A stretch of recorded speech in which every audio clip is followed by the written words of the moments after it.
Hello everybody, welcome on in. How's it going? How you doing? Flash Hero, thank you for the follow. Welcome on in. How's it going? Folks, today I'm very excited. I'm very excited. At long last, the Dialtown DLC has come out. It came out like a few weeks ago, but like I was in the middle of like, October, and we were doing like the spooky month stuff, so it's like, couldn't really fit it into the schedule at that point. But now there's all kinds of room. There's all kinds of time for games that I haven't been able to play because I was busy playing spooky games, and I'm so fucking excited for it. I'm so happy. I've been waiting for this one for so long, dude. Like they've been building this DLC for like the better part of a year, I think. So they've been cooking like hell. Apparently it's like it's like what was it? It's as big as like the final, like I think it's bigger than the final route of the vanilla game, which is wild to me. That is a lot of content. This will probably take more than one stream, which I'm pretty excited about. I think we can probably do like half of it this stream, half next week, which is just that just makes me real happy. It makes me super happy. I cannot wait. But yeah, hope y'all have had a good weekend. I've had a pretty busy weekend. Just a lot of stuff going on. Mainly like that cosplay show that I do each year. We had a real big, really long rehearsal yesterday where we did a whole lot of script writing stuff. So a lot of good work got done. It's just very, very tiring. I hope y'all enjoyed your extra hour of sleep, though, from daylight savings. I did not. I used that extra hour for video games. Hee hee hoo hoo. I finally, I started a new save in Stardew Valley for 1.6, and I have finally reached spring of year 2. We'll see if I manage to stick with it, and actually finish the community center this time. I've never actually finished the community center across like 3 or 4 playthroughs. I never actually got the community center finished. Who goes to bed early on Saturday night anyways? Exactly, Mino. How you doing? How's it going? I fully agree. Fuck going to bed early on Saturday. No, Saturday is for stay up late, play video game, actually. I think if you check the chart, I think if you study the graph, you will see Saturday 3 a.m. That's time for video games. Hey Tenchi, how's it going? I'm recovering. Yeah, you are sick. Are you still in the shingles dimension? I was like half paying attention to Bibby's stream yesterday. I know they asked you, and I know you mentioned throwing up at a party, which I hope you're feeling better, gamer. Like, damn, that sucks. Oh God, shingles. Yeah, like how long would it be? Like over a month in the shingles dimension? The infinite shingles nexus? That blows in a big way. This is just party. The liquor beer eggnog combo is lethal. Ah, I see. Oh, a few weeks. Okay, thank God. Good. Okay, so this suffering is purely self-inflicted. But yeah, the shingles was like a month. Good God. I'm glad you're finally free of it, though. I'm glad you're free of it. I'm excited to finally have maybe a bit more time on my hands. At the very least, my Friday nights are freeing up now since I am done with raiding. We've done all our re-clears. I got my mount. I got my weapon. So I'm good to just like do whatever Friday nights now, which is great because I know there were a couple collabs where it's like, hey, are you free Friday night? And I'm just like, no. but it's I'm free now. I'm free now. I can do things. Actually, wait, hang on. Hold on. This is actually useful. This is actually good data for me. Hang on. Where was I'm supposed to be like here.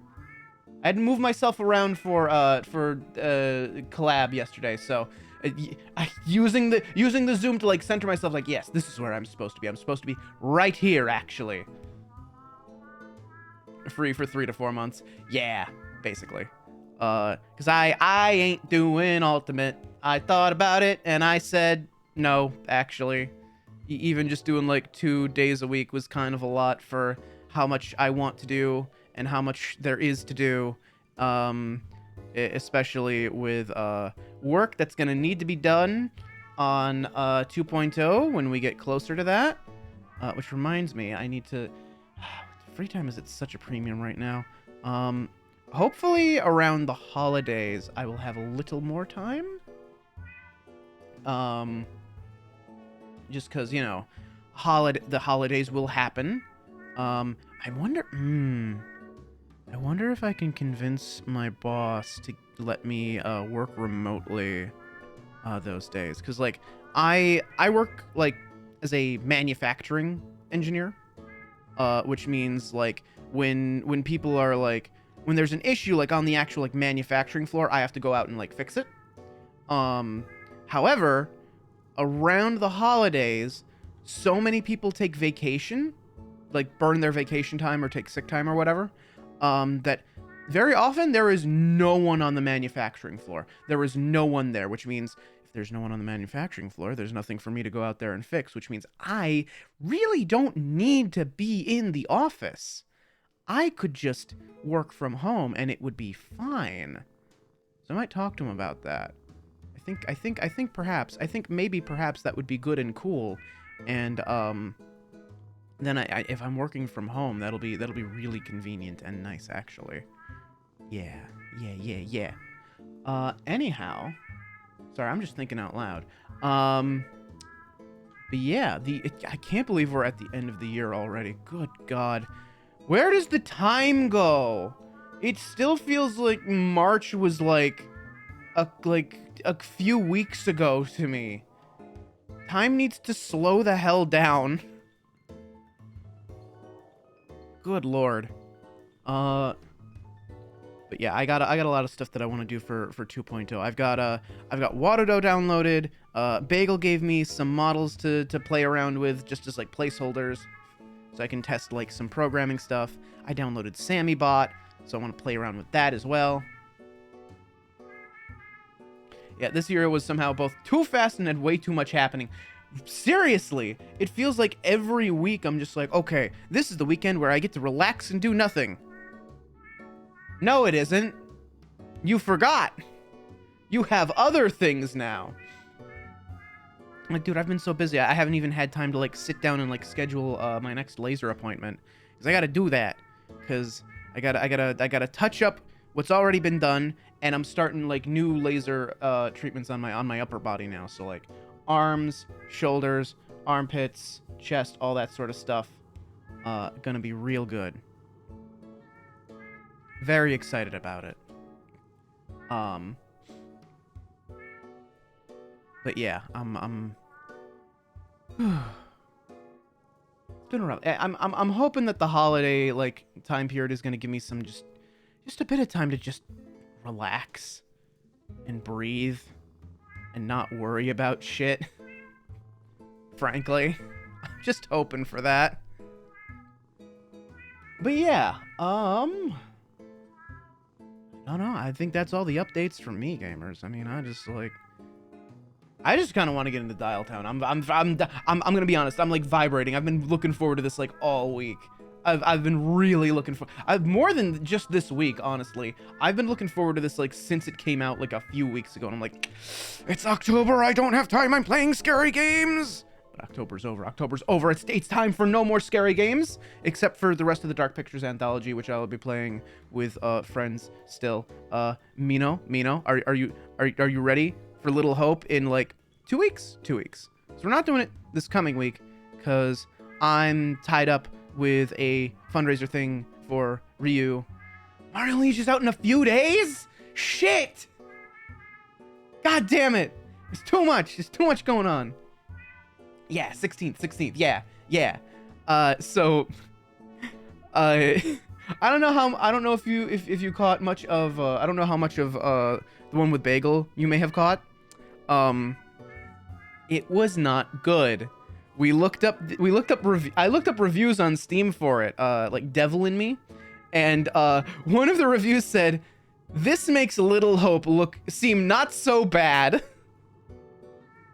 So, get something strong, buddy. We might need it.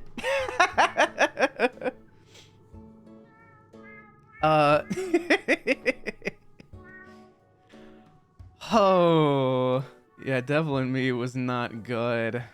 There was just a lot of moon logic bullshit. One of them was just like, there wasn't even any logic to it. It's just like, hey, get lucky and pick the right answer, or like, this person dies. Do something you could have possibly not known to do. Also, Jeannie, hello. Congratulations on first. You were definitely the very first person here. The people, they forget. They forget that there is, that the first exists. Or they assume that someone else grabbed it. They don't check. So you get it. Lilith, yo, how's it going? Yes, Dialtown. Oh, it's time. It's time for some Dialtown. At least Little Hope is mostly positive.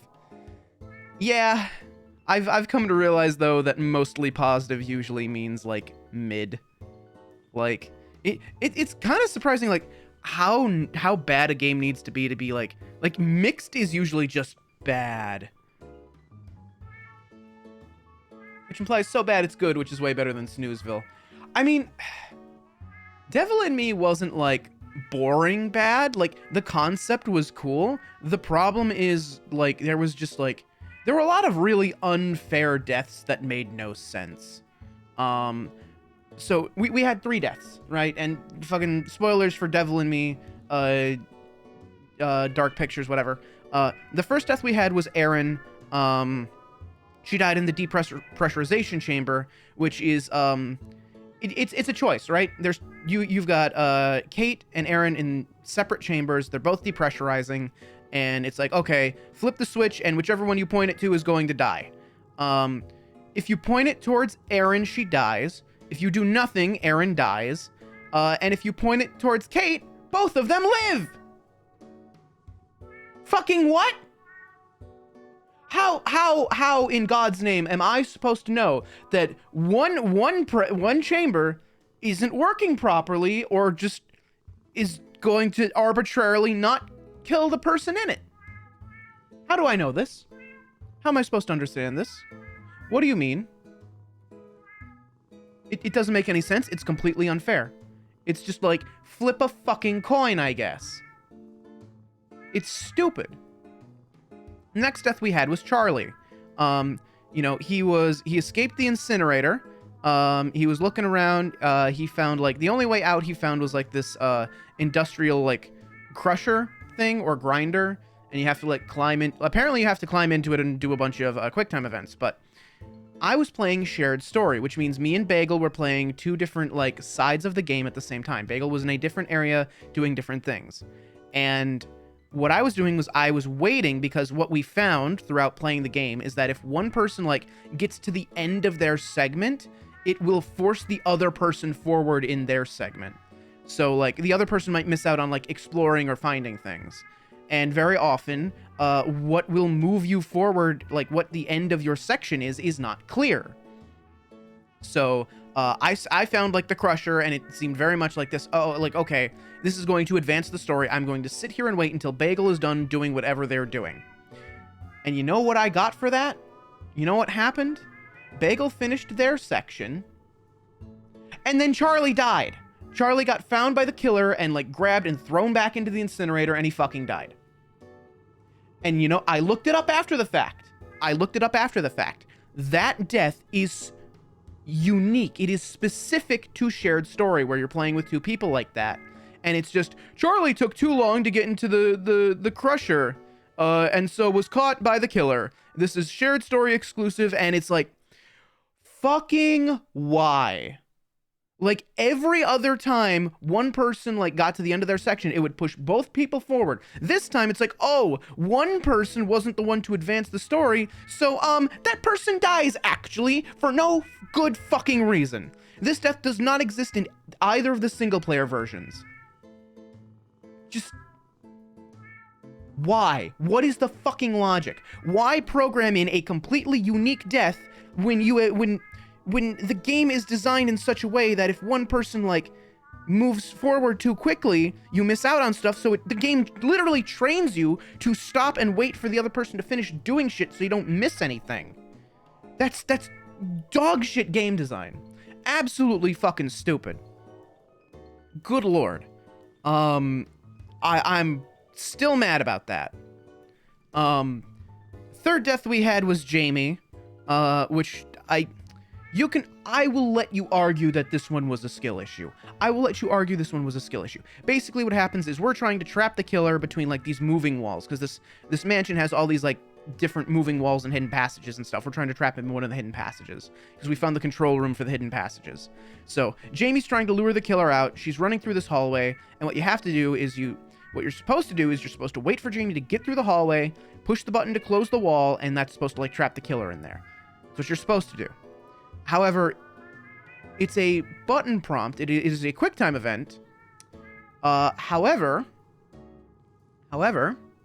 you are supposed to wait a certain amount of time, then push the button prompt. This was not a mechanic anywhere else in the game.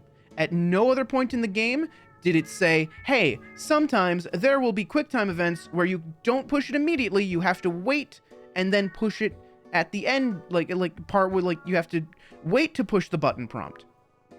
That was never brought up as a thing that ever happened anywhere. It is literally the only QuickTime event like that in the entire fucking game.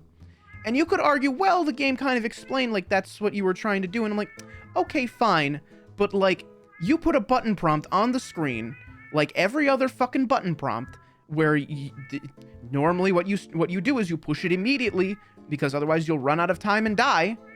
But no, this time, oh, you pushed it too early. You trapped Jamie in the corridor with the killer, and now she's dead. Oh, I'm still mad about that. And then the last death we had was just because Bagel wasn't used to the PlayStation controllers and was mashing the wrong button, and so failed one of the fight for your life QuickTime events. So that one was just a skill issue. But the other three deaths felt totally unfair to me. They felt stupid and awful and bad.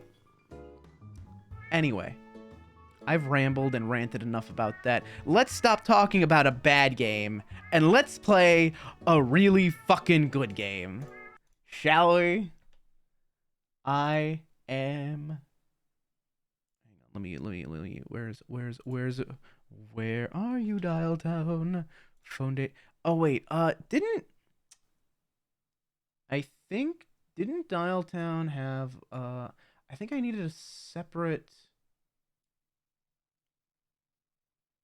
yes, I did, actually. I needed a separate window capture for Dialtown, as I recall. Oh, that's interesting. Huh. Just shows as a black screen. Well, let's see how this goes. Let me turn that off for the time being.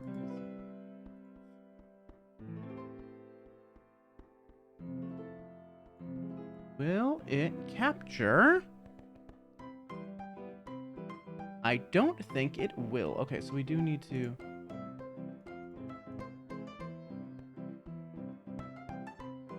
Hold on a moment. Oh, apparently I used this for Dwarf Fortress at one point.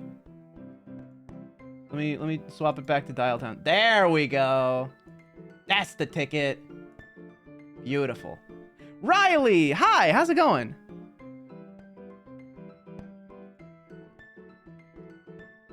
Yeah, I think like... Oh, it's probably because it's, hang on. Enhancement option for any shrimp who might be playing. The shrimp colors! Oh, I get it. So this enables the colors that only shrimp can see. I get it, because most games aren't designed with shrimp in mind. Because shrimp can see, we see 3 colors. I believe shrimp see 7. Like I believe our we have 3 like color cones. I think we have, what's it? I think it's RGB, right? Red, green, blue. Shrimp have 7 cones. So they see red, green, blue plus 4 colors that we literally can't even imagine. Hang on. I'm realizing that I am a little askew. Let me push myself back into the corner where I belong. There we go. Yes. Yes. There we go. Perfect. Shrimp. Internet has been all over the place today. Oof. That sucks, gamer. I'm sorry to hear that. Actually, am I normally like this size? Or am I like usually a little bigger? I think I'm usually a little bigger. There we go. Yeah. There we go. I can never remember what my size options are. Layla! With the 70 stream streak! Hang on. You. How's it going? How you doing? Also, thank you for that spicy tuna roll. Very, very good that you sent through the internet. I received it. It was very tasty. Thank you. What the fuck? Hold on. Profile error occurred. Your profile cannot be used because it's from a newer version of nw.js. What? Okay. Hopefully, I can still load game. Okay, cool. I still have. I thought Oh no. Okay, I do still have all my saves. Excellent. Wonderful. I think I had like a. I think we just go new game, right? Let's give you all. Let's see. How do you do? Okay, so we've met all of these people. Everything went better than expected. I don't actually know how to start the new route. I'm assuming it's from chapter 1 and 2. Eating the rest right now? Nice. Good. Hold on. Dialtown, Norm. Or no, not Norm. It's, Roger's route.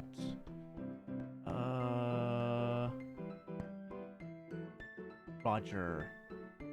Roger's route. You'll see the Roger. Currently available. There's 2 main players. Let's see. Roger's a cameo character from the Day Shift at Freddy's series, where he originally appeared in the 3rd game. Oh! I still need to play Day Shift at Freddy's. How do I start your thing? Appears in Downtown Dialtown and the Dialtown mechanics. Okay, he's in Downtown Dialtown. I think we go with, let's see. Let's just go with chapter 1 and 2. I assume this is where we're gonna find him. We're not gonna skip the intro. For anyone that hasn't seen this game before, you're going to experience this now. You don't get a choice. Hello! Welcome to Dialtown, phone dating sim. You must now answer this hound's questions 3. Is there any particular reason that you're speaking in all caps? Shut! Alright, now, if you'd shut up, I can ask you what your name is.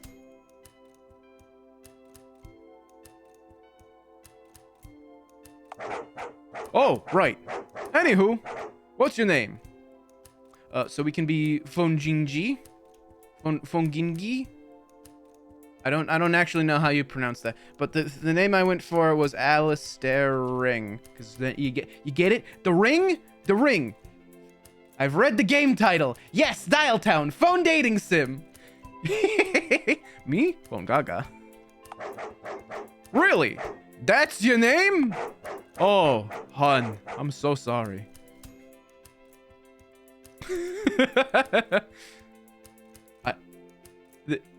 This is the best response, by the way. I am God. Anywho, second question. Select a head. Head selection only affects compatibility with dateable characters and doesn't directly indicate gender. That's the next question. So we can be typewriter or we can be phone. I need some. That's my that's my favorite key on the keyboard. I need some. I push that all the time. Also we have Nectar. We have Dogman. That's him. That's Dogman. That's Direct Dogman right back there. That's the dev. Dodo. Just a lot of symbols. Yeah, typewriter head, please. Nice. Enjoy having to use your own head to write smut fan fiction just to be able to afford the occasional glass of turnip water. Sounds kinky, to be frank. Amazing. I've never wondered if it was possible to castrate a player before. Now, final question. What gender do you want to be? A boy, a girl, an oasis spotted in a desert by a weary traveler, which is they, them. This is randomly generated, by the way. This changes like every single playthrough. I think like one of them is like a can of tuna, like. There's just like but yes, I'm a boy. Also, gender only affects how you're referred to in dialogue. It doesn't affect NPCs you can date or restrict what endings you can get, which is great, actually. Gotcha. All right, enjoy having the innate ability to open pickle jars, I guess. Thanks, Daddy Doggo. What did I say about calling me? All right then, get out of my sight. So it's like the gender fluid option. Yeah, pretty much. And then there's like other if you want to put in your own pronouns. Which is a pretty nice feature. Even the wokest of games don't have that. Sorry, I that's what chuds sound like, right? I'm pretty sure that's what they sound like. You, sinful creature. Seems I'm alive again. Darn. All right, so I'll let you take note. We have 6 nipples. We have a chest scar. We have what appears to be a bullet hole or a burn mark. I hate it when I do that. My testes are firm and ripe. Must be getting ready to hatch. The time for reproduction is now. I must find a dank, dark pit to lay my eggs in. Welcome to Dialtown, baby. That's what this game is. That's what we're doing. This is what's happening. Fairground. I love one of the they, them, their options is criminal. Yes. Fairground is dark, dank, and greasy. Plentiful supply of carnival food nearby. Yes, I must go to the carnival. Mission gained. Go to Funfair.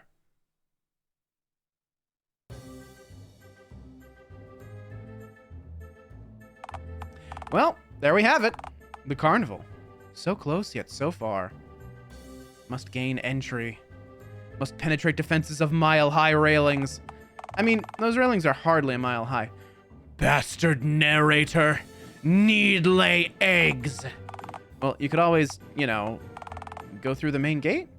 A plan so crazy, it might just work.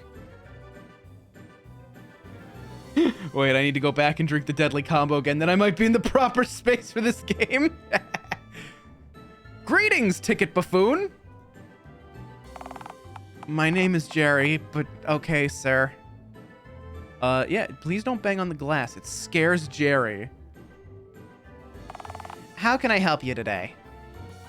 I wish to gain entrance, Jerry of Ticket Booth. Well, do you wish to buy a ticket, sir? No, it's fine. I don't want to piss behind any of your rides this year. I simply wish to find a fetid hole to lay my eggs in. Okay, you definitely need to buy a ticket from us if you want to do that. Rats. How much would that cost? $2. Fudge. I have $0. Tell me, young squire. Would you accept tales, stories, and other such whimsical parables as payment? No. No, I would not. Oh, shoot. I was so close, too. Hey, wait a minute. Aren't you that creep who lives in that tent next to the playground at the park? Oh no, my cover's been blown!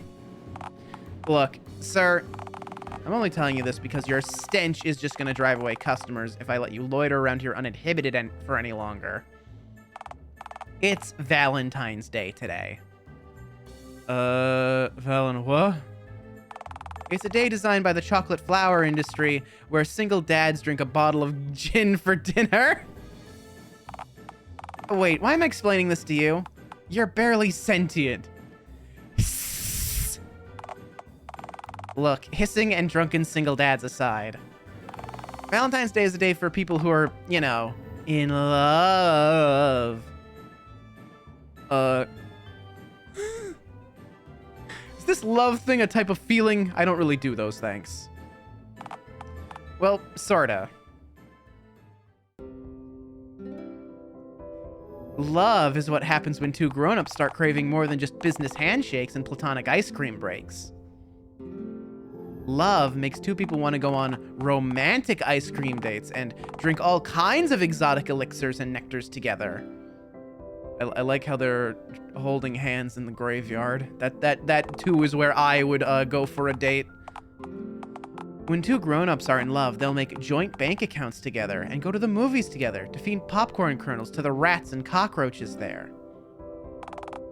And then one day, if you're lucky, your partner will take the kids away forever and go marry Steve, the guy in your accounting firm who works in the same cubicle as you, but makes 6% more per year than you, and you can finally have a good night's sleep. That's love, my scary friend. Certain types of goth girls fuck with it? No, you're right. I mean, I've dated Abigail in Stardew Valley like 3 times. I know full well. Speaking of which, we have a promotion on today, just for Valentine's Day. 2 tickets for the price of 1 for couples who are in love. If you can somehow convince someone to bring you here, you can, I don't know, force them to pay you in like a parasite? Granted, it'd take a real bastard to mission acquired. Oh, good God, fucking must source mate. Okay, go do that. Away from here.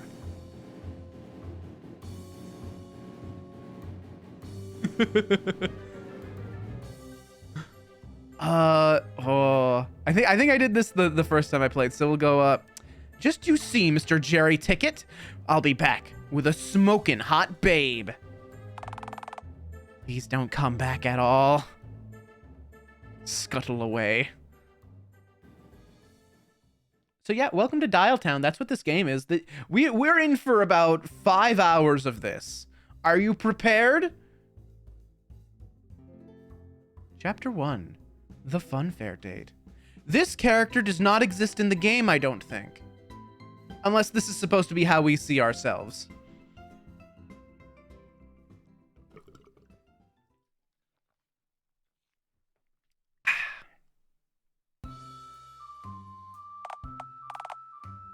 I like how we just have the game logo just on our pillow. Also Biohazard.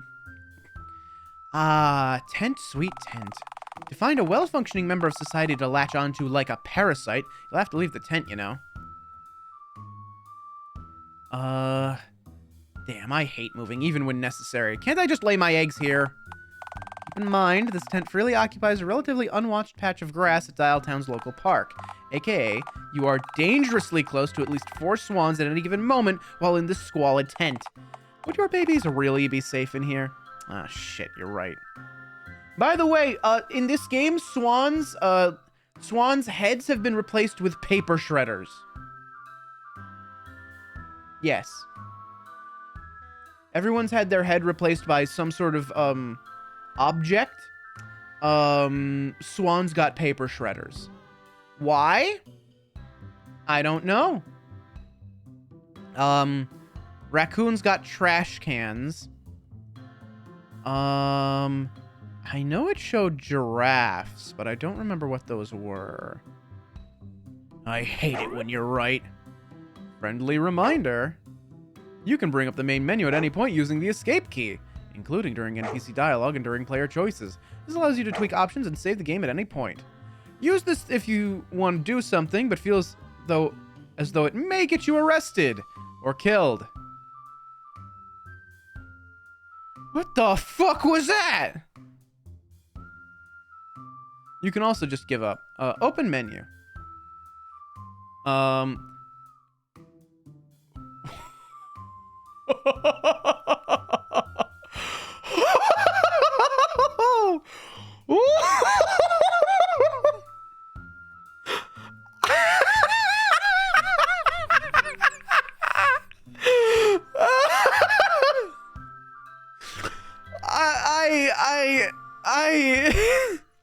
I was about to say, yeah, the menu has inspirational quotes on it, but I don't know if I'd really call that inspirational.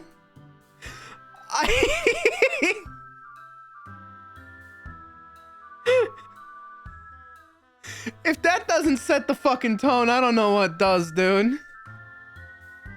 Hang on, I think I need to add an extra warning to the stream, actually. Let's see. Do I need to why? How is this game not? Okay, so apparently I can't check the mature rated games one because this is apparently not been rated mature somehow. I'm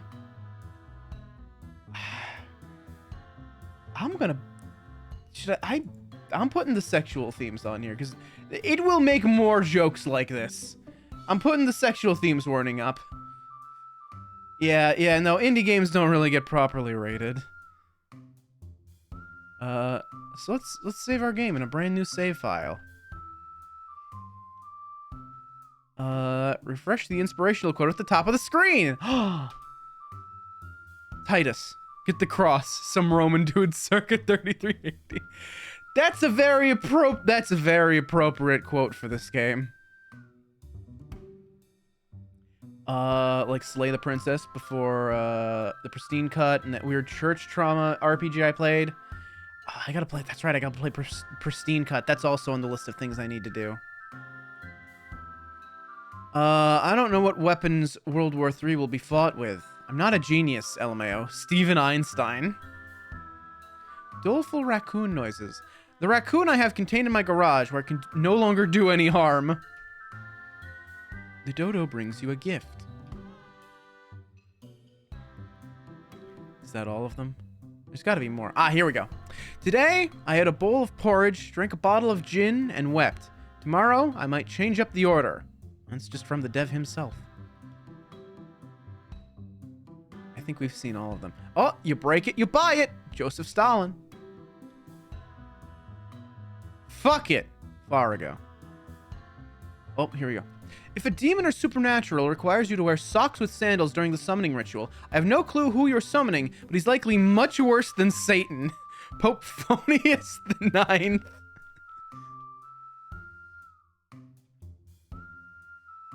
Oh, here we go. If an online advert requires you to meet the seller on an undisclosed coastal rock formation, then perhaps you should just buy your ostrich meat from another Israeli man. Me, I am so wise.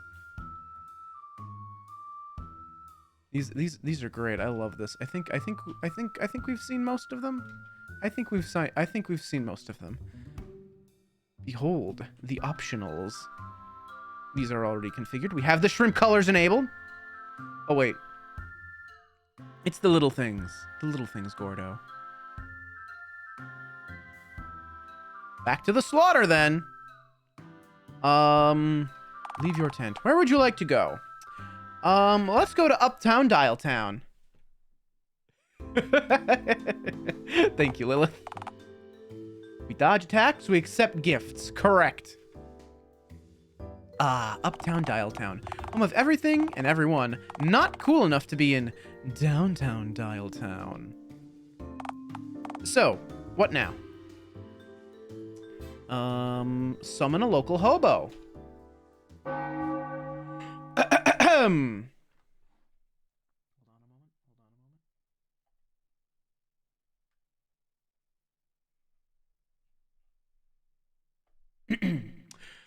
Hobo of Dialtown, I summon thee.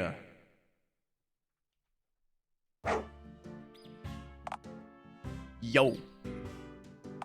Hey, nice to meet you, friendo. The name's Hound. You need something?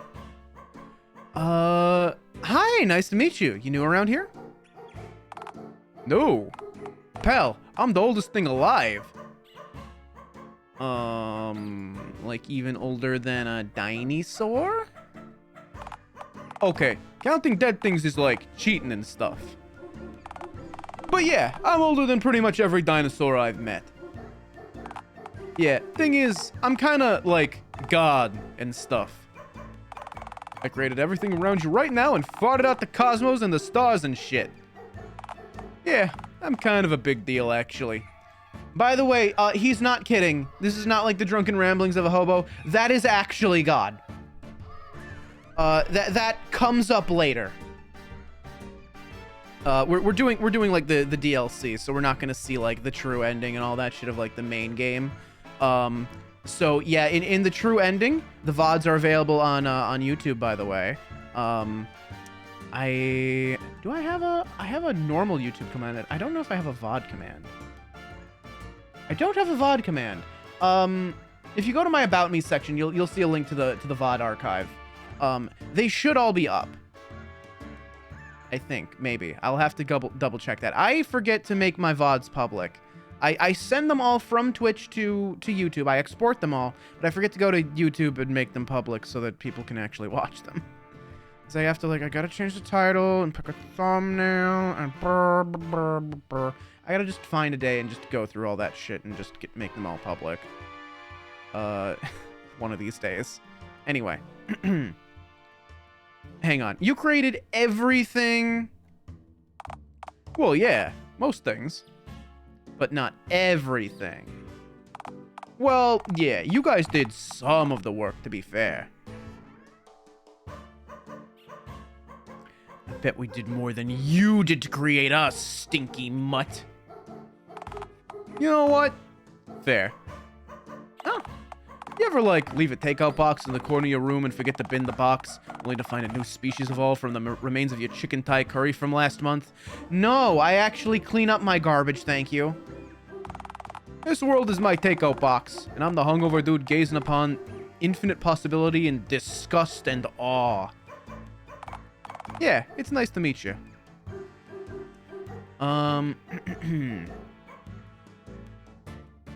Let's see. Are you drunk right now? Is it 11 a.m. yet? I'm awake and moving, so yes, it must be at least noon. Then I'm indeed moments away from severe liver failure. Yes. What's your favorite hobby?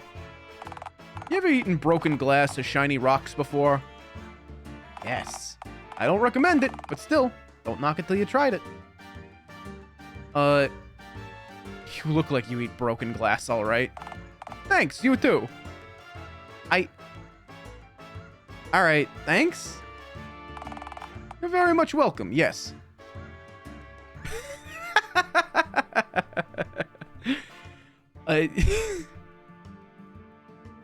Dear God, what's the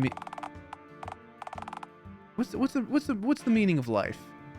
Go on, tell me. Don't you remember why you created the universe? I don't remember what I ate this morning. I probably ate trash, knowing me. So can you, like, come up with the meaning of life right now? Nah, fuck that. Why don't you come up with the meaning of life? It'd probably be 1,000,000 times more coherent than what I could think up. I kind of just want to see all the responses to this. I think the meaning of life is to eat or be eaten. That's the spirit. I'm sure that if you weren't meant to devour everyone around you, I wouldn't have created everyone to be made entirely out of food.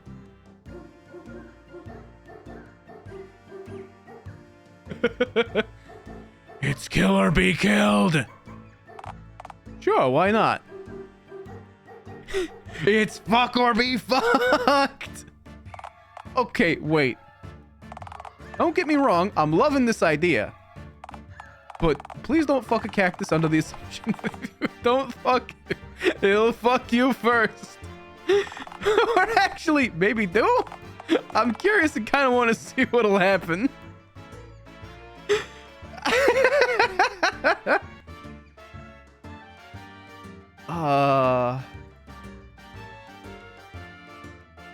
Alright, hang on. Load that shit, yeah.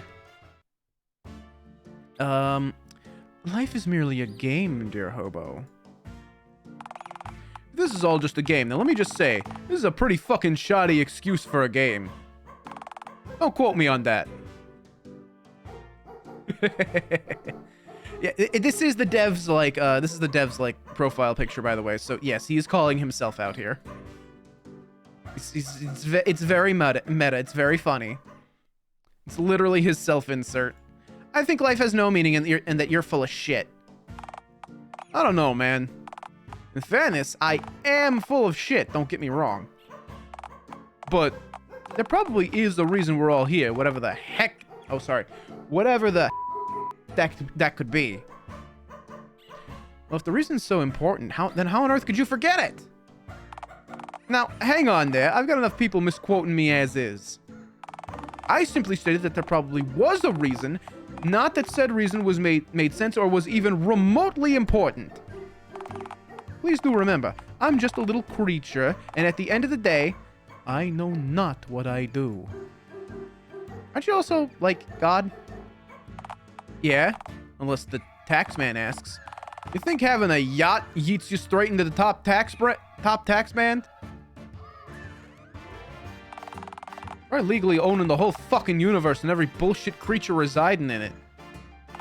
I pay my fair share in agony already, thank you very much, Mayor. By the way, Mayor is purple because that's Mayor Mingus, and she is purple. I don't know if we'll get to meet Mayor Mingus. She only shows up in Bigfoot's route, but she's wonderful. Her theme was my starting soon music today. She is probably my favorite character. She is a villain, and she's also a gaslight gatekeep girl boss with a cat head. She's great, and also terrible. But we love that for her. I support women's wrongs. I think the meaning of life is to treat each other nicely. Kick me, I'm God. Okay, nah, fuck that. That's an uninspired 3-year-old's best guess. It's more likely to do skateboard tricks and eat hookers or some other drivel to that effect. How is that any more coherent? Hey, I said more likely, not more coherent. This is my universe we're dealing with, don't forget. Aren't you afraid you'll be arrested for standing on the road? What is a traffic cop to a god?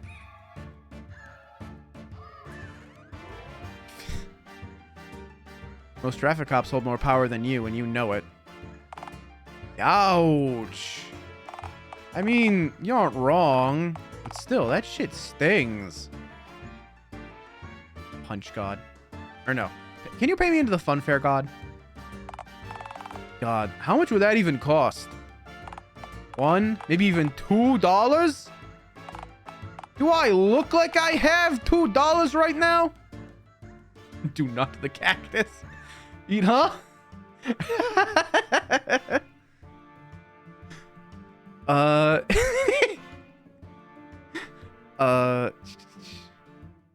Darn. I guess that... Aren't you God? Don't you control reality? Control reality? Pah! Look at the shit show happening on this bastard of an orb we call Earth right now.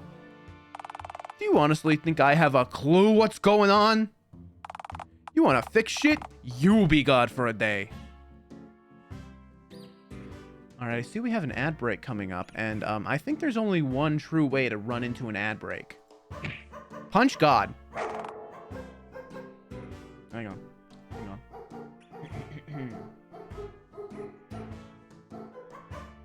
You fool! I'm a god! How can you kill a god? What a grand and intoxicating innocence! How could you be so naive? Okay, I appear to have just shit myself. You win this round, green one. Hee hee hoo hoo. Anyway, we got an ad break coming up, so let's say goodbye to God real quick. Going so soon, eh? What's the rush? I gotta pay child support to that witch I wasted 10 years of my life with. Sucks to be you. I'm glad that I don't have any outstanding child support payment. Sharon, wait, no, the kids, please. Also, if you don't recognize that that dialogue, I think I have time to play it real quick if I hippity hop on over to grand and intoxicating innocence. This is from What a fool you are. I'm a god. How can you kill a god? What a grand and intoxicating this is from innocence. Elder Scrolls 3. How could you be so naive? There is no escape. No recall or intervention can work in this place. Come, lay down your weapons. It is not too late for my mercy.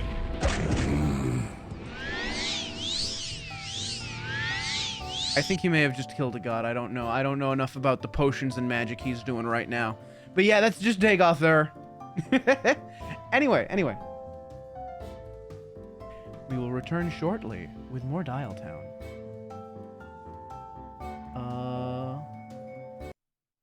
Yes.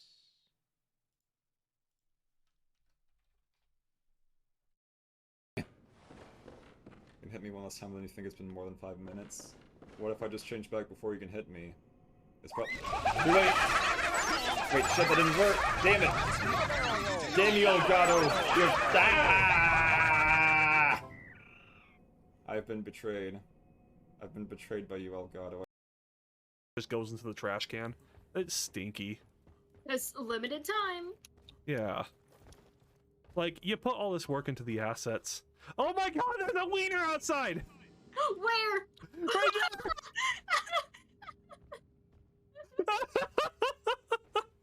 Do you see it?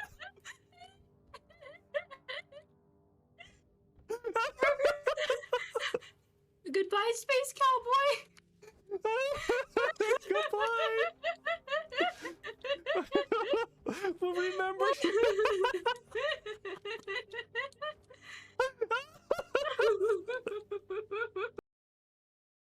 Please, move, lady. I need to get through. Okay! I'm out. Yeah, have a nice day, y'all. Let me out of here! What's in a can of Del Monte green beans? I've killed so many Pikmin. Look at me kiss my little. You guys don't get to see my ass, okay? No weirdos in chat. You're not looking at my ass, but you can look at my little feet. Look at my little feet. Look at them go. Goemon. Hey, we streamed this game too. Okay, look, I'm not the only one who's noticed this, but the shrine entrances just look like Goatsa. Shit! And if you don't know what that is, No! you are No! blessed. No! Why did you tell me that? No! I can't look at it the same way! What? No! No! No! No! No! No! No!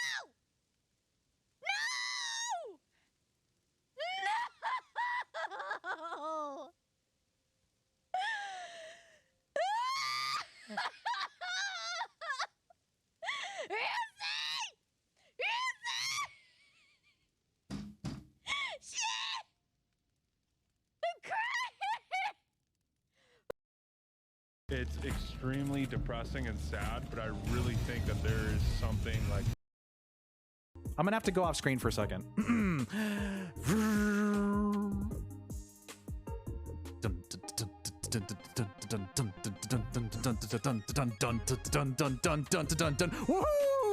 Ka-tunk!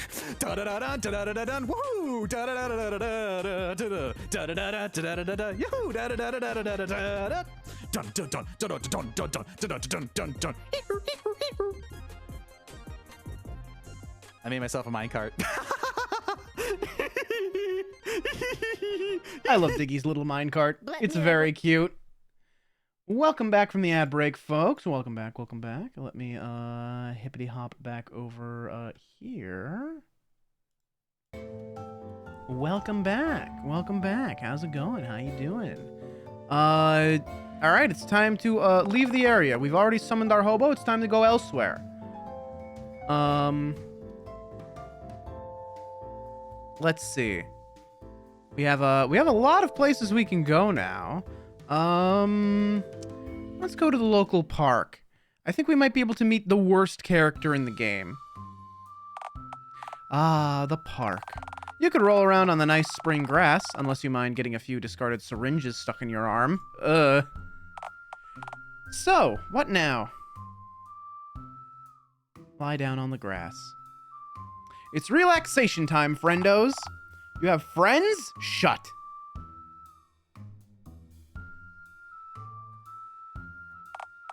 Ah, isn't this just tranquil? It really is quite serene, yes.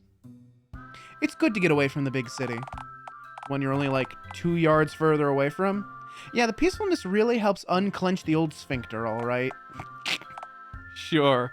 Why don't I do this more often? Well, usually the grass here is laden with blades, syringes, and other unmentionables.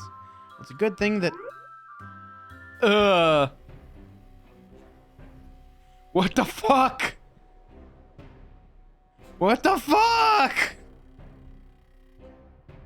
Ah, fuck my arm, Okado shit, oh no! Ouch.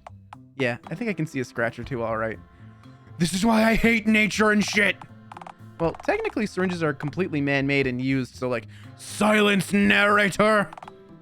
Yeah, you might want to find a Band-Aid or 10 for a few of those little scrapes if you can. Then again, you're penniless and bandages don't exactly grow on trees. Oh, but you syringes grow in fields? How is that even remotely fair? Oh, shut up, you wounded crybaby. Come on, back to the park we go then. That was a butter knife. How fragile is my skin that a butter knife got through?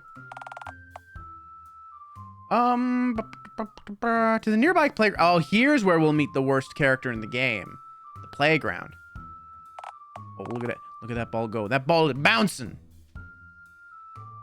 I like how even in the shitty, like, filtered, like, background, all of the, like, little characters in the background have had, like, phones and shit, like, pasted over their heads.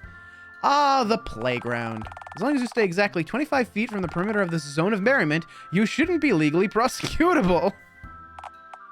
So, what now? Measure the ground.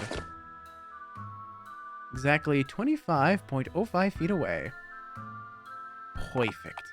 You know, that might be a good time to reflect on child labor laws and why you're no longer legally allowed to get any closer to this very playground again in the first place. Shut! I refuse to learn any lessons. Radio. Essentially, the joke is that the main character uses children to clean his tent because he's too lazy to do it himself, and therefore violates child labor laws, and has been prosecuted as such. Summon a nearby kid. Alas, your only form of intel. Childer. Come gather round, childer. Hey, bozo. Can I help you? Child. Yeah, I'm a child. What of it? I'm 4'7", smell like grass, despite never touching it due to having a grass app on my phone, and I take crystal meth licorice flavored. Kids grow up so fast nowadays. Why, I remember when I was your age. A mere hatchling. Why, my tail hadn't even grown yet. Still waiting on that bad boy to regrow, but once it does... Okay, scary green man. Say, aren't you not allowed to get within 25 feet of this here playground? Joke's on you, vertically stunted shitlord. I measured the ground before summoning you. I'm just within an irresponsibly marginal but still legal distance. Ha. You're less than 25 feet from me right now, though. Nuh-uh. We learned about 2-digit numbers at school yesterday, so your reptile brain bullshit won't work on me this time, bozo. Well, double joke's on you, you little scrote. Law says I can't get within 25 feet of the playground. Not the little scrotes contained within its confines. Technically, you approached me. I win. So, if I go back to the slide, you won't be able to talk to me without shouting? Okay, see you later then, Please, no, I need intel. If this is the question about the birds and the bees, then I'm sorry, but my dad got really angry when I asked him about that for you. Oh, shit. Turns out shit gets nasty when birds fuck. No, it's not that question this time. Then, what is it?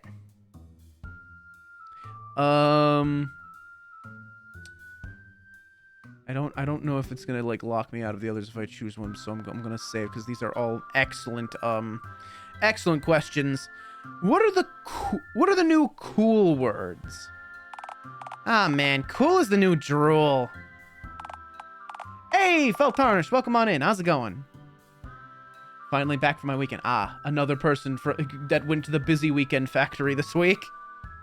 Why is that ball bouncing on its own? Don't question it. What you need are some quality slurs. Oh.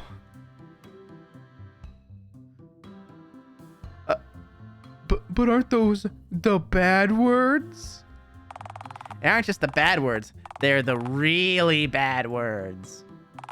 Now, you want some slurs or not?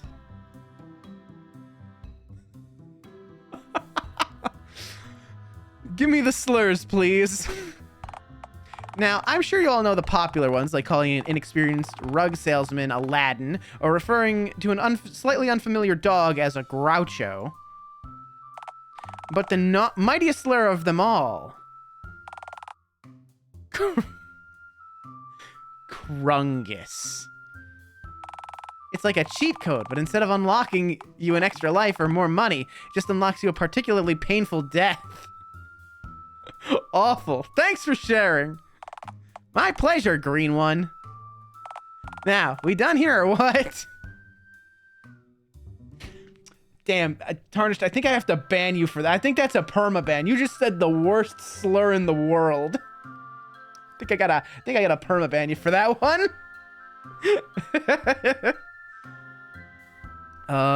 Say, what do kids eat? Are you trying to lure more kids away to clean your tent again? No. Why? You are, aren't you? Yes. Now answer the question, you prepubescent shit stain. Well, personally, I consume an exclusive diet of glitter, modeling clay, chocolate milk, and chicken nuggets like most kids my age. You want to write this down? I can't really write. Oh, because you don't have a pen? Sure. Home dog, slice man. So, what else do you want, bozo? Can you pay me into the fun fair? Are you seriously begging from children now? Have you sunk that low? I was always capable of such thing. There is no lower that I can sink to now. Sure, I guess, but like... I'm a literal child. You think I have money? Don't play dumb with me, Billy, you juvenile shit stain. I know your dad gives you pocket money for doing your weekly chores. How does brother eat clay? Clay will get stuck in your throat and destroy. You don't eat it, kids. There are people that eat clay. There is an entire market for edible clay. I'm not even joking. That's a real thing. You can go on Etsy. It exists. I don't recommend it. It's not FDA approved, but it sells. People eat it. There are people who drink hand sanitizer. That's true. That's also true. There's also like chalk. It might be like charcoal or like granite or something. There's a lot of people that eat rocks. A lot of people that eat dirt. A lot of people eating rocks these days.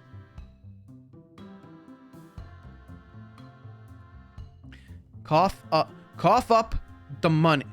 Cough up the money or your kneecaps. I bite. Okay, forget the threatening part. I bit off more than I can chew.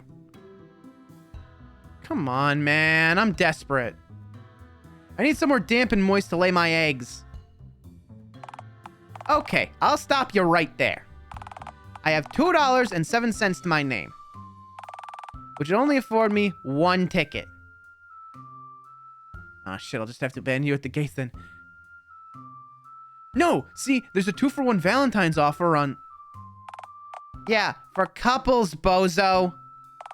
Stop thinking like a cryptid and start thinking like a civilized person that can be imprisoned in grown-up jail. Oh, right, shit. Keep thinking, bozo. Sorry, pal, but you gotta make it on your own. I understand. Bitch. Nah, fuck it, I'm done. You're dismissed, child. I do have a name, you know. Yeah, and I don't care to learn it. Be gone, stunted one. Alright, later, bozo. He's a main antagonist at the end of the games, by the way. Eggs? Yes, we lay eggs. We are a cryptid. Yeah. Welcome to Dialtown. This game's fucking unhinged. To Uptown Dialtown, and from there we can get to probably downtown Dialtown. Leave the area, yes. Go to the outskirts of town. I think perhaps we go to... Yes, we go to downtown Dialtown. Sneak onto the subway.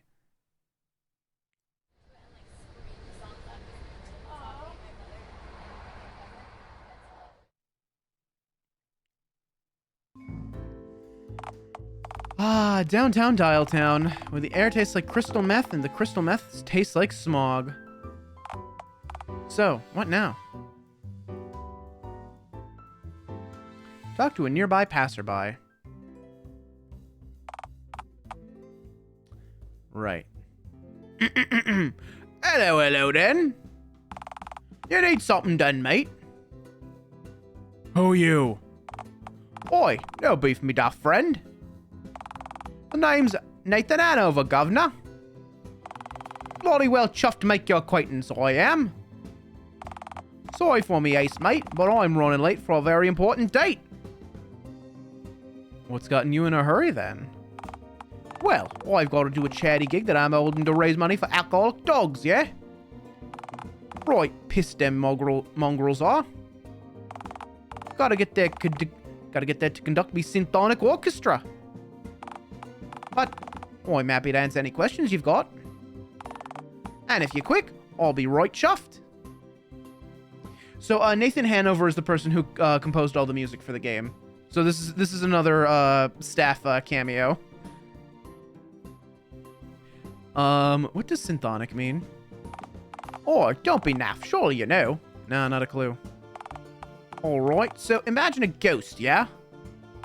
But, like, it's stuck in a bloody contraption, isn't it? And it's all run from the inside of the machine, yeah? But the screams are like music and that, isn't it? I understand even less about symphonics now, thank you. Don't mention it, governor. Just leave the magic to me, then.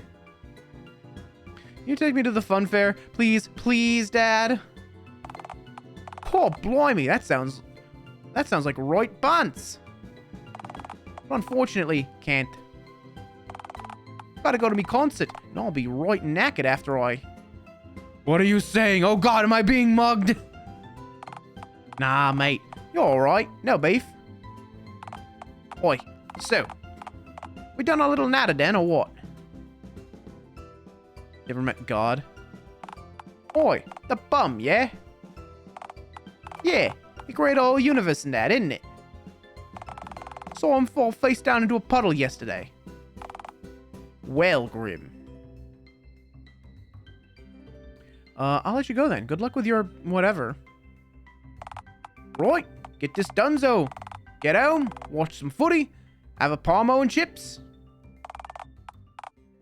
Nice meeting ya. Ta-ta. Talk to a different nearby passerby. Oh shit, I think that's Roger. Oh, I'm sorry, Roger. I love you to death, man. It's it! It's Roger! We found him! We found him!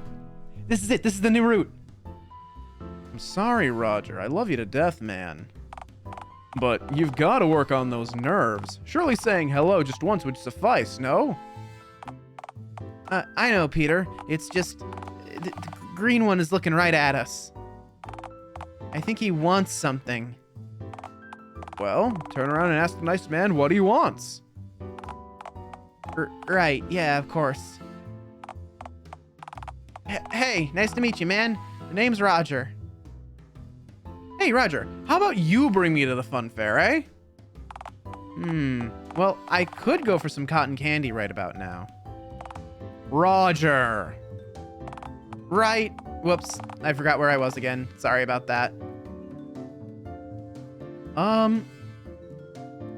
Wow, say, do you find yourself wandering into traffic much? Yes, and we're both trying to nip that in the bud. Yeah, we're literally standing in the middle of the street. It's hard. The cars keep moving while I'm trying to think of good ideas. Baby steps, Raj. Baby steps. Sorry, but our lunch break just ended, so we've got to get back to work. At 2, Redhead? First of all, my name's Peter. You don't strike me as a Peter. I'm not really sure what to do with that remark. I didn't mean anything by it. You just don't strike me as a Peter is all. Okay, you've just said it a second time, and now you're making me feel self-conscious. I didn't pick my name, you know. Maybe you should change it to something more suitable then, like, I don't know, Tom? I would prefer not to be named Thomas, thanks. Changing your name tends to involve a lot of paperwork, and I'd rather not put myself through that ordeal solely for the validation of a creature I will likely never meet again. It's Peter! Peter, the horse is here. I don't know. I think you'd rock the name, Tommy boy. Do not call me that. But, thanks. Okay. But, to jump back to your proposition, and I mean no offense here, I'm married. But, Peter, didn't you just tell me that Carolyn wanted to spice things up in the... Ixnay on the Edroom Bay, Roger. Oh, it's Peter from Deadpool? Oh, wait, hang on.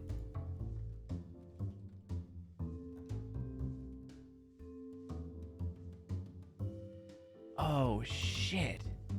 Wait a minute. You're kind of right. You're kind of cooking, actually. Hold on. Oh, I copied the image, not the link. Oops.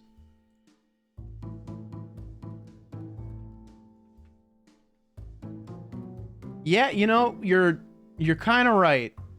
You paste a phone over his head, they're basically identical. Yeah. Yeah. All right, sorry, I keep forgetting. Psst, over here. Yeah? Don't tell anyone that Peter's wife is trying to spice things up in the bedroom. If you do, I could get into trouble. Don't tell me what to do. Don't me, bitch. Anyway, we're happy to answer any questions, provided you ask them quick. Our lunch break will be over any minute now, and the moment it ends, we're officially back on the clock. Gotta get back to work, you know? That's right. Work is where the work happens. That's what I always say. He really does. He says that a lot.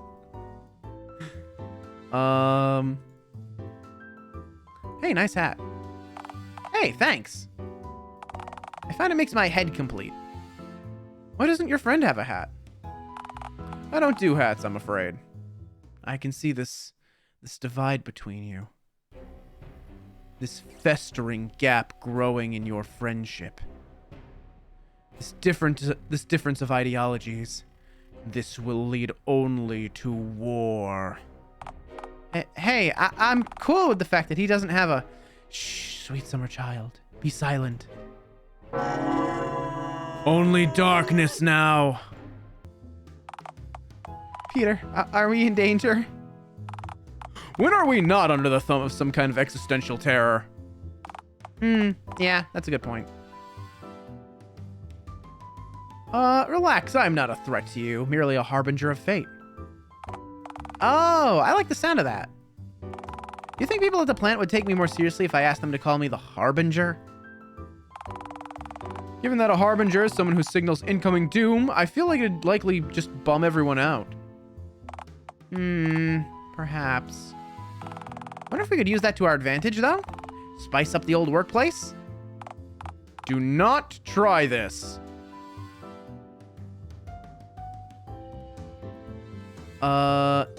Try it. I'm getting mixed signals here. Roger!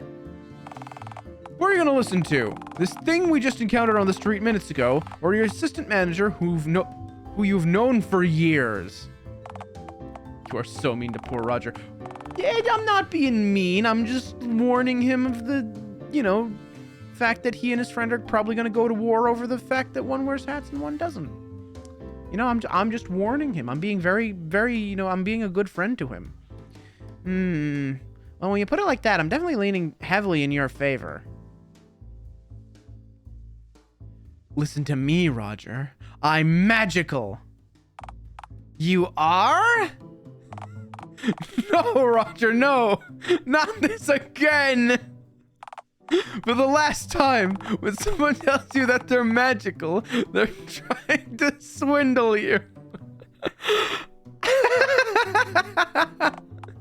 So if this is the last time you said you're going to tell me this, does this mean you're not going to tell me again the next time this happens? That depends. Are you going to remember what I've told you the next time someone tries to trick you into thinking they have magical powers so you'll give them your car keys again? Yeah, I really hope so. You hope so? To be clear, even if my candor implies otherwise, I do actually like Roger. Aw, thanks, man. Who are you two anyway? What do you contribute to the world? That sure is a deep question. What is a man's worth? His merits? His morals? His legacy? I think he wants you to tell him about the daily grind, Roger. Perhaps. Yeah, I just want to know what you guys do with all your free time.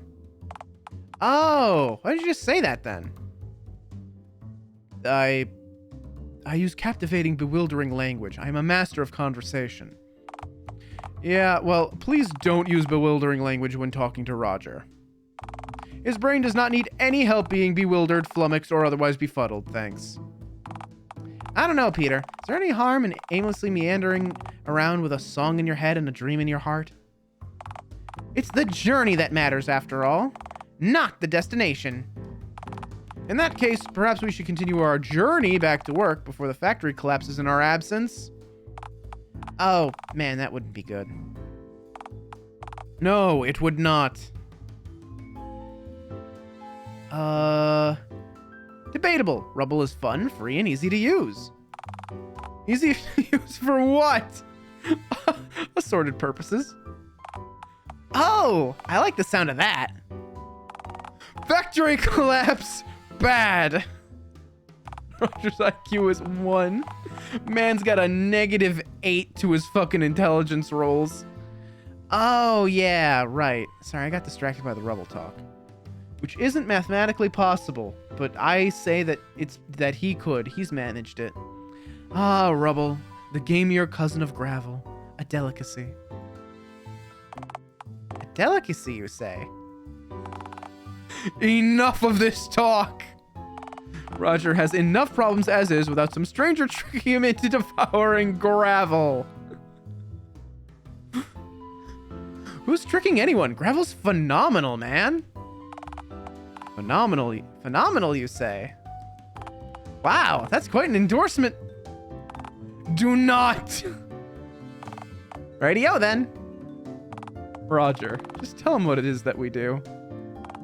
Oh, we work over at the Dialtown mechanics plant over in the town's industrial zone. The one that used to be Crown Mechanics, of course, over 50 years ago, before the rebranding.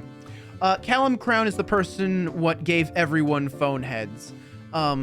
He had this, like, big idea to, like, connect everyone's consciousness or something. We're not really sure what he was going to do. He was an absolute brilliant person.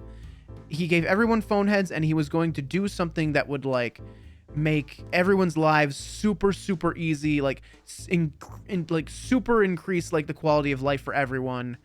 But then he accidentally, thing is, the phone that he replaced his head with had a like tape like answering machine as a like his brain was essentially an answering machine, and he accidentally pressed the erase button, and whatever his grand plans were for once everyone had object heads, completely gone, completely forgotten. And now he just kind of lives as a shell of a person in like a retirement home. He can only remember as far back. The only parts of his memory he still has are the memories he had back when he was like fully human. Everything from when he like gave himself the phone head is just gone. So yeah, Crown Mechanics got rebranded because Callum Crown accidentally erased his own brain.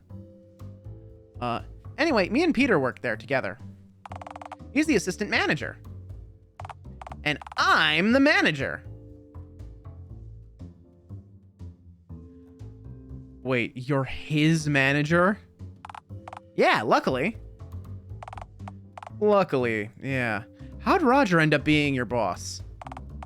You see, one afternoon, our old manager ran into the assembly floor, papers shuffling frantically in hand.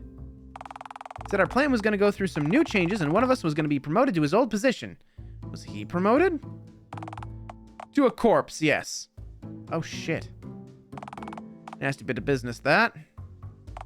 Turns out the guy had ties with the Dialtown mob and owed the mayor a lot of money. Sure enough, the cops had finally caught up with him. I ended up jumping out of a 4-story window onto one of the trampolines we just manufactured. What a lousy way to learn that the trampoline machine wasn't churning out any of the actual trampoline parts. Bar the frame and springs. I was so worried that once he died, the cops would just start shooting at me.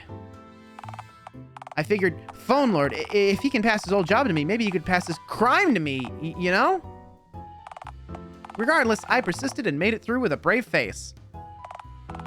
He hid and cried under the desk for the whole ordeal, actually. Yeah, but he didn't need to know that. Say, why did he pick you to be the manager and not your friend? Your friend seems far less incompetent at being a person. Oh, the old manager says it was all for my great new product ideas for the factory. Roger's assembly line was closest to the door, and thus the closest to our boss as he entered. Okay, this is all making a lot of sense. As I said, though, we have to get back to the plant ASAP. But wait, I thought you said Roger was the manager. Who's powerful enough to reprimand Roger for being late? Oh, nobody. I just have to get back to make sure nobody else is running late and that the building only has the exact right amount of fire in it.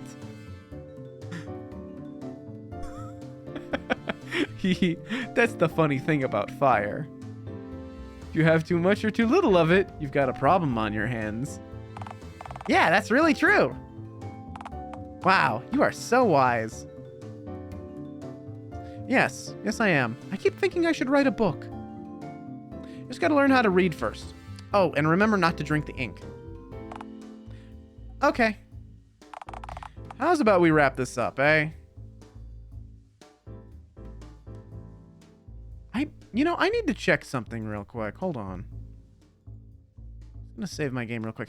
I did remember to actually buy the DLC, right? Like I did that, right? Yes, it is in my library. I did in fact purchase it. How do I get here? How do I arrive at the how do I arrive at the thing? How do I get there?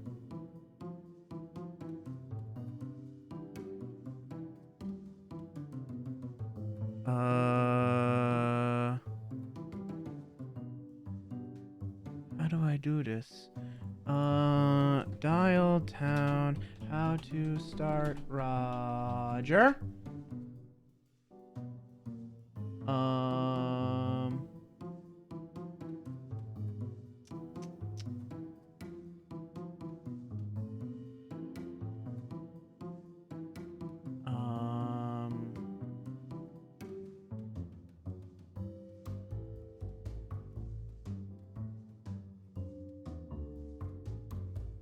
What? No one's telling me how to start it here. How do I start it? How do I do this? Where do I go? Well, maybe I just haven't gotten to that point yet. I don't know. Peter, you couldn't possibly be cool with being Roger's lackey. I'm Roger's employee, not his lackey. Besides, it's not even that. I actually take a lot of pride in my work and do my best to keep the factory running as best as I can. Which has its own pressures, of course. A lot of jobs get scattered to the winds if the place goes under, you know? I'm honestly just grateful that I managed to land a job here in Dialtown and don't ever have to end up working in that pizza joint in Colorado again. I'd much rather oversee the assembly of nuts and bolts than pizzas, thank you very much. Plus, there's worse managers out there than Roger, believe it or not. Aw, thanks, man. Rotary Christ, you should meet my brother. Should I? Oh, Phone Lord, no. He'd be a terrible influence on you. You also definitely don't want to catch, well, whatever the hell he has that makes his skin look like it does. What's up with his skin? You think having green skin is freaky? Try Clementine Orange. I'm standing right here, you know. Huh, really? Well, how many nipples does he have? More than normal? Okay. I stand corrected. Maybe he's not all that... Stop talking about my nipples! Oh, right. Forgot I'm not meant to bring up nipples when I'm out in public. My bad. Just go. I've got errands to run anyway. Eggs to lay, you know. And hey, if you ever need a job, I will never work, never toil, never slave away for mine daily bread. I will die as I live, unemployed and wearing stolen bowling shoes. Goodbye, one and all, Roger and Peter. See you on the flip side. Nice meeting you, I guess. Okay, now we can go to the industrial sector. Okay. This is the route, baby. Hey, I've got an idea. Sorry, I'm afraid you actually don't. Better luck next time. Ah, shit, I thought I had something there for a second. Oh, well. Wait a minute. No, I do have an idea. Hey, you just tried to trick me. Listen, Alistair Ring. I'm not trying to actively deceive you. I'm just trying to protect you from yourself. So we reach a point where your schemes end up entirely bereft of kerosene, petty crime, or trying to devour live animals, I'm going to have to insist on auto-rejecting any ideas that you come up with. You know, before you do that thing where you get overly attached to the idea and can't get it out of your head no matter how many reasons not to go through with the thing that I list off.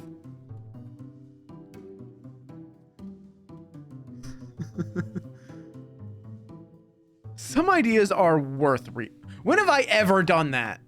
Well, right now you're on a quest to scam someone into talking you into a horrible, decrepit funfair so you can lay eggs in a dark, moist crevice somewhere. Something you've relentlessly pursued all afternoon. It's a solid plan, damn it. First of all, no, it isn't. It's the kind of plan that a lobster might formulate if it was in your position.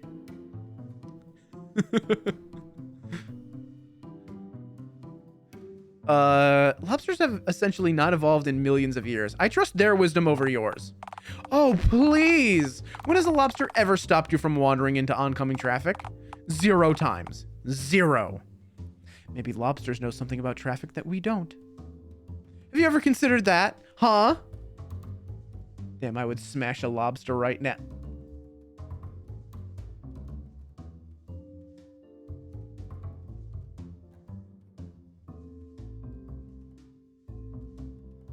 In what context, Mino? Oh, food-wise. Okay. All right. Look, Mino, I don't know. We're playing Dialtown. Fucking everything is on the table at this point. I doubt lobsters have survived on Earth for as long as they have if they didn't know how traffic works. I mean, they're not dogs. Give them some credit. 0 times. 0. Ah, to hell with it. Just tell me what your idea was so we can move on from the topic of lobsters. So, you know the way nobody wants to give me money because they'd have less money? Wow, that's actually a critical piece of insight. Kudos for getting that without me having to explain it to you. Thanks, I'm really trying my best today. Okay, what's your solution to people not wanting to give you their hard-earned cash? What if I just asked them to make me 2 photocopies of a $1 bill? I take the copies and they keep their money. Everyone wins. Best of all, I wouldn't even have to commit a crime to get the money. Alistering. Printing fake money is a crime. It's called counterfeiting, and it's a very serious crime. The kind the federal government will respond to by sending their boys with riot gear and those big mallets to your tent. They didn't send those guys to my tent that time I was arrested for breaking child labor laws. Alistering. This isn't a petty crime like jaywalking or manslaughter. This crime affects the value of the US dollar. Government will straight up turn you into dog food if you start screwing with the economy. They use the US economy every day, so if you break it, expect to wind up sealed within a tin can very soon. Or at the very least, sealed within the confines of a cat carrier, where you can do no more harm to the economy.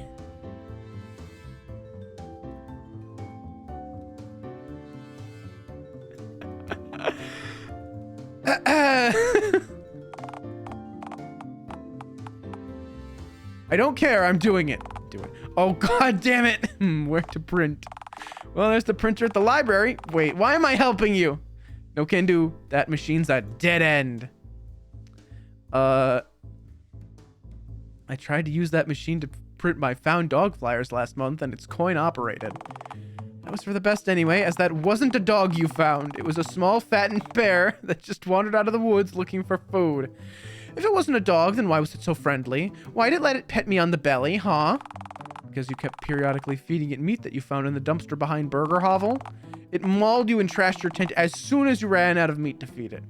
Ungrateful mutt. I hate to admit this, but I rooted for the bear the whole time it was mauling you. Your fate was entirely deserved, and you were warned well before it befell you. You could have helped, damn it! Putting aside the fact that I'm stuck inside your head, what would you have learned if I had? I mean, granted, you still didn't learn anything from the whole ordeal, but I wouldn't have deprived you of the opportunity.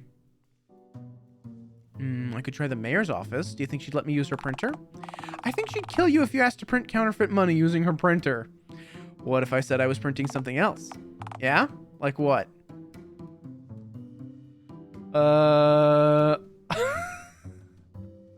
Why, a love letter for our dearest mayor, of course. She's going to kill you on the spot if you imply you look upon her with anything other than awe and fear. More specifically, she'll break your fingers with wire cutters and then throw you into the baboon pen at the zoo, and this time you won't be able to make it out of the enclosure alive. That's less than ideal, all right. Maybe the key is not to ask and instead just find somewhere that's really busy. You know, where they won't notice me using it. Say, what's the busiest place in town? Oh, that'd have to be the industrial zone. There's nothing but factories and smog over on that side of town. Busy people? Loud machines? Beloved smog? It's perfect! I could slip right in, print off some money, and no one would ever know. You're infinitely more likely to be impaled by a forklift or fall to your death from some scaffolding than you are to make your fortune. But hey, what do I know, right? Yeah, what do you know? Off I go. Damn it. But I have to try. Ah, shit, if a forklift killed me, I'd lose a bet. I'd never live a death like that down. Damn it. But I have to try.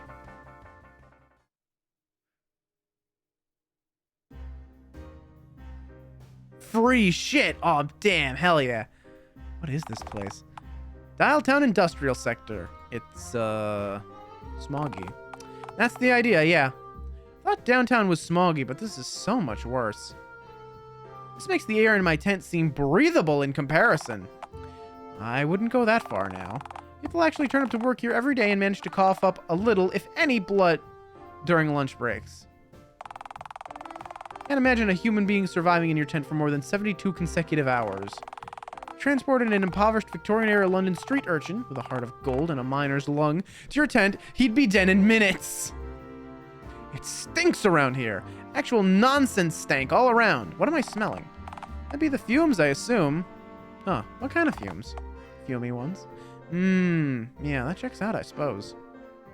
Do you think the fumes are toxic? Should I take a deep breath to find out? If you take a deep breath, you're going to pass out. And with this thick smog all around you, I can honestly see a forklift just rolling right over you and squeezing your innards from your head like an emptied out tube of toothpaste. Not sure if I agree with that, but okay. That nearby factory looks plenty smoggy. I could just walk right in and start printing. You know, unlike shops and businesses that are open to the public, most factories actually lock the main entrances, usually electronically. That won't stop me. Good luck chewing through several inches of industrial-grade steel. You really think I can do it? I think you're gonna end up whinging at me while your gums bleed profusely. So, yes? Yeah, that ain't happening. So, stop one of the workers here next to the keycard so you can say, psst, psst, psst, psst, psst. Here, keycard. That won't work yet. No. Hey, buddy. You got a light? Lobster sounds so damn good right now. God, you know what? I should see if there's like a place around me that makes like lobster Alfredo. That's like one of my absolute favorites. Like lobster and pasta is like so good. Or lobster bisque. Oh God. I think my local deli makes lobster bisque. Oh, that sounds really good actually, especially now it's getting colder. A nice soup? Ooh, that sounds really nice actually. That might be dinner tomorrow actually. Sorry to bum, but just my fucking luck left my letter in my other pair of pants. Fucking typical, am I right or am I right?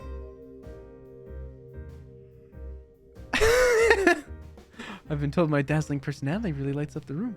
Are you seriously humble bragging to me about owning a second pair of pants? No, I was just explaining to you why I, a smoker, we need to ask you for a lighter despite the fact that I should clearly have one in my possession since I smoke. Cool, didn't ask. You did just ask. No, I didn't. Rotary Christ, I thought I got gas slipping up in there, and now it's leaking in my smoke breaks.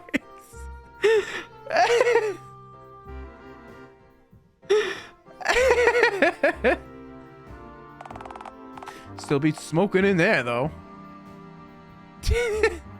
Why is that? Well, gas, lit, and leak kind of sums it all up, really. Honestly, it'd be quicker to list which rooms don't have unchecked gas leaks in them, but the few... Okay, I'm censoring the swears in this guy's dialogue before they enter your brain, because you're way too impressionable. You have a hard enough life without you swearing as much as this guy does. Except that this is for my own good. Decide to plot revenge covertly. Bring back the swears, damn it! I want to do crime and swear! I'm sure you'll figure something out. Hey, you doing okay, dude? Kinda zoned out for a second. Say, you new around here? I don't think I've seen you around here before. Unless you weren't green yesterday and just got sprayed with some pungent fucking chemicals or like exposed to one variety of toxic fumes too many on your way out of that. Actually, come to think of it, I swear I've seen that faced you somewhere before, but less Frankenstein together looking. So what's the deal? You new here? Oh shit, wait. Less Frankenstein together. Fuck, man. Are we gonna actually get into, like, the main character's, like, backstory? Like, how they came to become a cryptid? Or if they were always a cryptid? How they got their weird stitched together head? Ooh. Huh. Nah, I've been working here for years. My name is...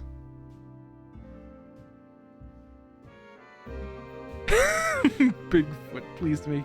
Ticket Jerry! Wow, your name is... Ticket Jerry! Is Ticket like your first name and Jerry your surname? Or was Ticket bit added to start of your name as like a punishment or something? You know what? Don't tell me. Gives me something to think about on the drive home. It's a few minutes after I leave this hellhole and just before I get home and get pressed by my wife on while I'm still working here. Other than my smoke breaks, it's the only time I get that's for me, you know? Wow, and I thought my life sucked.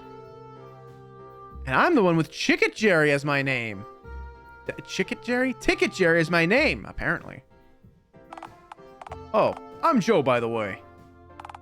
Yeah, sorry for all the negativity. This place just... Oh, boy. You ever been bitten by a emu? Once. One time is all it takes. Talk about draconian work conditions. You know what?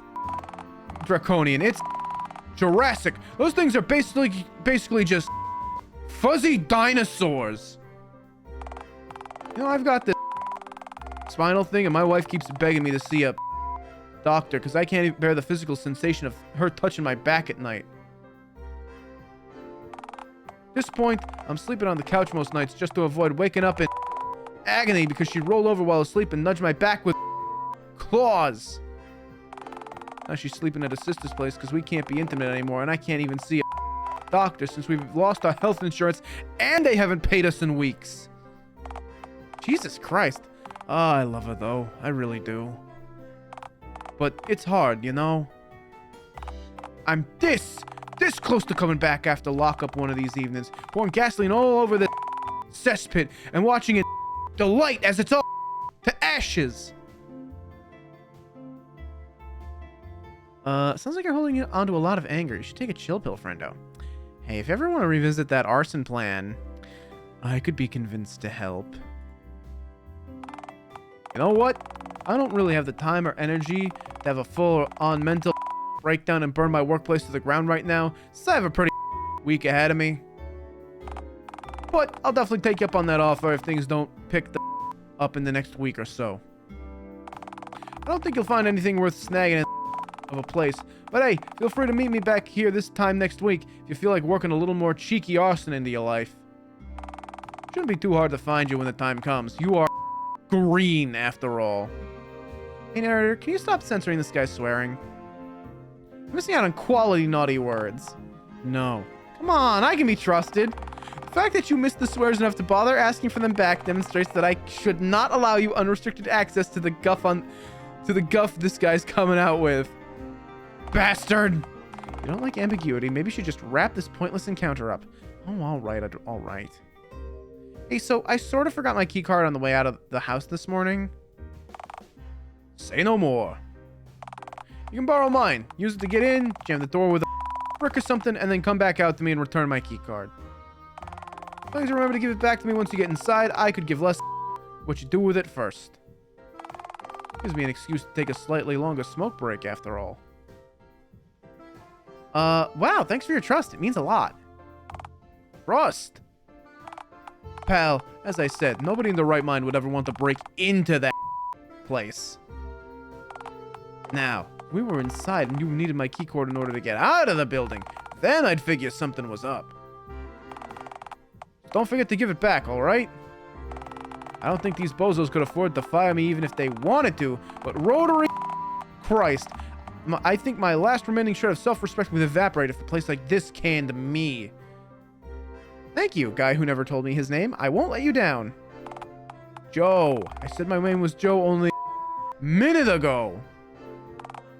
Hey, don't forget to bring that key card back, okay? I need that to get back inside. Thank you, Bo. I will definitely remember to give this back to you. Well, here we are. A doorway. Yeah, I can see that. How do I get in?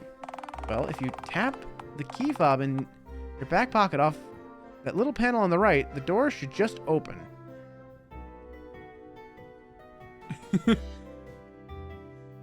Back pocket? Egads, I'm wearing pants! I remember to put them on! I had to instruct you to put them on, but in fairness, you did comply. Are you proud of me? Next question. Okay, then. Can Centipede's dream? It doesn't matter. It matters to me, damn it! Hey, what's that little box on the left? It's like the buzzer. Looks like a buzzer with a two-way speaker. Press the button and then speak right into the sound holes. And then what happens? Well, if the voice on the other end likes the cut of your jib, they'll open the door and let you enter their premises. Fantastic! Guess I'll try that then. Oh, so we didn't even need the key card. The agony of choice. Guess I'll just try the first button. Clearly, it's the most important since it's on top.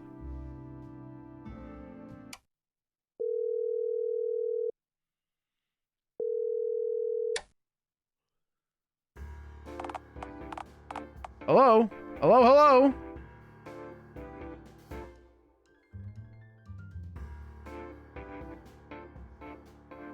Don't mind me. Oh, sorry. Hello? Hello?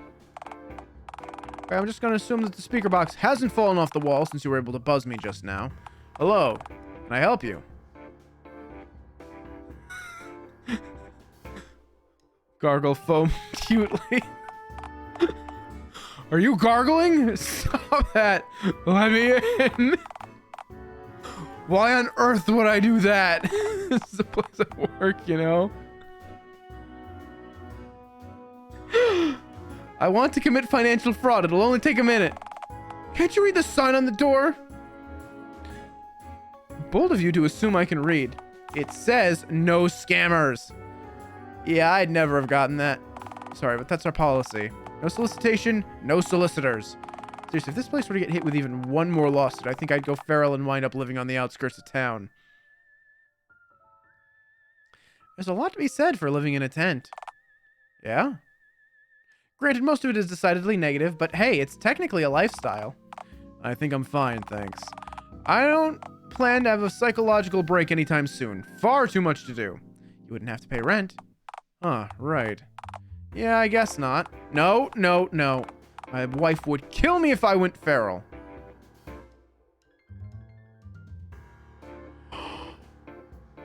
Yes!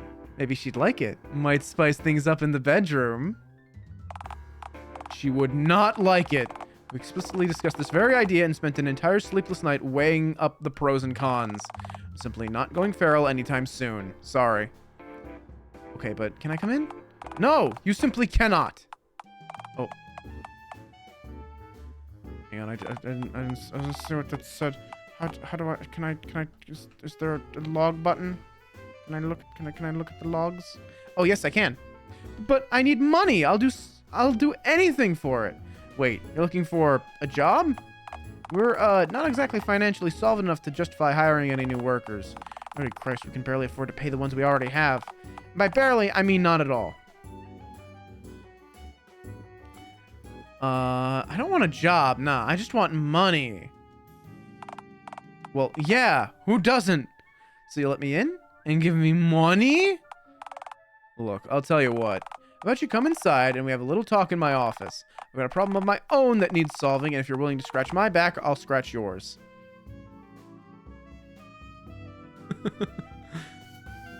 But I don't want my back scratched. I want money. Haven't you been listening?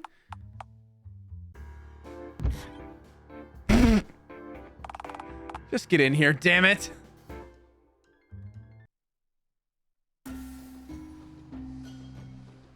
Message to all factory employees. Urgent. I will be out of my office tomorrow from 3 o'clock to 3:30 p.m. Roger, boss. Peter's office. Huh. This is somehow worse than outside. Look, it's just the right amount of fire.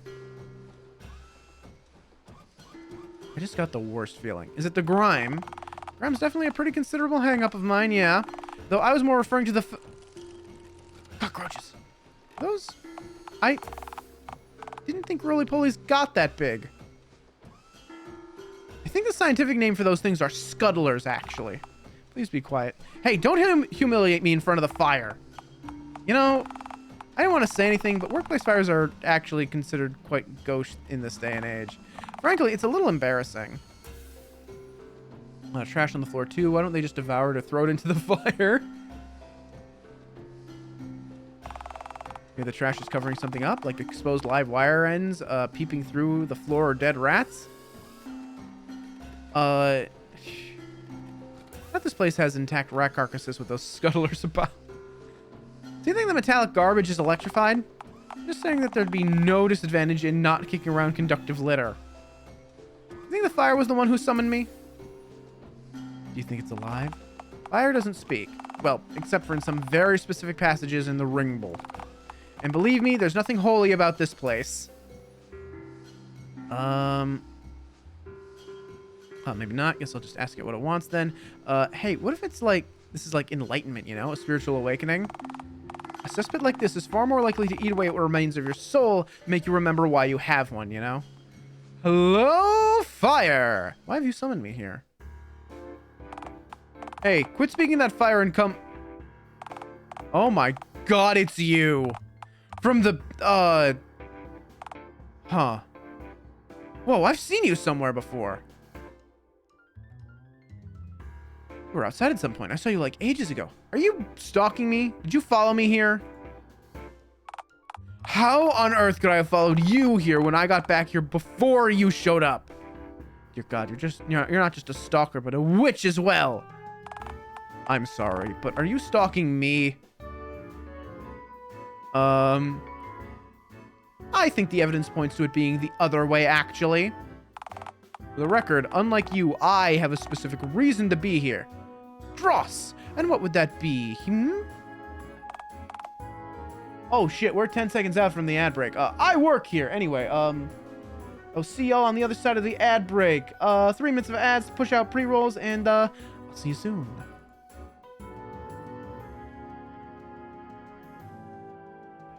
I'm trying. You can never just win silently, can you?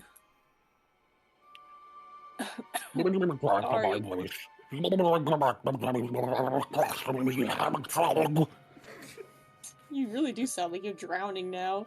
Yeah, it's important that you're like losing yourself in it, you know? Stuff from the Adventurers Guild, and I think we'll still be waiting for the time. Alright, let's go.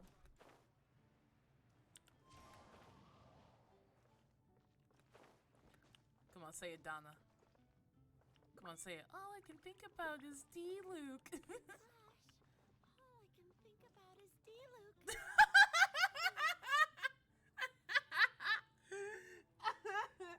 I said it. Do you remember what happened to the golden orange? Did we put that in, right? Yeah. I don't- It's right here. Do you think it ended up outside? Oh, Sprinkle, the sabotage. What the heck? Hey, streamer, lots of giggles tonight, eh? A couple chortles as a treat. Snacking on some fine guffaws. A heaping helping of hee-hee-hoos. Oh my gosh. Like, how? And now we're in the pot. Oh. Cut down some more trees. And then we'll have a home. Yep. This isn't a whore house, it's a whore home. I'm sorry, what? Okay, I thought I heard no... Excuse me? The fuck? Did you just climb that entire goddamn ladder while headless and clogusless? What the fuck? What the...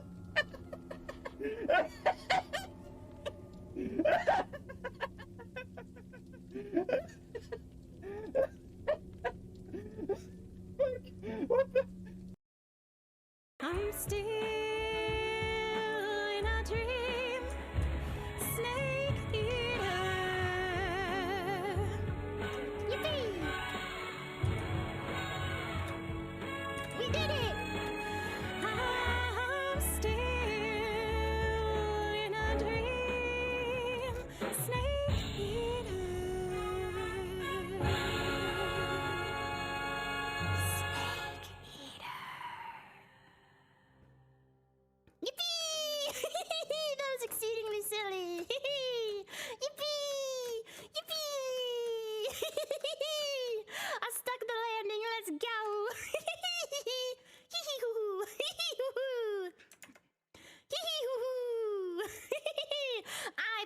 probably should have not been sitting on my foot for that. Yeah. We did it.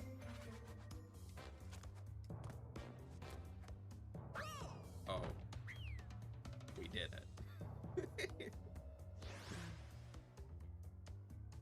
This is fine. This is fine. Alright. And let's go. Into the abyss. No pressure. Just... Ow. Please don't look at me.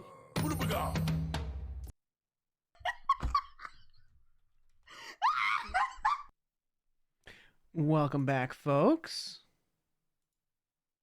Oop, not that one. This one. There we go. Welcome back, folks.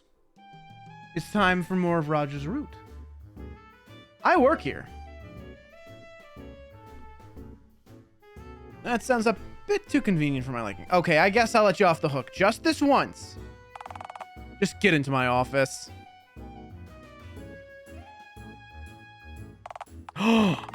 Naughty, naughty, naughty. Roger, he is your boss. Hell of a inspirational thing here. That says fuck this. You got fuck written on the computer. Stocks are definitely down. That's unfortunate. Look, let's just get down to brass tacks, okay?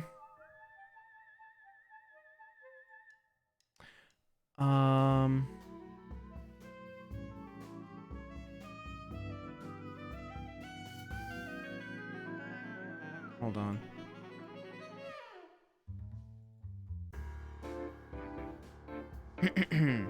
Say, what's with the fire in the lobby? Are you unaware of it? What did I just say? Fire talk is hardly brass tacks, now is it? I don't know what brass tacks actually are. Oh. Are those crummy little pins they used to stick posters up on corkboards and the like. Okay. And the fire? Oh, we've got a gas leak nearby. The fire eats up any of the flammable gas that seeps out of the wall before it can cloud the rest of the plant. We're truly committed to keeping excess gas out of the rooms that aren't already full of the stuff. Oh. Okay, and the brass tacks? I already told you there are those... Oh, wait. You meant the brass tacks I told you I wanted to get down to before we went off on this tangent, didn't you? Oh, sure. That's what I meant. Yes! Sorry, I haven't been able to get much sleep lately. Right, so as I said before, I've got a problem, and at this point, I'm desperate enough to ask for outside help. Okay, hang on.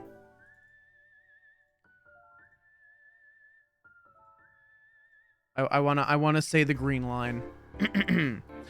Alright, tell me all about the haps. Lay it on me, phone daddy. If you refer to me like that again, I'm going to twist your arm behind your back so hard that it snaps. Right, so as I've said before, I've got a problem. At this point, I'm desperate enough to ask for outside help. And you know, everyone around here is far too busy to help. Well, far too busy and far too hostile to this place's management to be willing to help, that is. Asked Joe for help this morning, and he spat in my face.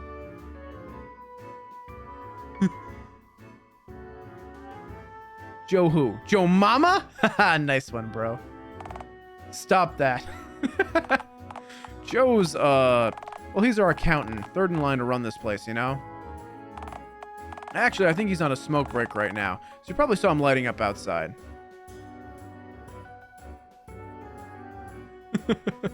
Does this Joe character work at a carnival and forbid entry unless you have $2 for a ticket? You know, like a funfair fascist? What? No, I just... Okay, look. Probably noticed that this place isn't entirely optimal in how it, you know, the fires and such.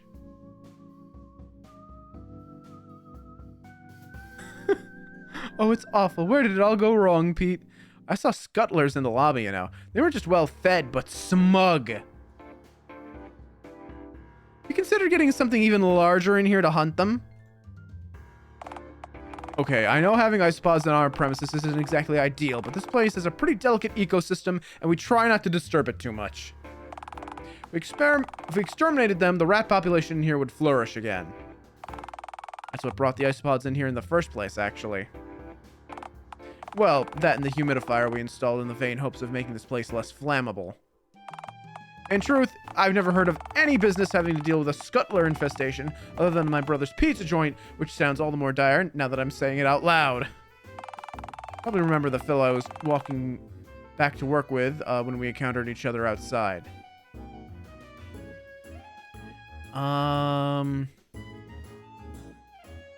Ooh, yeah, the orange sweaty guy. Had a hat that was driving you two apart. Yeah, that's almost correct. Leave the isopods alone. Hand movements are saying, yeah. Oh, you should see. You should see the Bigfoot fight scene. If we have time, and if you're all well behaved, I'll show you the Bigfoot scene where he beats up a child. It's great. There's a scene in which Bigfoot like beats up a child. It's wonderful. Thanks, I'm doing my best today. Put it bluntly, Roger's a nice, likable guy, but he hasn't adapted to running this plant very effectively. There's a tendency to hide behind the potted fern in his office when people complain about him to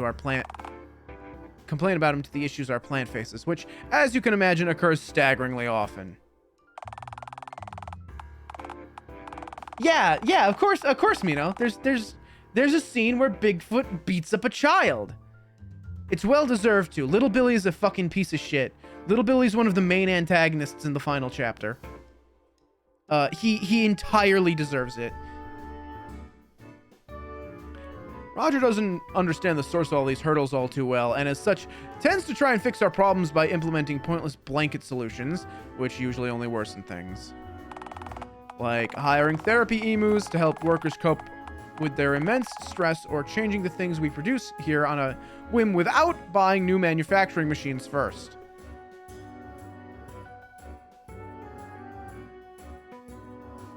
So to be clear, the emus haven't helped much? Helped much? It was hard enough to get anything done here without all these emus poking around the place. First of all, have you ever looked down at an emu's foot? Yes, many times. Next question. They have talons. I already knew that, thanks. The last thing you want in a room with cables running across the floor are large, easily spooked man-sized birds with knives taped to their feet. Employees kept getting electrocuted while walking around, so we had to strategically cover spots on the floor with trash just to add a natural barrier between the electricity and our workers. It would have been better to give everyone rubber-soled shoes, or, phone God forbid, actually repair the broken cables, but we're flat broke.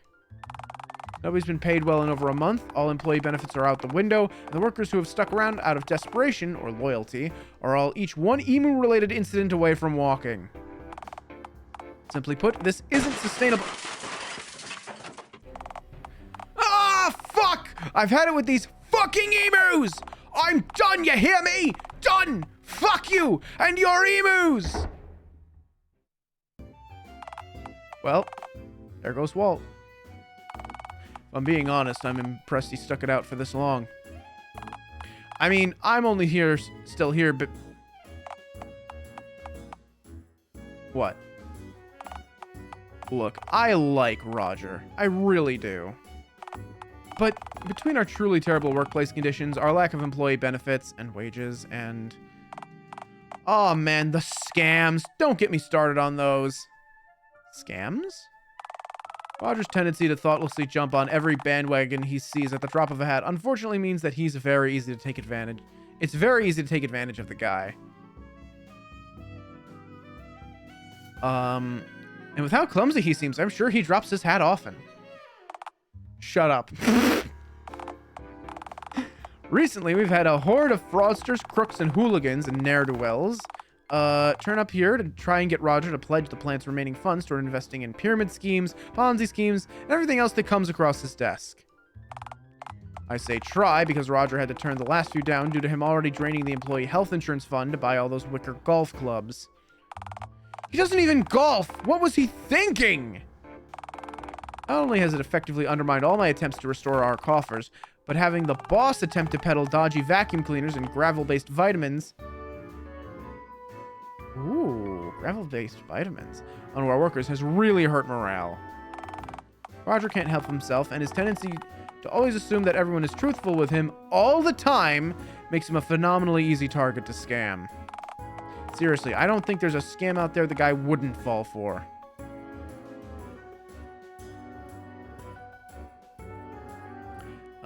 Sounds like Roger has a real confidence problem. He's so easily led and keeps switching plans. Wow, Roger's just a total liability, huh? Be more of a use to this place. He'd be of more use to this place as the dog food I presume you serve in your cafeteria. First of all, hey, be nice. Secondly, if you think we're affluent enough to afford to feed our workers anything but dirt, you really haven't been listening to a single word that's come out of my speaker holes.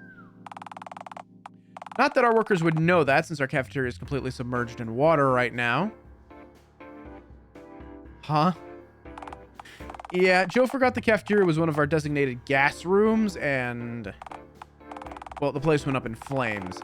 Had to axe a water pipe just to flood the room and put out the fire. Once the cafeteria became fully submerged in water, those ice pods became really fond of that room, and now it's a total no-go. What, because you can't eat a Borgor while wearing a snorkel? No, because the scuttlers instantly try to devour anyone who tries to access the submerged cafeteria.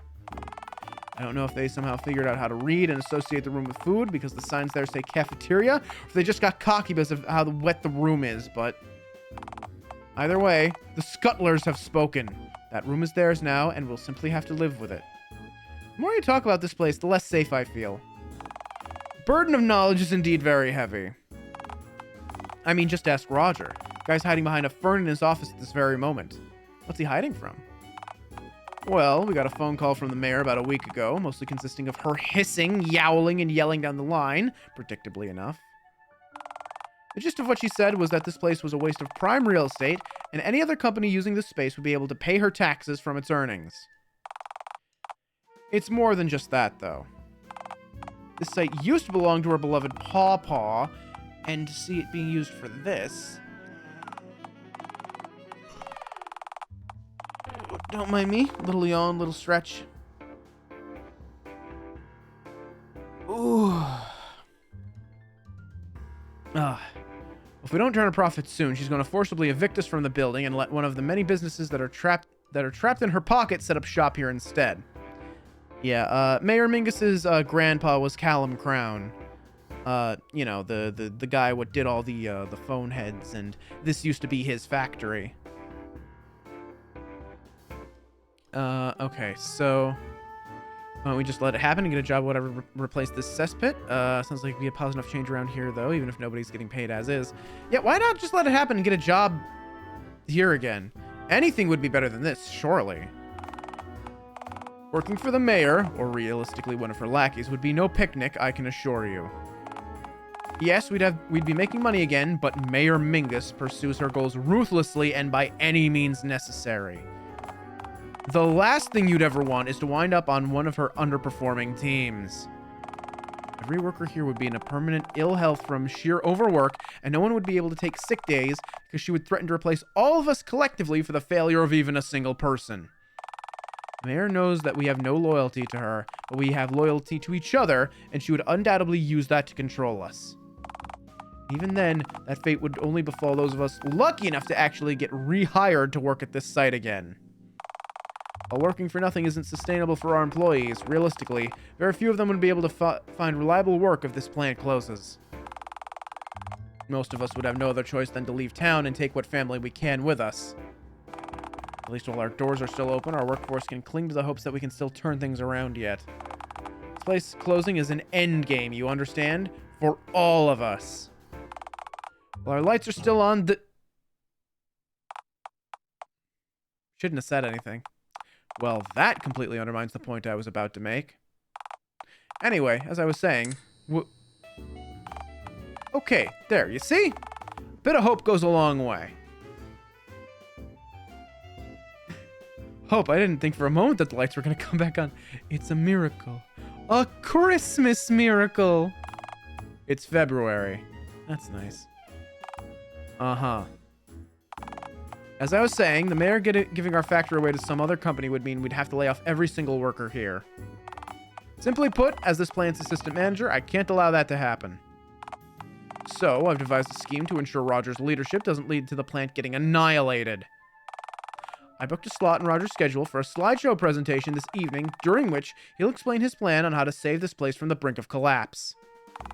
Everyone knows what's happening, and the staff have kindly agreed to stay back this evening to witness the big spectacle. Now, here's the thing. Roger isn't exactly the most tech-savvy person out there.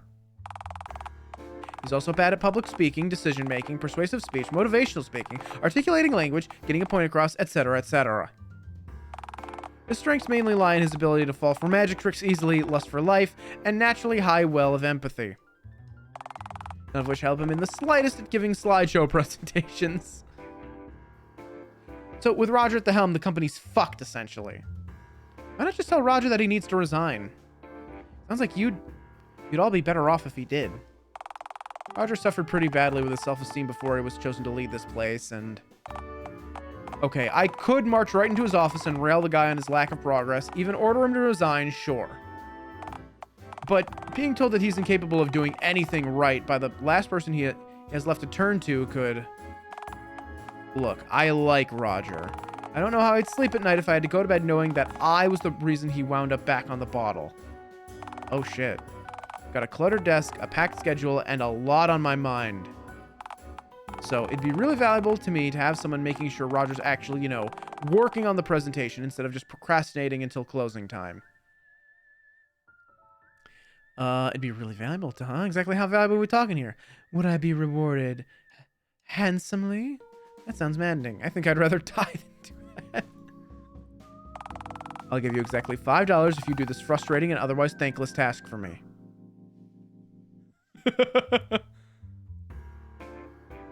Hot dog! 5 smackaroonies! That's all I've ever wanted. Boy, someone's easily pleased. Not that I'm complaining, of course. I take it we have a deal, then. May I interject? Oh god, the narrator's gonna talk now. Don't be revolting!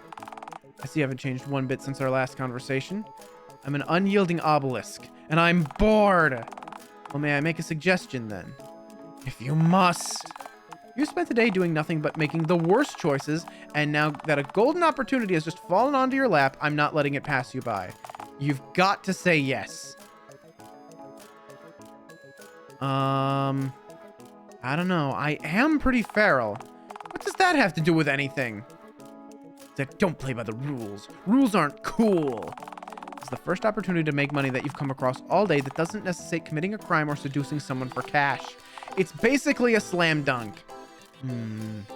Well, I do like slamming and dunking. All I've got to do is hold those eggs of yours until this evening. How hard could that be?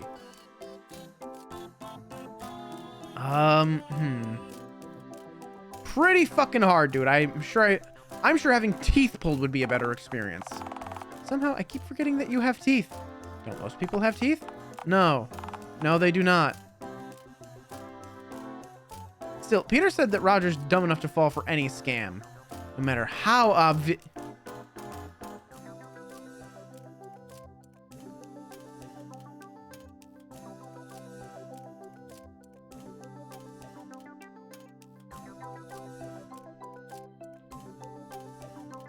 Form a soul-crushingly evil plan.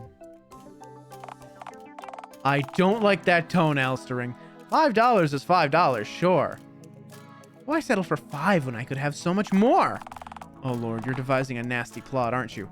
What's stopping me from pulling a scam on Roger? I mean, hell, I could take the fake money idea even further. What if I tricked Roger into giving me his real money in order to buy, say... a special kind of fake money that's essentially worthless and only exists on paper. Uh-oh. I could make a fortune off this brand new idea. Let me guess. Because I'm a cryptid, it would be a cryptid currency. I doubt even Roger would be stupid enough to want to get in on this. Why, is it the whole not being backed by any real-world commodity thing? Sure, but for the record, the US dollar hasn't been backed by anything in particular for quite a while either. Granted, if the dollar plummeted in value tomorrow, every bald eagle would weep and the world economy would crash, so the dollar's a hell of a lot more reliable than... Alistair Ring, are you even listening to me? Pete mentioned old Raj likes pyramid schemes, too. What if I combined the ideas together to make a mega scam? I bet he'd jump right on the bandwagon. I mean, how could he not, right? Well, yes, that may be the case, but your goal for today isn't to get rich, Alistair Ring. It's to find $2 so you can get into the fun fair without being romantically deceptive or, you know, by murdering Ticket Jerry. Let's not complicate things. Doing exactly what Peter says is your best shot at making $2 by sundown. Maybe you're right. I'll never be buff, rich, and stylish. Just forget it. All I see is green, baby. I'm gonna forge my own empire. I really don't care for this spontaneous new arc. Sudden ambition unnerves me. Your insolence and sloth actually act as much needed nerfs, you know. Without them, dear God, there's nothing holding you back. I have spoken, narrator.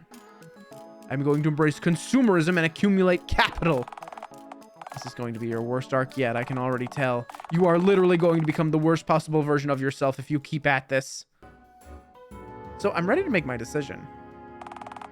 I'd certainly hope so, because after watching you murmur unintelligibly to yourself for a solid minute, I'm definitely looking forward to the end of this conversation.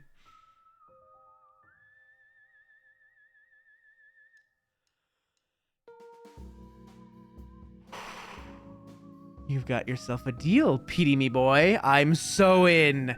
Scam Roger!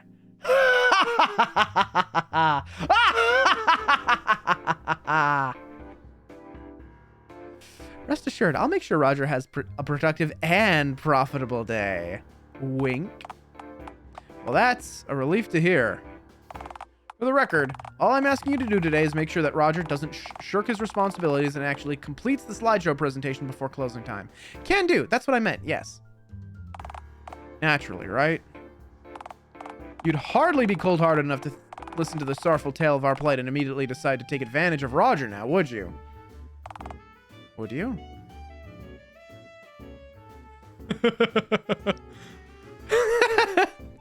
Ah, shit, I was going to do exactly that. Abandon the scam, good decision.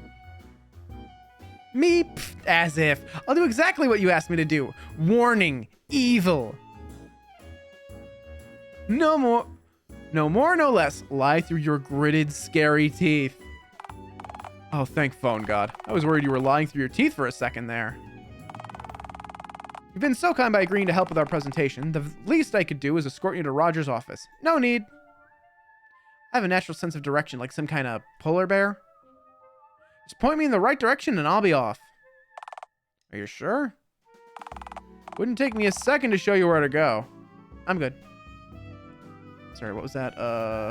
I'm certain. After all, the quicker I'm out of your hair, the quicker you can get back to work.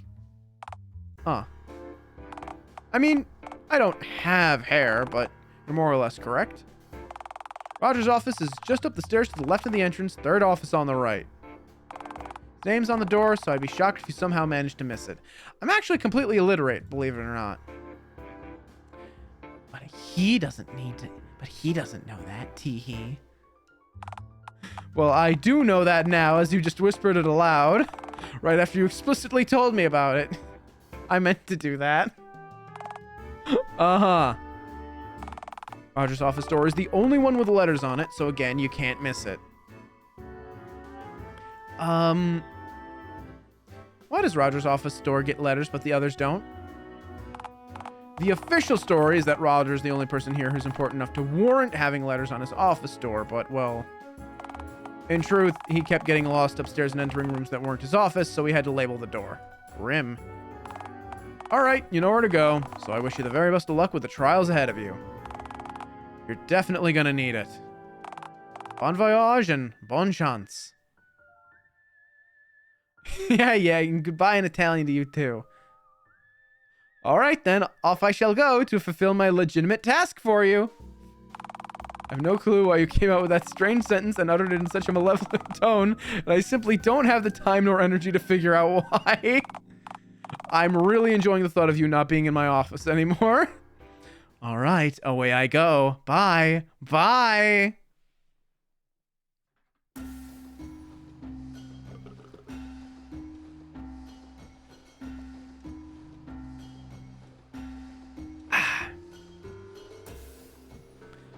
Well, there's Roger.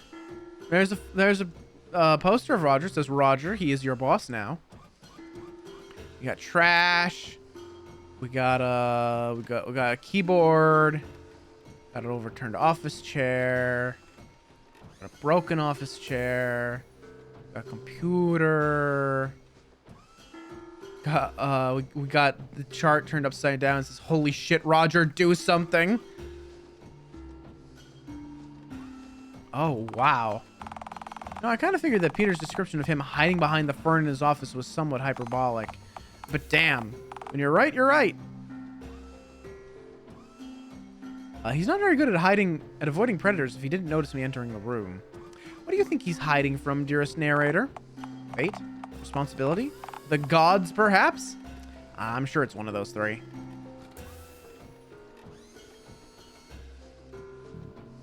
Hey, Roger. Psst, over here. Hey, hot stuff. Why not take a cheeky gander over here? Roger. Oh, excuse me. Roger, you insolent sack of human shit. Get over here. Let's seduce him. Whoa, mama.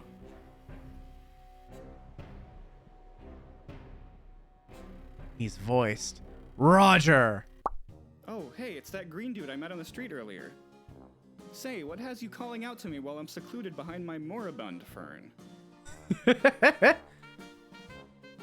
Why, I'm sorry, moribund fern? Yeah, it's my newest and best product idea. I use mine every day. Every office should have one. Uh-huh. Most offices do have ferns in them. I mean, I think they do, right? They're basically just domesticated Jurassic plants. The colored T-Rex of the plant world. Yeah, but the moribund fern happens to be large enough to hide behind, so you can avoid your various duties and responsibilities. I see. What happened to the pot it was in? Well, the fern fell over and the pot smashed. But the dirt hasn't noticed yet, so we're all good. As I always say, if it ain't broken, don't fix it. The pot is broken, man. Don't me, man. Only shards remain, Roger. Look, it's not that I don't hear what you're saying. I do respect your opinion, even if I disagree with it. What's there to disagree with? You. Oh, sorry. Let me put the mustard on that. Let me put the mustard on that. You. Look, I refuse to put up with any more of this malarkey while that fern's in the way. You have lost your fern privileges, Roger. Now come on out from behind that thing. Oh, right. Yes, Peter did say I should come out from behind the fern when people come in here to talk to me. So. All right. I'm glad we found some common ground. Yes, thank you. I've got this little saying. Teamwork makes the dream work. You did not come up with that. Granted, I have no clue who did, so I guess you could have. But I really don't think that your brain thought to rhyme those words before anyone else's could. Yeah. Well? Well, what? You're gonna... Am I gonna what? Roger! Come out from behind the fern! Oh, right. Yes, sorry. Say, did you happen to see a gaggle of MILFs walking around in the hallway?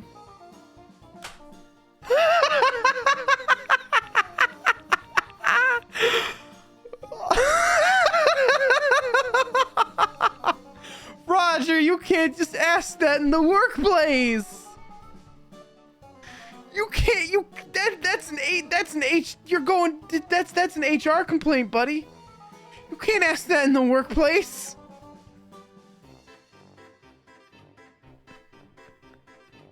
What? I swear I just heard one crooning to me right before I spotted you. Yes, that was me. You see, I got a pop-up a while ago telling me that ravenous cougars are in my area and that they're heading for my location. But I guess I figured I was safe after a week or two had passed. That was me. I said your name. Oh. Hey, you aren't a cougar. I'm not any kind of cat. Peter hired me to help you with your presentation. Wow, that's good to hear. I may be good at a lot of things, but I'm lousy at putting slideshow presentations together.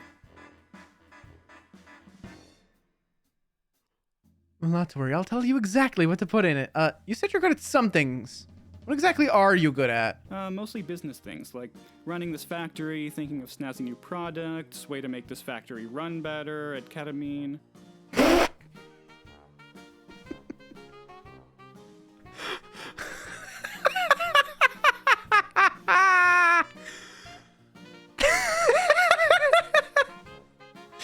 I'm stealing that. I'm stealing that. I'm stealing that from now on. I will say at ketamine instead of etc. God damn. Also, yes, because it wasn't. They didn't explain it earlier. MILFs is the plural of MILF. If you did not know. Huh. Okay, but you're struggling with making a slideshow presentation. I'm sorry, but what? Are you daft? The mayor's foreclosing on the plant. Yeah, see, Peter keeps telling me that. Apparently, we keep getting angry red letters from the mayor with a time and date on them, and if we don't emerge from the red by then, they're gonna hit our plant with a big wrecking ball. Yes. How far away is that date? I have no idea. I wrote it down on a sticky note, and I stuck it on the wall next to my poster, but, well, it looked really angry, and it soured the creative vibe I've worked so hard to cultivate in here, so I destroyed it. Oh my god! Ask Peter. I have a feeling that's your go-to response for most questions you're asked. Well, yeah, because Peter always knows the answer. My job isn't about knowing every nitty-gritty detail about the running of this place. I'm the big picture guy. Oh no, not a big picture guy. Oh no. No, he's the ideas man. He's the kid that like was growing up and be like I'm gonna work in game development, but I'm gonna be the ideas guy. I'm gonna tell them the ideas for the game, and they're gonna pay me $1 billion for my really good video game ideas. And they're gonna make the game, and it's gonna be amazing and cool. My ideas steer the company. This here company's like a big boat, and I'm the captain.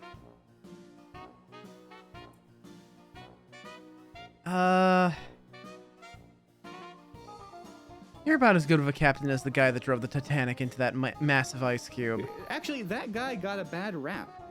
It wasn't his fault that an iceberg appeared in front of the boat. He actually didn't put it there, despite what people say. I mean, isn't this like half of white collar jobs? Stares in Google. He could have just gone around it. That could have been risky. I mean, imagine if he dodged the first iceberg and accidentally drove right into a second, even larger iceberg. It could have been way worse, is my point. Roger, the ship's at the bottom of the ocean. Most of the schmucks on board died. Let's just agree to disagree, okay? Most of the people on board died. I'll tell you what. Let me run this one by my people, and I'll get back to you. What? Maybe we should just discuss your presentation. Yeah, I've been saying that. No, you haven't. I have all these options to skip tangents and just not engage, and I'm just like, no, you literally haven't. You've been rambling on about unrelated hogwash. I've been saying it to other people who aren't here right now. It's the talk of the town. Everyone's been saying it. You and I. Oh my god, I missed this game so fucking much. Yes, let's agree to disagree. Punch him like a football. Oh, you and I should discuss your presentation. Yeah. Who exactly is saying that I need to help you with your presentation? Peter? I just told you that. Yeah, see, I've been saying that. Let's just cut to the chase, alright? This man is infuriating. I don't feel bad about scamming him anymore. I'm going to scam the shit out of him. I'm going to take every non-existent dollar he has, and I'm not going to feel bad about it anymore.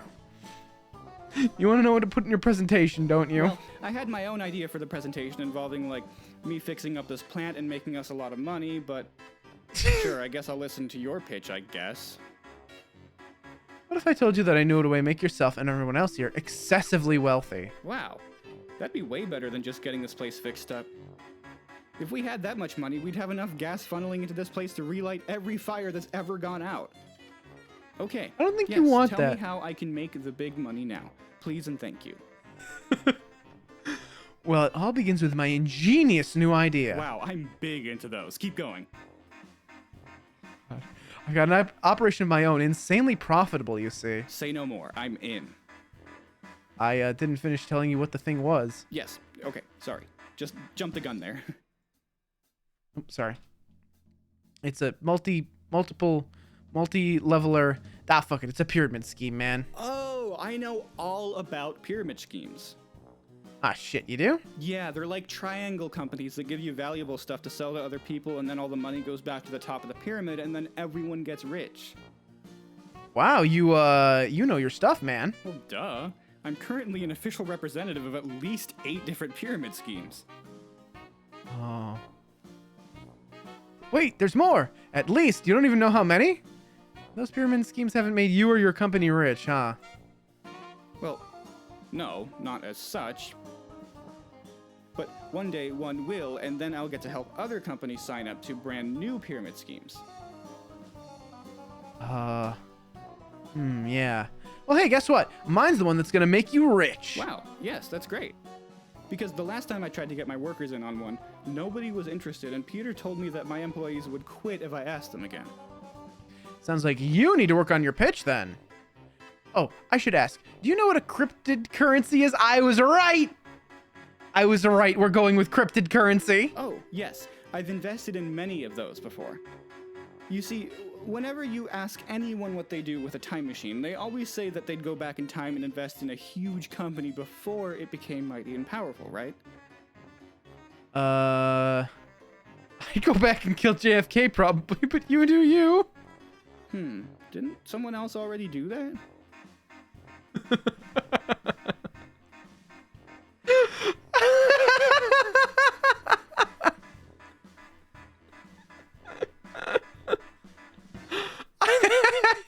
I'd have done it funnier. Well, okay.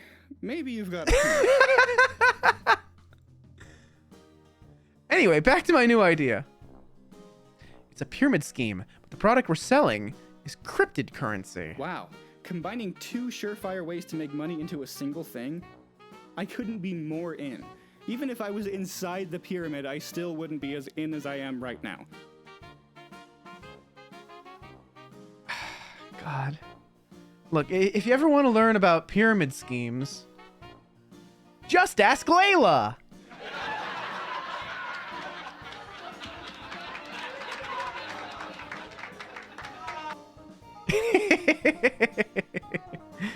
I hope she isn't here right now. She'd probably kick my ass for that one. Tell me, what's the name of this company? It's called FrothCon Next TM. A cryptocurrency that connects you to the froth you care about the most. She would kill you and I would sell tickets. Yeah, that. What? What? Oh, sorry. When I said the name of the company, I imagined it popping up in front of us. Oh, you saw that too? I figured you were talking about something else, since other people can't usually see those. How'd you get the dancing raccoons to show up next to that text, though? Did you have to hire those? Dancing raccoons? Oh. We might have seen different pop-ups then. I feel cheated. I want to see dancing raccoons, Really, damn it. This is both a blessing and a curse, you know. Tell me, Roger, do you know how pyramid schemes are formed? Like, exactly. Legally speaking, I mean. Well, no, not exactly. I just know that it involves paperwork, a dream, and just a touch of magic. Yeah, that sounds mostly correct. So, say, hypothetically, if I hadn't filled out the needed paperwork for my company yet, you know how I'd go about doing that? Well, no, not really. I don't think that something like that is really possible to really understand. It's probably pretty complicated, you know? Yeah, huh. I guess I could try the bank, maybe? That's where paper is made, after all. Hey, Roger, I've got to go out and quickly do something. Yeah. Oh, hey, that's fine. Where are you going, bud? Never you mind. Guess I won't then. See you when you get back.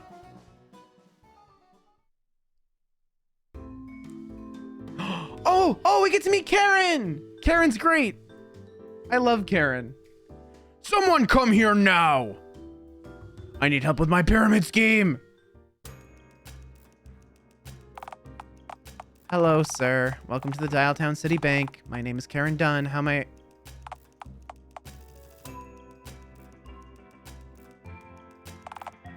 You're green. Yes, hello. No time for that today, I'm afraid. I have an urgent financial question. I never in my life imagined the words "I love Karen" would happen. Yeah, she's great.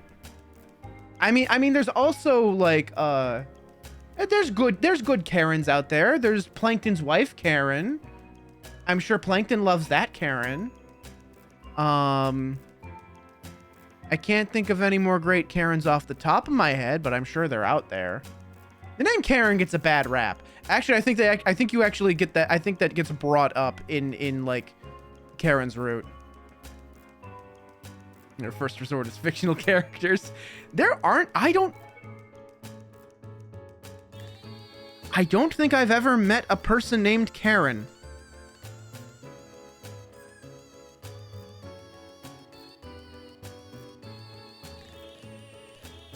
I'm like racking my brain. Yeah, I don't think I've ever met anyone named Karen. So, in fairness, I don't have any bad examples of Karens either. I have an urgent financial question. If your plan is to visit the casino downtown, keep betting double your previous bet on red until you eventually win and then instantly cash out. If your plan is to visit the casino downtown, keep betting double your previous bet on red until you eventually win, and then instantly cash out, I'd have to advise against doing that. But what if I bet it all on black instead of red every time? Would that work? Would I win then? Well, no, you'd have the exact same odds of winning, mathematically speaking.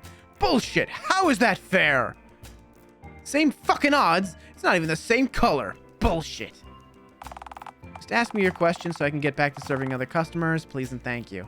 Oh, all right. I'd like to start up a business. Oh, that's actually something we can help you with. I like how she emotes with her, like, paper feed tray. I think that's really cute. Also, did you notice she's got a little horse on her printer? She's a horse girl. She's a horse girly. And I love that for her. She prints pictures of horses. Mingus says, oh, well, there's Mingus. Horse girls make do. They scare me. She's really sweet. She's like, you know, she's a struggling artist, and like her route is like really cute. You take her to like an art exhibit. You teach her that like fancy art is like bullshit, and that her art is as good as anyone else's art, regardless of like whether like some big fucking art snob says it's good or not. She's lovely. She's really sweet. I love her. I have a little plush of her. I have a little plush of her over to the side. They've done a bunch of makeshift plushies of the characters. I have Karen plushie. Fancy art, aka money laundering. Correct. Actually, something we can help you with. Also, tax evasion, money laundering, and tax evasion mostly. Wait, really? Huh? Coming here was a complete guess on my part. Yeah, if you want to start up a business, we've got the forms for that here. Forms? Plural? Drat, it never ends. I find that most things that aren't fun involve some degree of paperwork. Even some things that can be fun often do. Renting a chimpanzee, for instance, can be a permanent nightmare. I can rent a chimpanzee? I wouldn't recommend it. Oh, all right. But I can, and I will. I'm gonna pretend I didn't hear that, as I'm certain you lack the proper permit to do that legally. Thanks, Karen. You're a real one. Okay, I'm gonna hand you the correct form now, so this conversation can end, and you're gonna fill it out away from the counter while I serve other customers. I can't really, I'm what you call illegitimate. You're the bastard heir of a forgotten empire? That's what that word meant? That's what that word means? I meant I can't read. Oh, you meant illiterate. Yeah, basically the same thing though, right? I'm sure there's some overlap. Well, look, I can guide you the correct form, but we only help DTCB customers fill out forms here. Oh, Dialtown City Bank. Okay. So everyone else is just fucked then, right? If DTCB staff filled out paperwork for every non-account holder that drifted in here, the bank could go under in a year, I'm sure.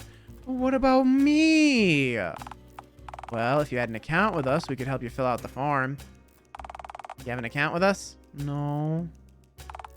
Well, do you wish to open an account with DTCB? It depends. Is there a form to fill out? Yes. Ah, you're a sick fuck, you know that? Do I need to call Frank over? That depends. Does Frank help fill out forms?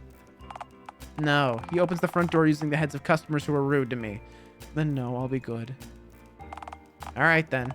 Let's move on. Okay, so there's different forms for different types of companies. What type of business are you looking to set up?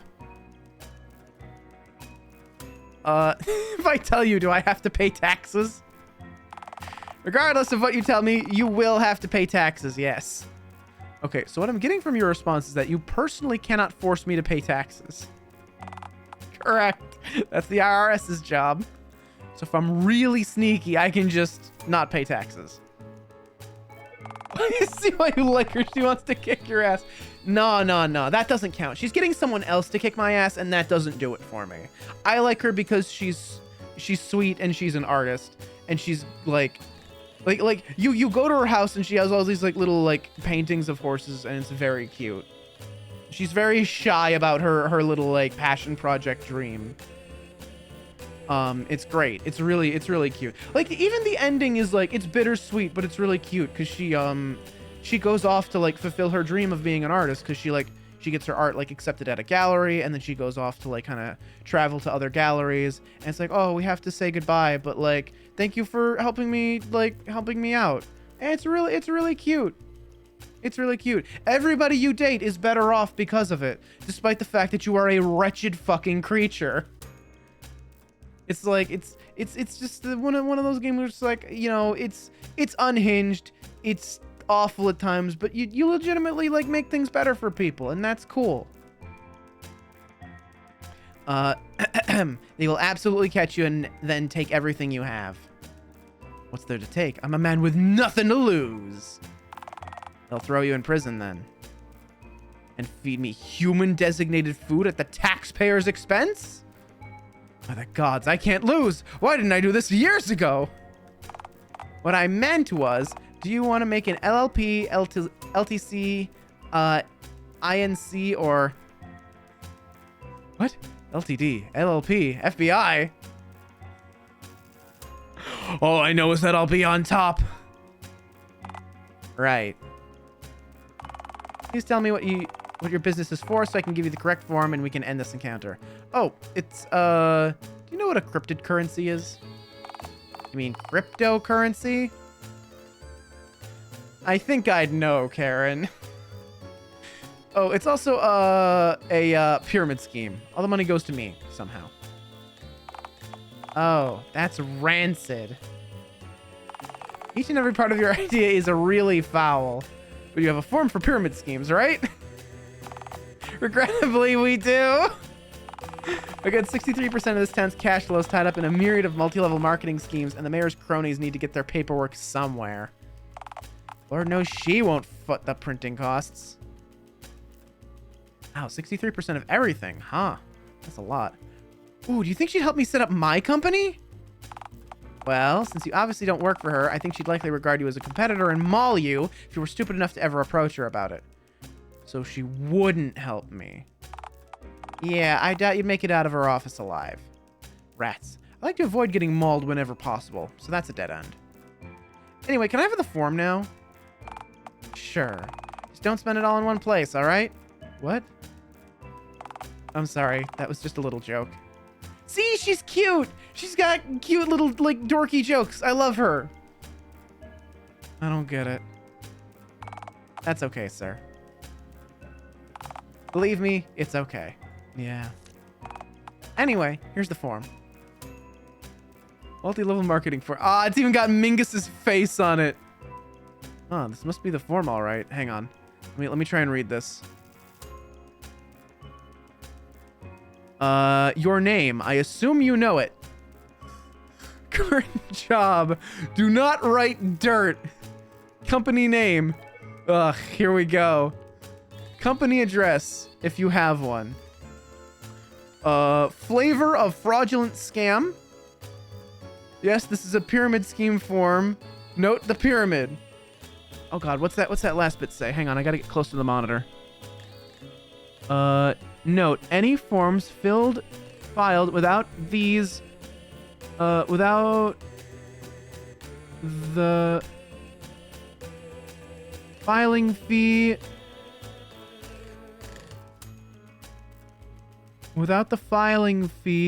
will be incinerated, and then I'll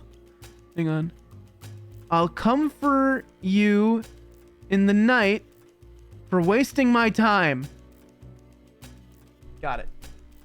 Sorry, I had to lean really close to my monitor for that one. Huh. Yep. This must be the form, all right. There's the aforementioned pyramid front and center. Oh, there we go. It stopped moving. I could have just waited for it to stop moving. I wasn't sure if he was going to put it away and I wouldn't get to read it.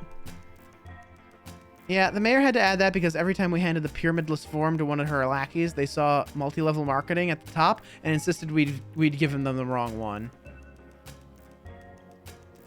Real sharp cookies, those guys.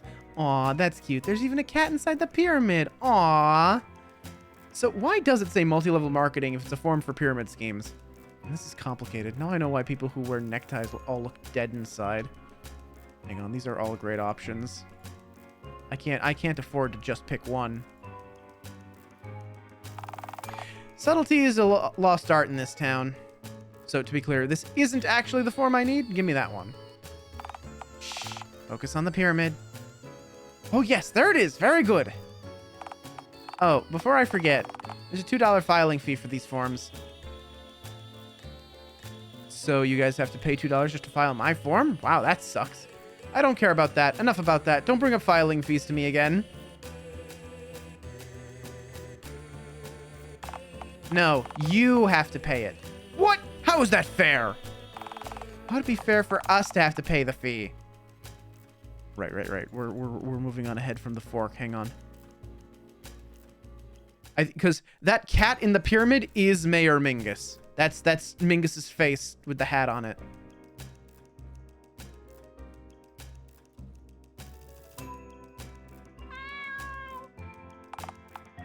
You know, I've often wondered why the mayor would do something as needlessly incriminating as putting her face on the forms.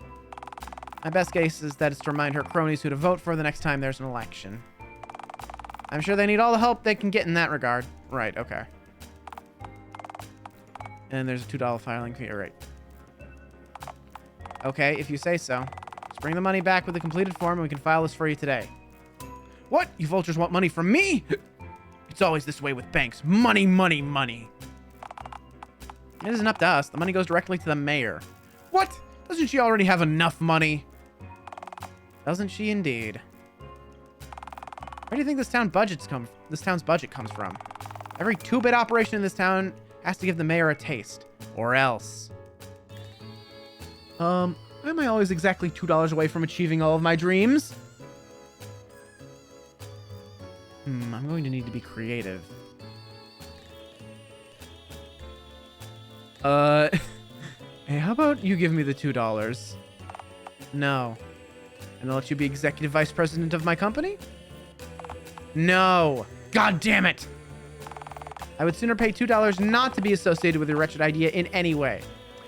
So, you will give me the $2? No. Again, I'd prefer not to give you any of my hard-earned wages, thanks. Oop. Rats! Another dead end. Alright, I'll just have to figure out another way to get the money. Wintown is gullible enough that I could scam $2 whole out of the... Roger! Okay. Karen, my ink-churning maiden, I will return. I will return with $2. Alright. Assuming security doesn't notice you re-entering, I'll see you then, I guess. You guessed correctly. Goodbye, Karen.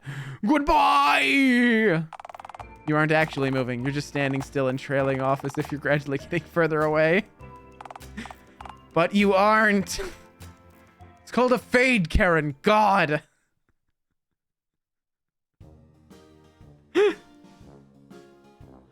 All right, we're coming up on the ad break here, folks. So we're gonna do that. We're gonna take a 3-minute ad break to push out pre-rolls for everybody, and I will see you on the other end of the ad break. Take care.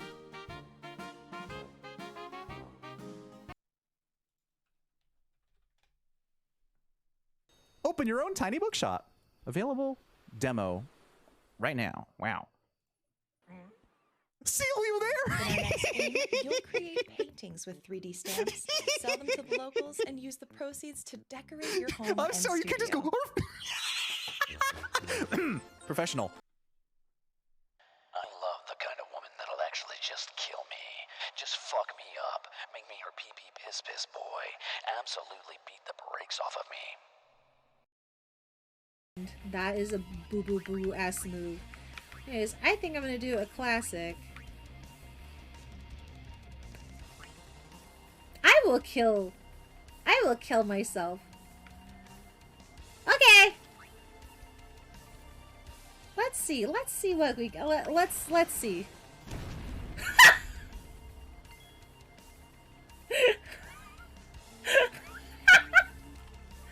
Can I add a third person? Hello? Oh shit, alright. He fucking exploded. I can't add a third person back. Oh, this is funny. Anyways, he fucking killed himself. He fucking blew up. I didn't know that. It is. Go, Bagel, go! I'm not sure I want to know. Piss bottle. Ooh, give me, oh wait, no, I don't like how excited. I didn't mean that. Oh, hey, look! I found the way out. What? Yeah, no.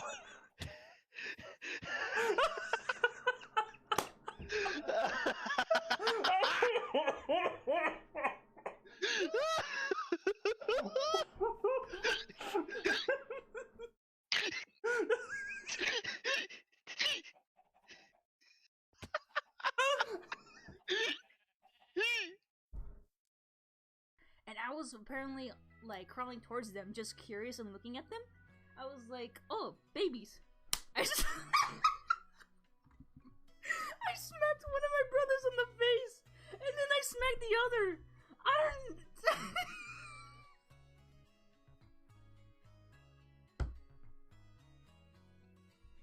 Oh no!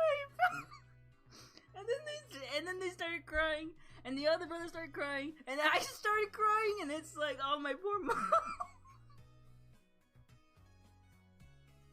Yeah, I've been a my whole life. While doing a funny dance, yeah. Ba-ba-da-ba-da-ba. I'm sorry that your dog just got hit by a truck.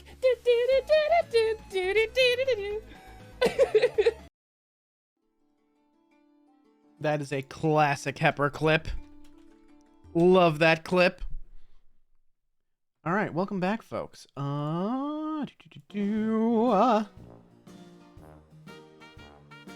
So, when we last left off, we had just acquired a pyramid scheme filing form from the bank, and now we need $2 to for the filing fee, and we're going to scam that $2 out of Roger. Hooray!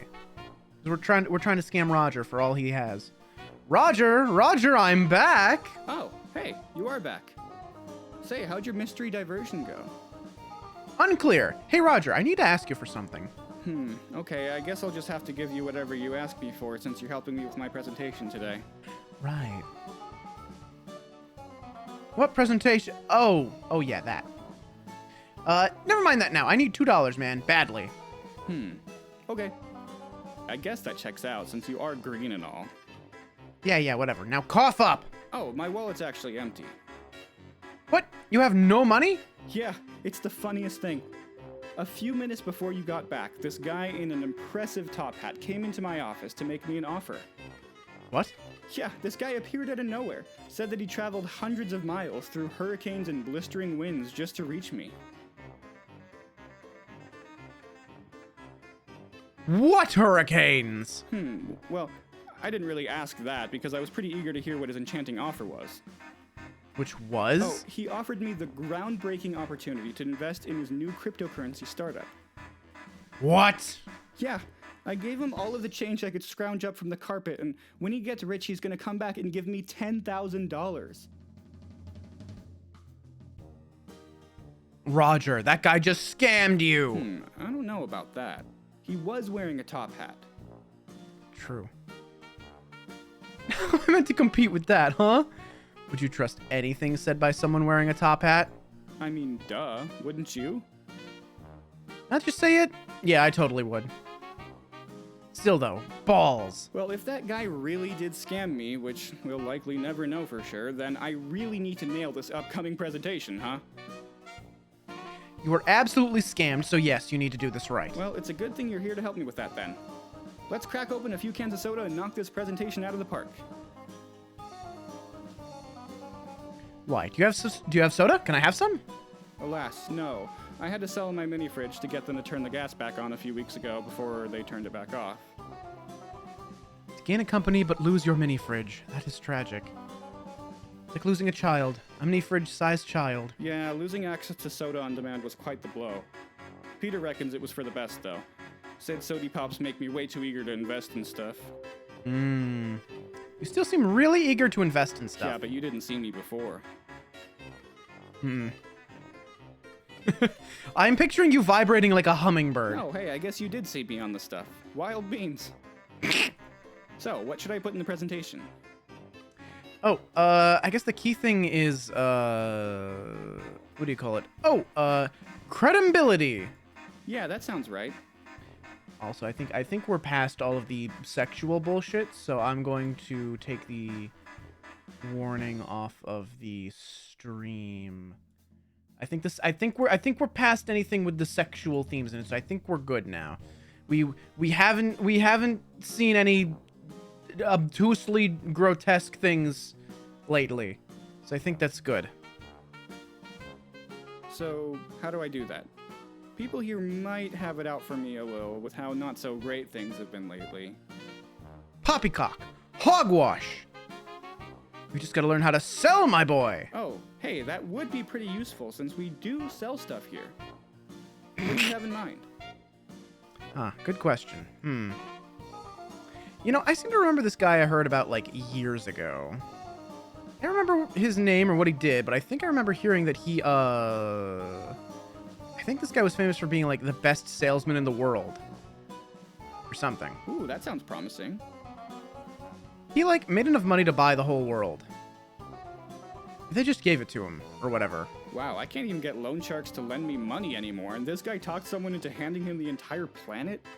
Damn, that's a good lead. Let's just copy his ideas then. Yeah, apparently this guy had what you call, moxie, or pizzazz, if you will. That word's pretty close to pizza, which virtually everyone loves, so let's go for it. Okay, so what do I do? Ah, shit, I heard about this fella so long ago. It's gonna take some serious pondering to remember anything worthwhile.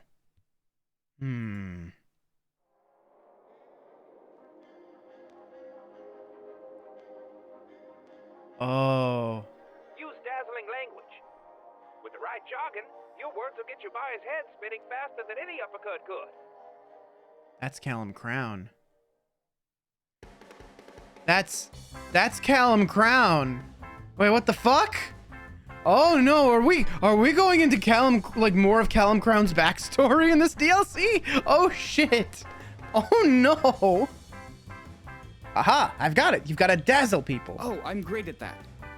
Have you seen my hat, perchance? Yes, it's in your hand. Thanks for noticing it.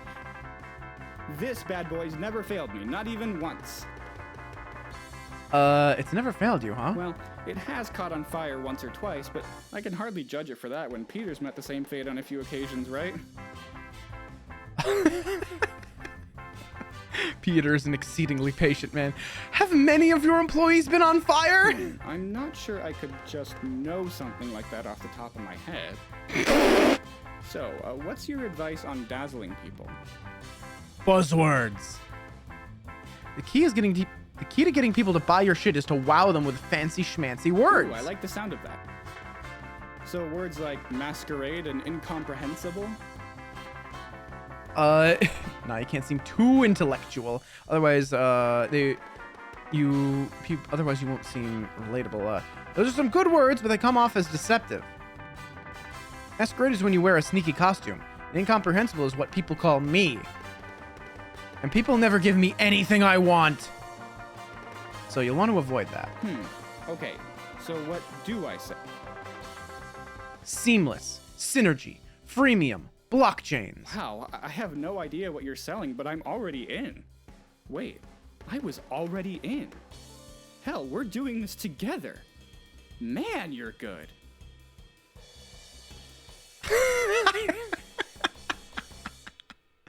I have my moments. Squirt violently. Whoops, sorry about that. Pride gland went a little apeshit just That's there. Okay. Your slime will feel right at home with the rest of the grime in this room. You know, we're probably quite lucky that I didn't do that on any of the rooms with open flames in them. Yeah, or get any of it on me. Yeah, sure, whatever. Cool. So, how do I work your snazzy words into my presentation? Honestly, you're putting too much thought into this, agonizing over the smaller details. That is true. I do tend to be too much of a perfectionist when I work. All you need to do is project confidence. It doesn't matter how you use these words, as long as you say them like you know what they mean. Cool, but, what do they mean? Don't you worry about that. Okay, that might be a tall order since I have the entire weight of the world on my weary shoulders, but I'll try not to worry about it too much. Say, You'll be fine, don't worry about it. Verbs, nouns, or just like general purpose? Yes. Okay then. Damn, this pitch is coming along beautifully, but without some kind of predatory contract to sign. How the hell do I keep people locked into my horrendous plan? Coercion? Bribery? Maybe that Machiavelli guy I had appointed wasn't just a big nerd. Machiavelli was a big nerd, but that isn't why you shouldn't listen to the guy's advice. Oh hey, narrator, I need help. I need $2 really badly. Boy, that's practically your catchphrase. But this time I mean it. Refer to my previous quip. Curse you and your ceaseless mockery. I need help. What do you even want me to do? Can you loan me $2? It was worth a shot. What do? Roger has no money, but I need money. Give up? You've reached a dead end. You're trying to build a sandcastle with shitty dry sand right now. Doesn't matter how you sculpt the sand, it's all going to come crumbling down the moment you lift your bucket. I need to draft up a scary contract. And I need a legally recognized company to trick people into working for before that. Yeah, it sounds like you're in a real pickle. Give up. I refuse. Just need something to pilfer.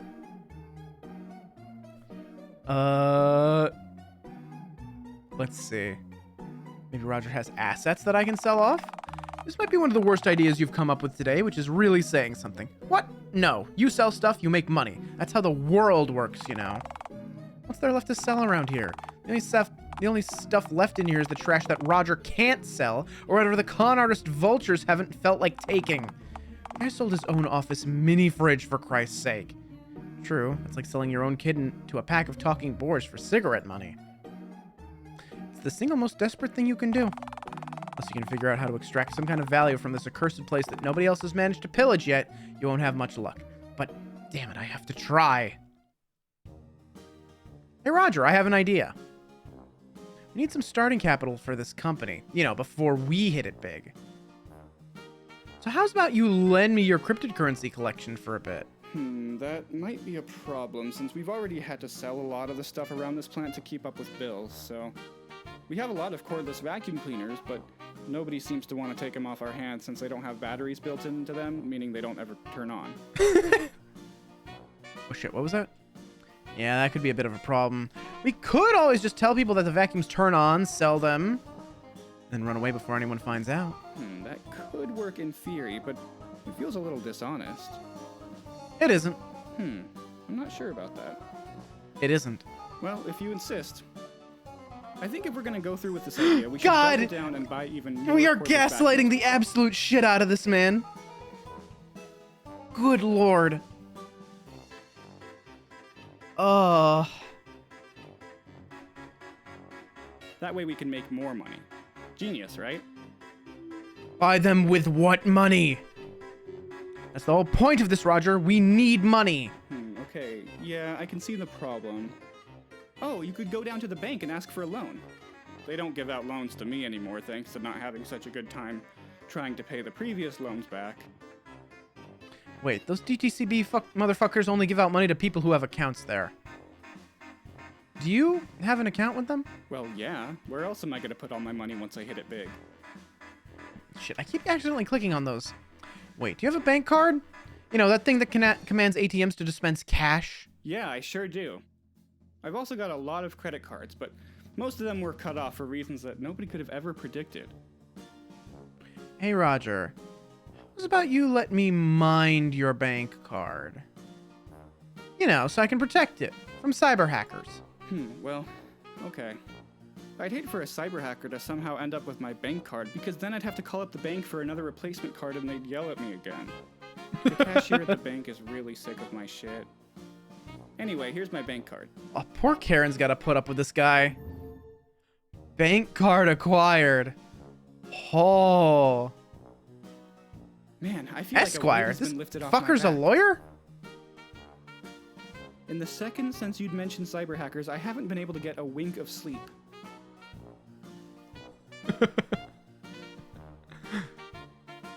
While we were standing here talking? Yeah, exactly.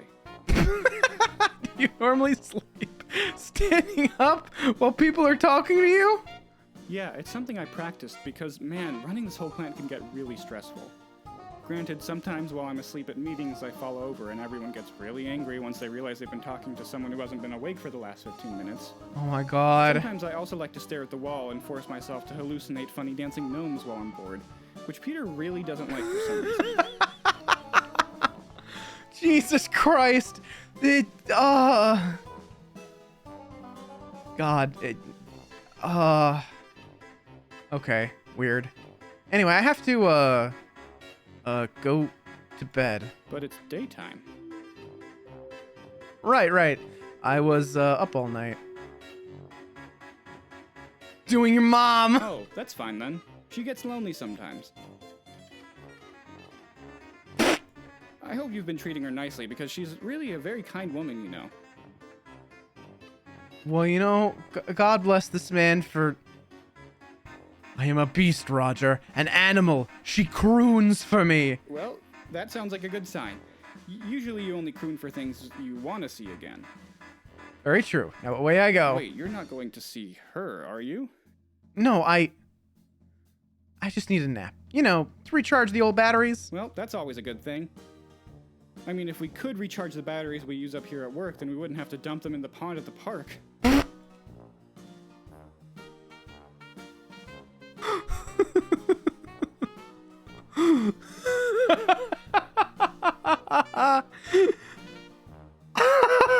God! Hello, how's it going, Flash? How you doing? Oh. You're the one dumping those used up batteries in my bathing water? Well, only since we stopped being able to pay to have our garbage taken away. That's my ecosystem, you fuck! If I wasn't devouring every damn battery dumped in there, I'd smack you around right now. But see, if we're feeding a creature in the ecosystem, isn't what we're doing technically eco-friendly?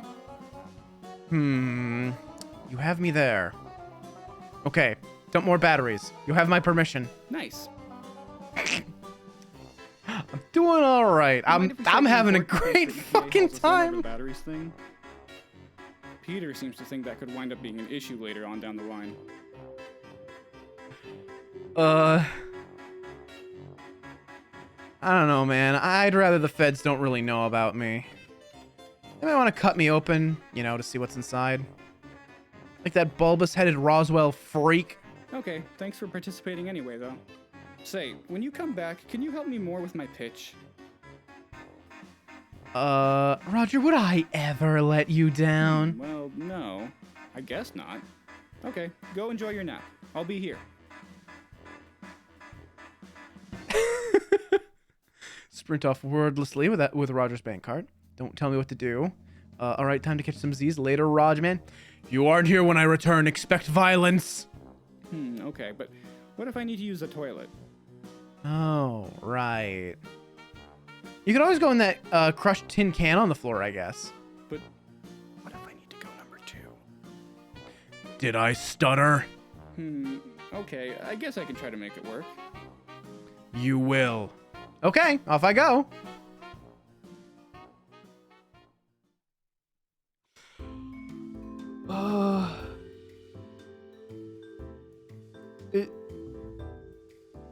What is the you know what? I don't want the context for that. I'm going to assume that they were also playing Dialtown and that Dialtown said something unhinged because Dialtown often says unhinged things. The ATM machine. City actually has other ATM machines, you just don't know where they are because you refuse to engage with human society. Yeah, but me and this ATM machine, we have history. If by history you mean that you tried to suplex the machine thinking you'd cough up cash once you did, only to spend 2 hours pinned under it while onlookers laughed at you. That's unfortunate. I hope that's better in context than out of it. Ahem. By history, you mean that you tried to suplex the machine thinking to cough up cash once you did, only to spend 2 hours pinned under it while onlookers laughed at you. Then yeah, you could say you've got history with it, sure. It was a good plan. It was a bad plan for all the reasons I warned you about right before you ended up pinned under it. It's a dice roll, damn it. If I was burlier, I'd be rich now. Oh, boo-hoo. If I was buff and popular and rich, my whole life would be perfect. Don't make fun of me. I really try to avoid direct mockery whenever possible, but you're not exactly leaving me many other options here. Granted, spending 2 hours pinned under a bank machine didn't teach you anything. I'm not sure what light teaching's gonna do. Or light teasing's gonna do. My only regret is that I didn't get away with the money. Yes, as you've said ad nauseum. What does that mean? It means over and over again. Oh, why didn't you say that then? Yeah. You know what I've always found weird? ATM stands for automatic teller machine, so ATM machine actually just means automatic teller machine. Oh god, it's the fucking Spider-Verse thing all over again. Dude, like the fucking like chai tea? Chai means tea. You just said tea. There's there's another one that they don't actually call out, but if you're paying attention, you can catch it.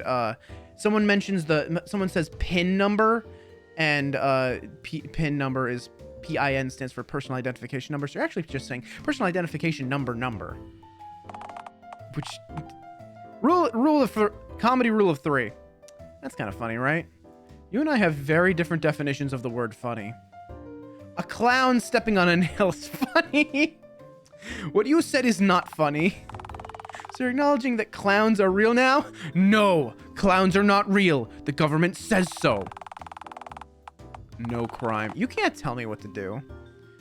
Usually I advise you to defer to government on most matters of public record, but that would explain the time when you... Enough about clowns. Well, I better get to it then. Man, I always feel weird seeing machine like this up close. To think that I'm about to get the money. Never thought I'd actually get here. Well, without stealing someone else's bank card, essentially. You essentially did steal Roger's bank card, don't forget. He thinks you're guarding it from cyber hackers. Hey, I am! I'd like to see a cyber criminal come between me and the gravy train. Alright, let's do this.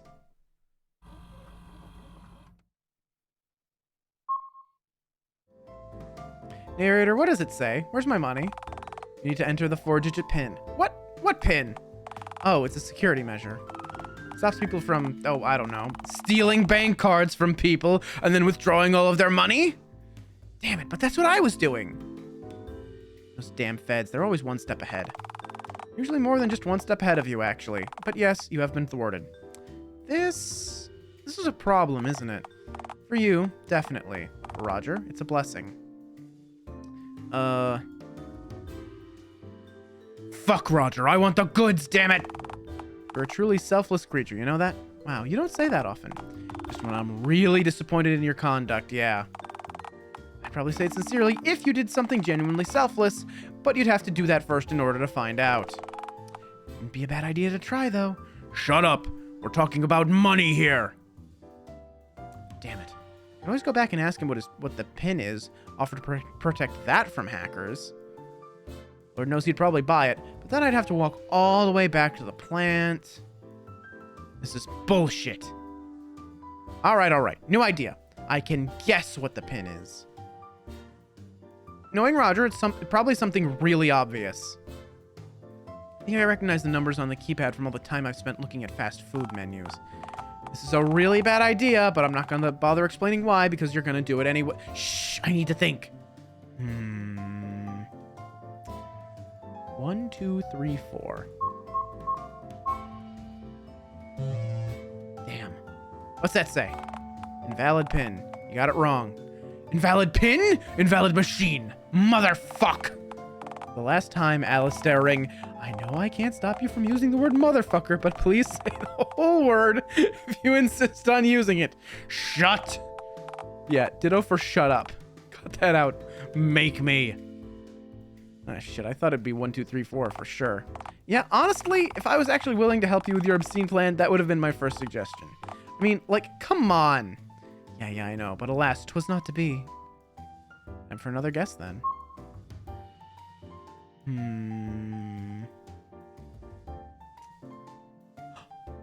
Is that the bite of 87? Damn. You are invalid! You are invalid, not me! I'm gonna come back and incinerate you once I'm rich! You're threatening inanimate objects now? Can't say I'm a big fan of this new arc. Shut! Why 1987 anyway? That's a really specific number. It's the year President Ronald Reagan said, "Tear down this wall." You know, it was one of his iconic catchphrases. How do you even know that? Unclear. Let's try another guess. 0000.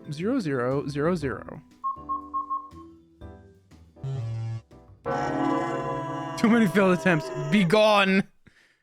Narrator, what does that say? It says you've been locked out because you guessed wrong too many times. What? How do I get the money now? You don't. What? How is that fair? I need money. Okay, this does bring a smile to my lack of face. Oh god, oh fuck, no. No! Honestly, serves you right. The machine should be the one serving me cash. So, what now? I can think of someone who might need help with this slideshow presentation. Okay, I guess. Roger. Oh, there you are. How was your nap?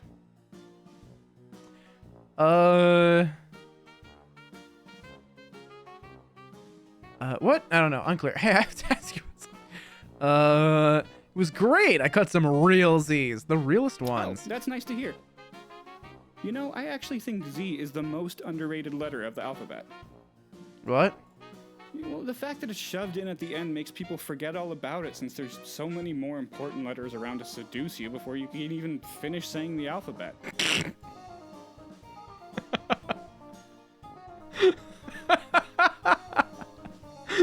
You're lucky I'm not an obligate carnivore right now is all I'm saying. If I didn't scrounge a bunch of Siggy butts off the ground and devour them, well... I'm not saying I'd eat you just to shut you up, but it wouldn't be the worst idea I've had today. I'm not sure how I feel about all that. Feel however you want. I said what I said. Oh, so any answer is fine, and you won't yell at me if I don't figure out the correct one? Cool. I can just not think about this then. Attaboy, Raj. Oh, hey, I've actually got news. News? Yeah. See, what happened was, another top-hatted gentleman came in and sold me a boat. Oh my god. Crazy, huh? Wait, you own a boat now? I sure do. High life, here we come. And where is this so-called boat? We're nowhere near water. Oh, it's over by a lake on the outskirts of town. Out in the middle of nowhere. Away from everyone. Yeah. Well, no. The guy did mention there's a dude who lives within walking distance of the lake, but apparently he shoots at anyone who wanders too close to his property. Oh shit, that's probably Norm. Oh, you know what? That might explain where all the holes in the canoe came from. Holes? Roger, you bought a sunken canoe. Assuming there even is a canoe at all, you were scammed. That's the thing, I actually didn't get scammed. I scammed him. You see, because I'm all out of money, he actually accepted a trade for the boat. Huh? What did you give him? My computer. Zooty Boy, thank you for the follow. Welcome to the hideout. Welcome on in. How is that a fair trade? Oh, it barely powers on anymore. Between the malware and the gnomes, you basically can't use it for anything, except to watch the dancing gnomes do their thing. Peter gets angry when he hears me giggling at the gnomes from his office, though, since he says that I shouldn't be running our electricity bill up with non-business related tasks. Roger, what is it with you and gnomes?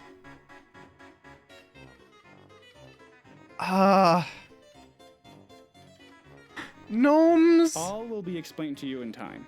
I don't believe you. Do you mean that, or are you just trying to change the topic? Yeah, couldn't agree more. To the first thing or the second thing? That isn't a response. Legally speaking, I'm pretty sure it is. Shut the fuck up. I'm going to throw you out of the window. Just accept it and move on, right? Anyway, now that I've bought myself a boat, I think we should nip this money problem in the bud by finishing that stellar presentation we've been working on together. Oh, right, that, okay. Am I being misled right now, or are you actually not that into doing this? What? Me? Come on, Raj. I love helping you with words and stuff. I'm gonna be honest, Roger. This place is a mausoleum of mediocrity. Ooh, that sounds fancy. Should I use those buzzwords in my pitch? I wouldn't. They might bum everyone out. Okay, then. So, about the presentation. Oh, right, yes. Let me just, scrounge around the old noggin for some more good advice. Let's see here. Oh, there he is again. Sell yourself before you try to sell your product. Why, with the right pitch, folks will be lining up just to take a bullet for you. Ooh. Aha! I've got it! You've got to make everyone here like you! That might be a bit of a challenge since everyone here already likes me quite a lot. I'm actually pretty popular here since I'm the boss. I thought you said people here had it out for you. People are complicated. Uh-huh. You could always make people like you more. More never hurts. That's what I always say when I'm about to chug down yet another swig of cough nectar. Ooh, what's cough nectar? Does it make you cough? Can I have some?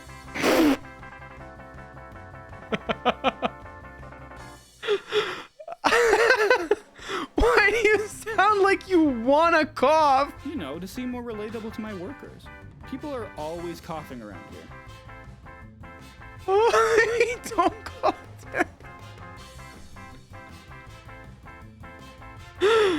Maybe don't call attention to that in your speech then.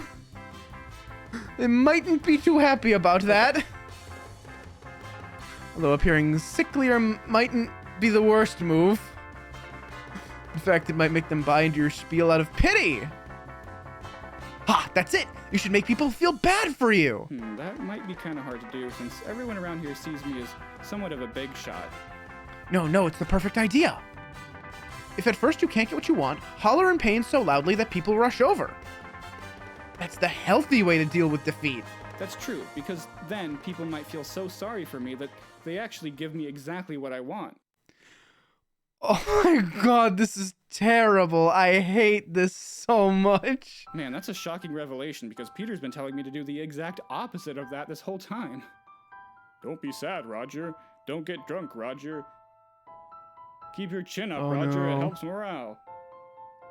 And where has that gotten you, huh? Well, I am the boss, but this place is kind of crummy. Okay, I'm gonna trust you, I think. He keeps doing this. It's such a bad idea, but I mean, I'm the one trying to scam him, so like, I'm not gonna complain about it. As you should. Man, Peter is really trying to sabotage your chances of success, huh? I think so. He's probably gunning for your job, you know. Stifling your rise so you're dependent on him. Definitely. I know a thing or two about sabotage. I mean, telling you to stay sober? Oh, that's actually truly evil, and I don't think I want to say that one. I don't know about that. Think about it. If you can't get rid of him, then he's always within striking distance. Well, yes, that is true, but Peter's my... Wait, what am I thinking? Peter wouldn't do that. He trusts me. He didn't trust you to finish your presentation on your own. Does he? Sure seems like he's coming close to walking out of here. Hey, he didn't trust you to finish your presentation on your own. He hauled in a random cryptid off the street to fix the mistakes you made. Huh. When you say it like that, it doesn't really sound like he has all that much faith in me, huh? Look, if you want to do this presentation another way, be my guest. Go see what happens. No. We'll do your plan, okay? You haven't steered me wrong yet, and I want to make the big bucks. I'll say whatever I need to if it gets this place in working order and make sure that every worker here gets taken care of. Uh-huh. Alistair Ring, what are you doing? What? You know what? Look, I don't exactly like putting situations to you this way, but this is fucked. The only thing getting fucked right now is Roger. The situation is fine. What? I'm literally just doing what every top-hatted schmuck who's walked in here today has done. How is that so wrong? You should know better. Top hats are a corrupting force. You're hatless. I won't be for long, tee-hee. What's with you sowing discord between Roger and Peter anyhow? Roger's already on board with your insane scam, so why draw a wedge between the two? Peter's a threat to this plan. If he figures out what I'm doing, he might try to warn Roger. Peter cussed at me earlier. I didn't care for that. Even putting aside the fact that you likely deserved it, this is hardly a proportionate response. Nonsense. It's a one-to-one equivalent. Peter ruins my image. I ruin his life. How is that? What image? You live in a tent at the park. Always with the tent at the park. Ugh. All day I've been coming up with nothing but roadblocks. There's no harm in tipping the odds slightly in our favor. In your favor, you mean? Our is in me and Roger, not me and you. You've been no help all goddamn day. Yeah, my favor, exactly. Glad you get it. You sicken me. Besides, Roger said it himself, this place needs cash. Think about all the employees who will get turned into dog food if this place goes under. First of all, what? Second of all, like you give a shit about a single worker here. Roger very much included. Yeah, but he does, so I get rich and he gets his happy ending. Everyone wins. Who cares what you think? You're just a voice. Be gone! Swat at the air as if being assailed by seagulls. Hey, Roger, I'm back. Oh, that's great. I zoned out while you were arguing with yourself for a bit. Didn't want to eavesdrop since you've been so helpful today. I appreciate that. You're a good boy, Roger. It's a shame you won't survive the winter. Why wouldn't I survive the winter?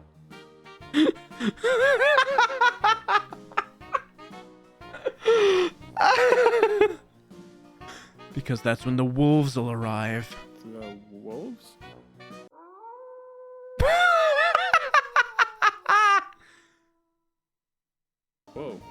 was spooky. I swear I had nothing to do with that. That settles it. We'd better get back to making boatloads of cash, lest the wolves arrive before I can splurge on a missile defense system. That would be best, yes. What kind of stuff should I say to get my workforce to see me as a sopping wet kitten?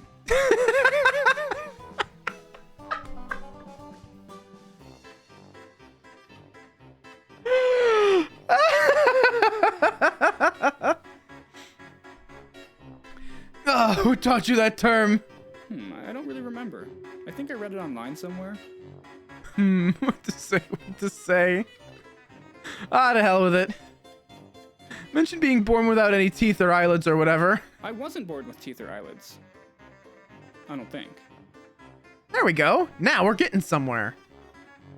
Play had to overcome real adversity to get here, that you fought your way to the top. Well, I kinda just got handed this job in front of everyone, but I guess a little make-believe wouldn't hurt. Also, make yourself seem rich, but somehow also on the brink of bankruptcy. People like winners, but also donating to the poor. You can hit both camps at once. Wow, that's genius. Ooh, I know. What if I mention that my landlord's coming really close to kicking me out of my apartment? Yeah, that's a good idea. Wait, you have an apartment? Yeah, it's where I live. This so-called apartment of yours, does it have things in it? Valuable things? Oh, yeah, I've got tons of cool stuff in there. I considered selling some of it off to inject some cash into this place, but honestly, I think the stuff would be worth more money if I just waited, you know? Wow, huh. Say, Roger, how's about you give me the keys to your apartment so I can, feed your dog? Oh, that's a great idea, since I don't remember feeding my dog this morning. Okay, I'll give you my key. My apartment's in the block just off Main Street. Mine's 5A. Could the reason that he doesn't remember feeding his dog this morning be the fact that he maybe perhaps does not have a dog? Coolio, I'll be back before you know it. That's good to hear, because time is waning and the presentation is getting closer and closer with each passing hour. If only it got further and further away the longer we waited. I should probably ask so he knows I'm not an intruder. What's your dog's name? I'm not sure. That's... Okay, look, I'll be back soon, alright? Great. Good luck. Oh... He's so dumb. 10 minutes later. Alright, here we are. Didn't take us too long to find this place, did it? You wandered around for a whole hour, fretting and stimming with your hands, and then bit someone when they came to offer you help. They were honing in on my turf, looking to wrest a piece of my bounty from me. Hey, sure, the pop-up thing said we were only wandering for 10 minutes. Again, I'm not going to argue with you about any information you gleaned from hallucinatory transitions. That'll only end with us yelling at each other and you trying to punch a hole in the drywall and breaking your brittle knuckles again. I'd win, actually. Sure, Alistair Ring. Okay.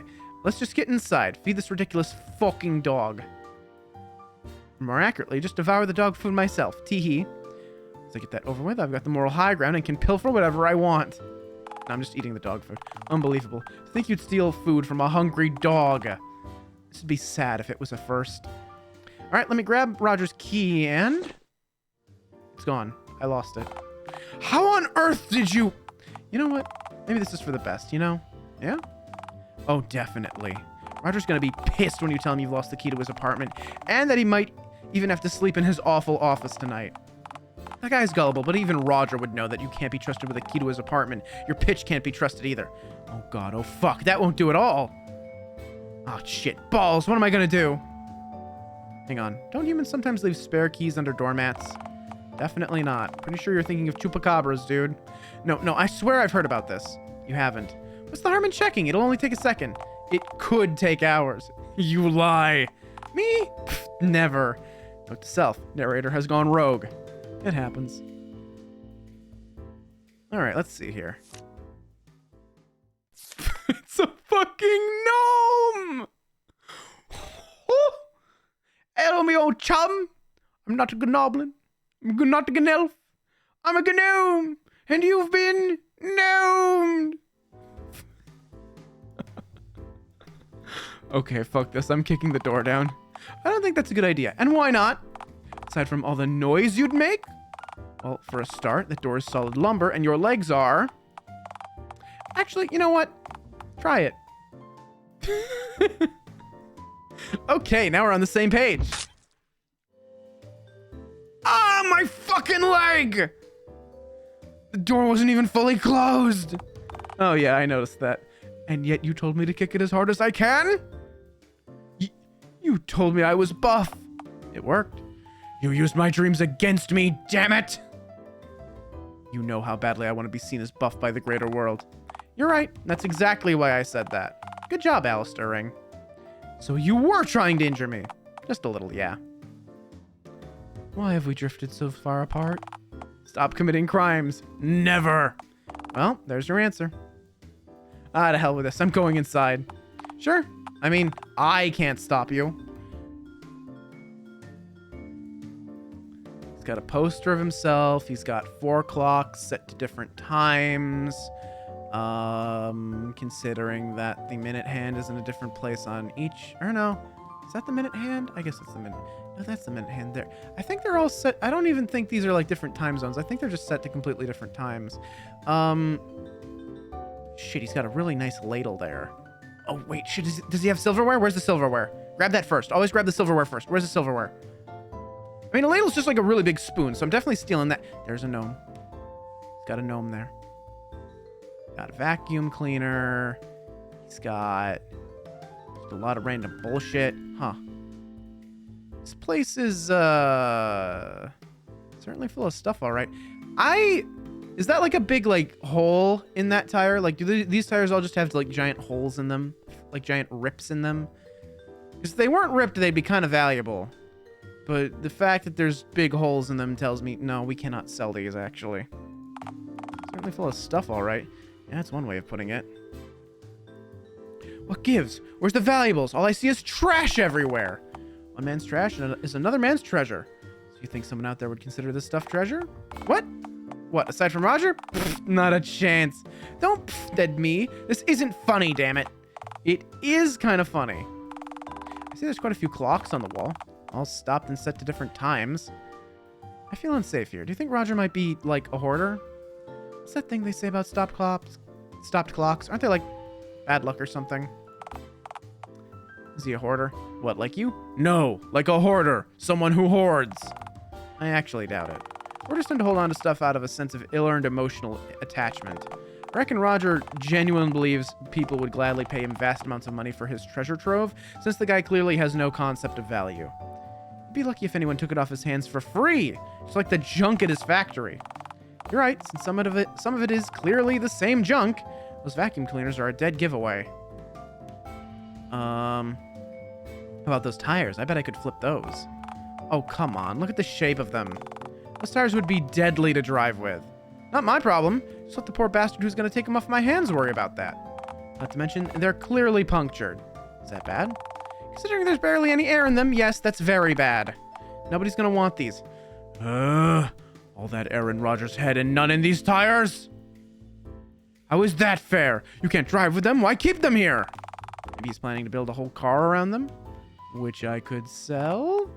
Well, he'd have to build the car first and then find someone foolish enough to buy it. So, yes? So, no. Damn it. Wait, where's the dog? Isn't there meant to be a dog in here? Shouldn't it have come running over by now? I don't know. Dog could be old, deaf maybe.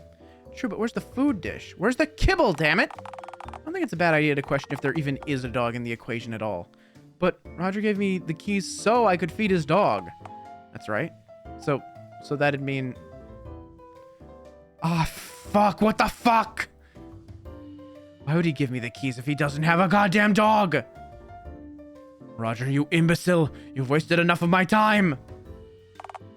This is exactly what you deserve for exploiting his gullibility. Refer back to my previous sandcastle analogy. Fuck you and fuck the beach. I want kibble, damn it. I'm gonna kill him. I'm gonna fucking kill him when I see him. I'm gonna bleed him and his stupid company dry. Alistair Ring, look, we were just goofing around, having a little banner, but you shouldn't do what, huh? Take what I'm entitled to? All this running around for what? Oh, trust me, I'm gonna make Roger pay for swindling me. All right, let's just get out of here then. Fuck that. That guy's gotta have a fridge, right? Right, his fridge. Might as well make sure I leave with a full belly. Haven't you done enough harm? Is that a rhetorical question? Aha, here it is. It's gonna be empty, right? Big meaty thighs, here I come.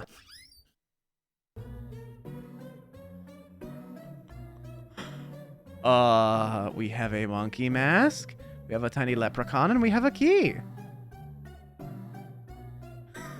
I don't know what I expected. Me neither, but frankly, this wasn't it.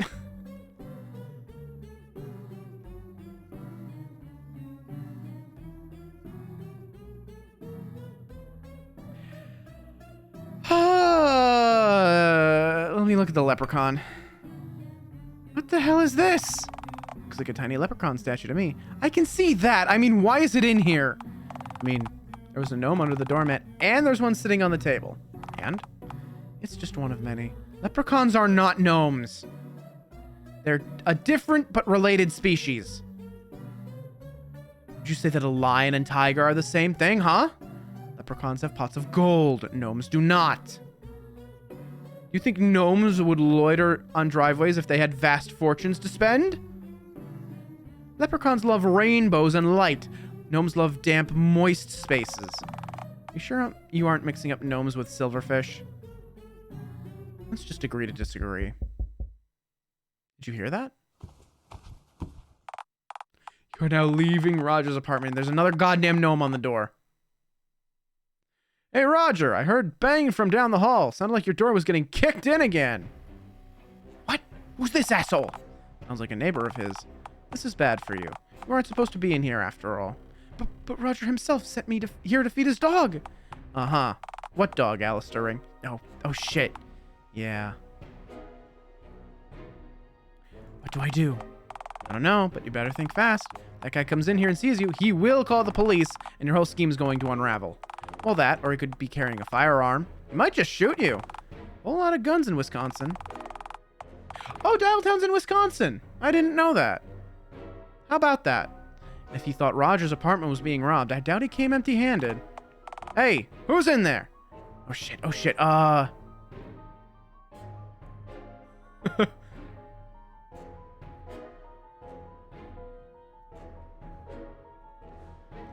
Yeah, this could get me killed or arrested. That could happen.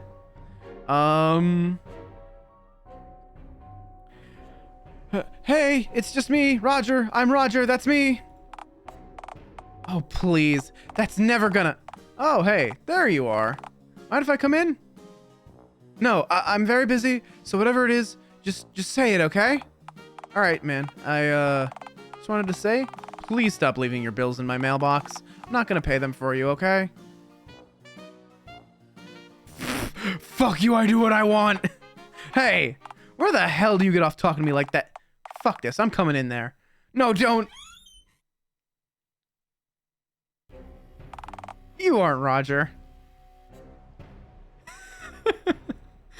My name is also Roger, actually. You aren't the Roger that lives here, though. See? That's better. It's good to be specific. Where's Roger? He just popped out for a moment, but he'll be back momentarily. I don't believe you. Not one bit. This is real sketchy. I need to call the cops, get this straightened out. No police.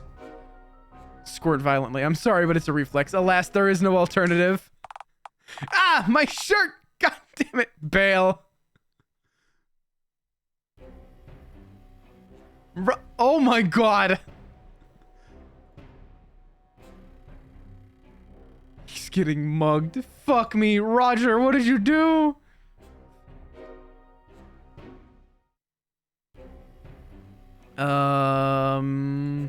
Let's stick with this, and maybe he won't come in. No, I'm very busy.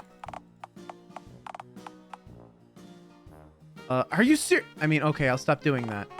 Okay, sure, but you said that last time. I'm a poopy head, that's me. Okay, for real this time, I'll stop. Oh, okay then. Oh, I do have another thing to tell you about the... Darkness, dust, ashes, roaches, danger, colonoscopy. Stop that. Stop that. What are you doing? Speaking over Roger's neighbor, so you'll get caught out and hopefully arrested before you do any more damage. What? Stop that. You can't do that. Evidently, I can. Oh, shut up, shut up, shut up. I'm sorry? Roger, are you okay, man?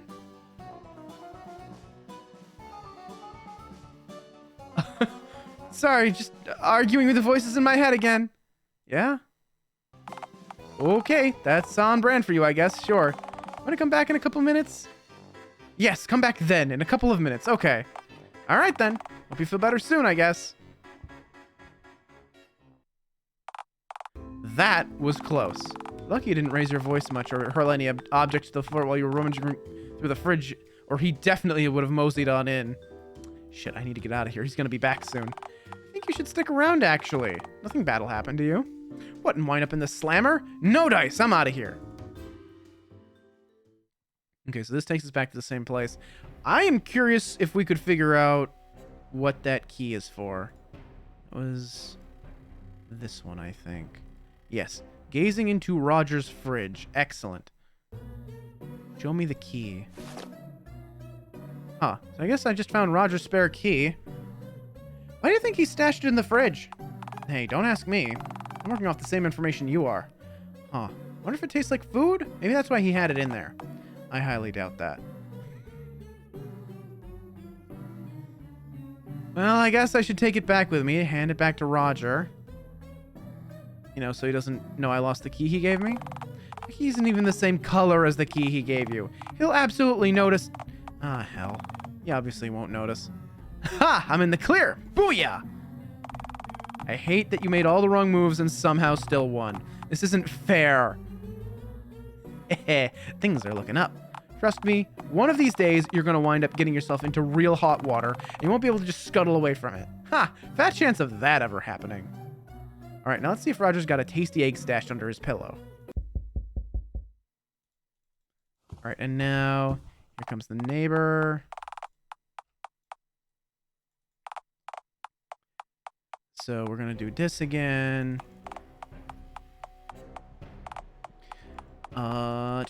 Right. What dog? Right,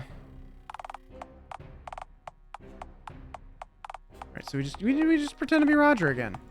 I don't know if that actually has any bearing on the ending, but we'll find out, I guess.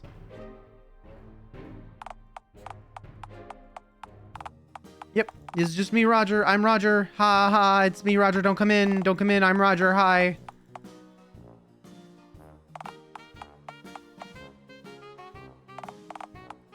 Anyway. I like that they end with colonoscopy.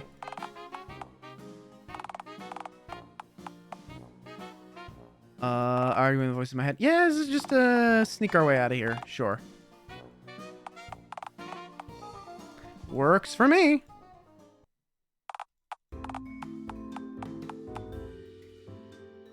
Haven't been caught doing anything illegal yet, so, you know, we're still in the clear. I will not be found out for my dangerous and awful schemes. Roger, who are these guys?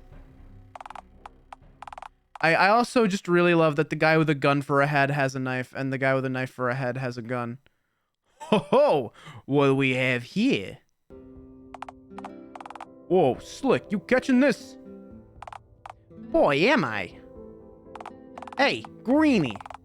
Kiss me if I'm wrong, but clowns still exist, right?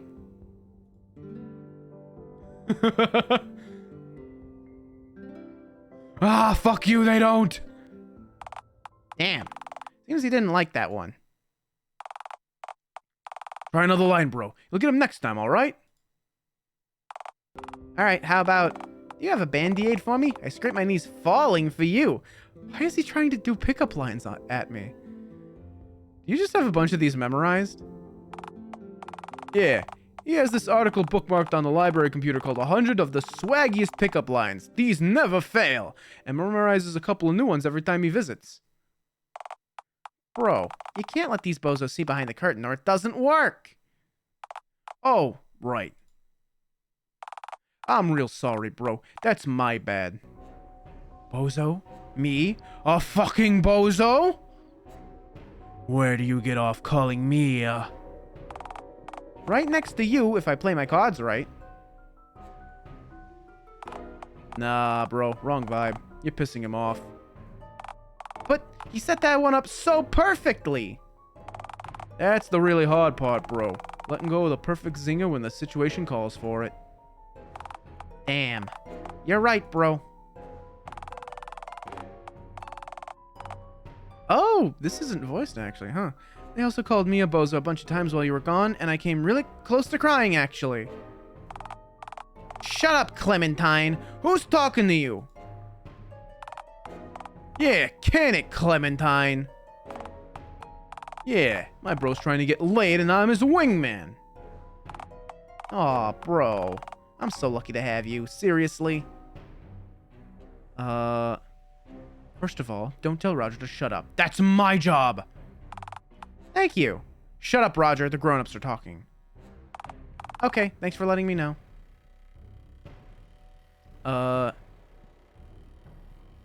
Secondly, take a hike. Me and Roger have shit to do. Not before we get our cut, you don't. Yeah, you tell him, bro. You know, Greenie, your orange friend here owes our boss money, and the last thing you want to do is come between our boss and your cash. Wait, you guys aren't wearing top hats. Oh my god, you're in the mob. Heh, that's right. I think I'm gonna be sick. Roger, did you borrow money from the Dawn of Dialtown mob? No, I would never do anything that stupid. Bullshit, you came to us for money a week ago, and we said no, because you're that behind on your taxes. I think I'd remember that. Yeah, I remember. You were crying. Oh. Well, folks, we got another ad break coming up, so we're gonna pause here for a moment, go to the BRB screen. 3 minutes of ads, so no one has to deal with mid-rolls or pre-rolls, and I will see you on the other side of the ad break. Take care.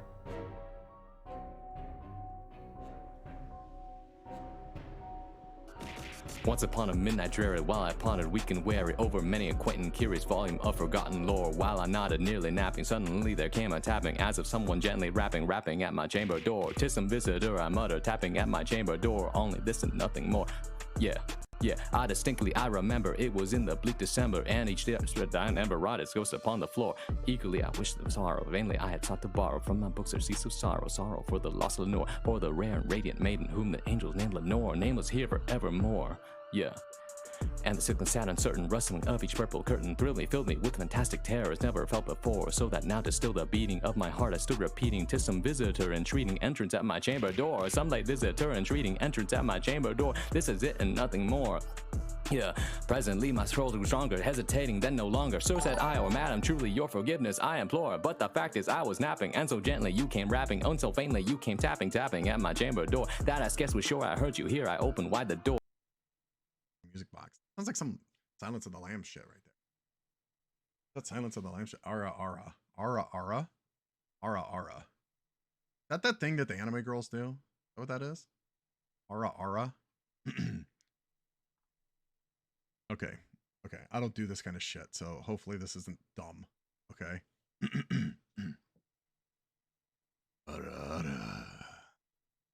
That felt awful. I hated it. Hated every second of that.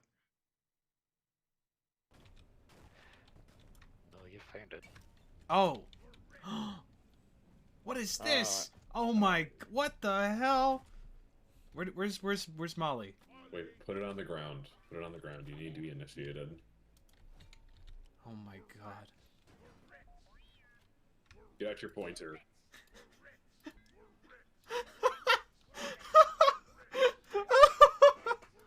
We're rich. We're rich. We're rich. This is the best game. Been initiated. This is the best game ever made. 239 gold. Mamma mia. 2 credits. So I ordered breakfast this morning. I got a breakfast sandwich and a chocolate milk. That was a really simple order. But I got here and there was 2 drinks and I was really confused. And at first I thought they just gave me the wrong order. But I look at it and the food is right. It even has the substitution for the bacon and everything. So it's definitely my food. the drinks that they gave me, instead of chocolate milk, were hot chocolate and white milk. Like I was supposed to mix them together. The restaurant really said, nah, make it yourself. It is. Go, Bagel, go! No, Bagel, no! Oh. Pick up your clothes. I swear we'll get Carmen for this. I'll go check what went down while I was offline. Ivy, look! Carmen stole a bubble memory module and accessed a hard drive info scan for— Hang on.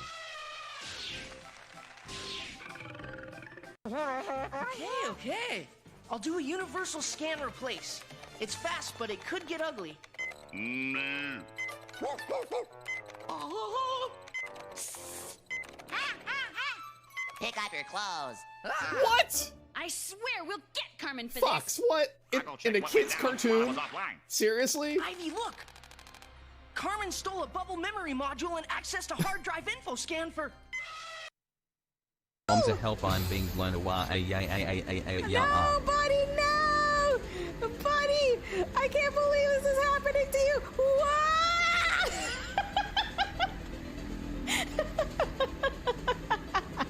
Now you're over there by Chad. What are you gonna do over there, buddy? You gotta get back here. You gotta get back. Come on, buddy. You can do it. You can do it, buddy. Come on, buddy. You can make it. The wind is too intense.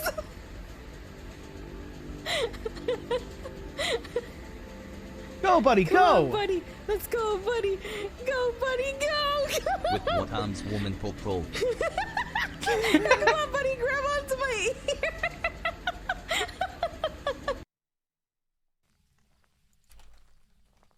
I love Misa. Anyway, welcome back. Roger's being mugged. Hooray. Okay, that does sound a bit like me, but I'm still unsure if any of that actually happened. It was last week, bozo. Last Wednesday, if memory serves. Okay. I'll just take your word for it then, I guess. Is he okay? Don't pity him, bro. Wolves and sheep, remember? You're right, bro. Wolves and sheep. Wait, how does your boss know that Roger's behind on his taxes? Oh, we didn't mean our boss, per se. We meant our boss's boss. Yeah, the big lady. How big? Well, she's not actually that big. But between taking her on versus, say, a gorilla, I'd take the gorilla any day. You're right about that, Ace. She's brutal. If she wasn't too stuck up to make her own damn collections, none of this backtalk could be going on right now. Anyway, we tried collecting from your friend when he came up empty-handed. And when he came up empty-handed, we roughed him up a little and he sang like a canary.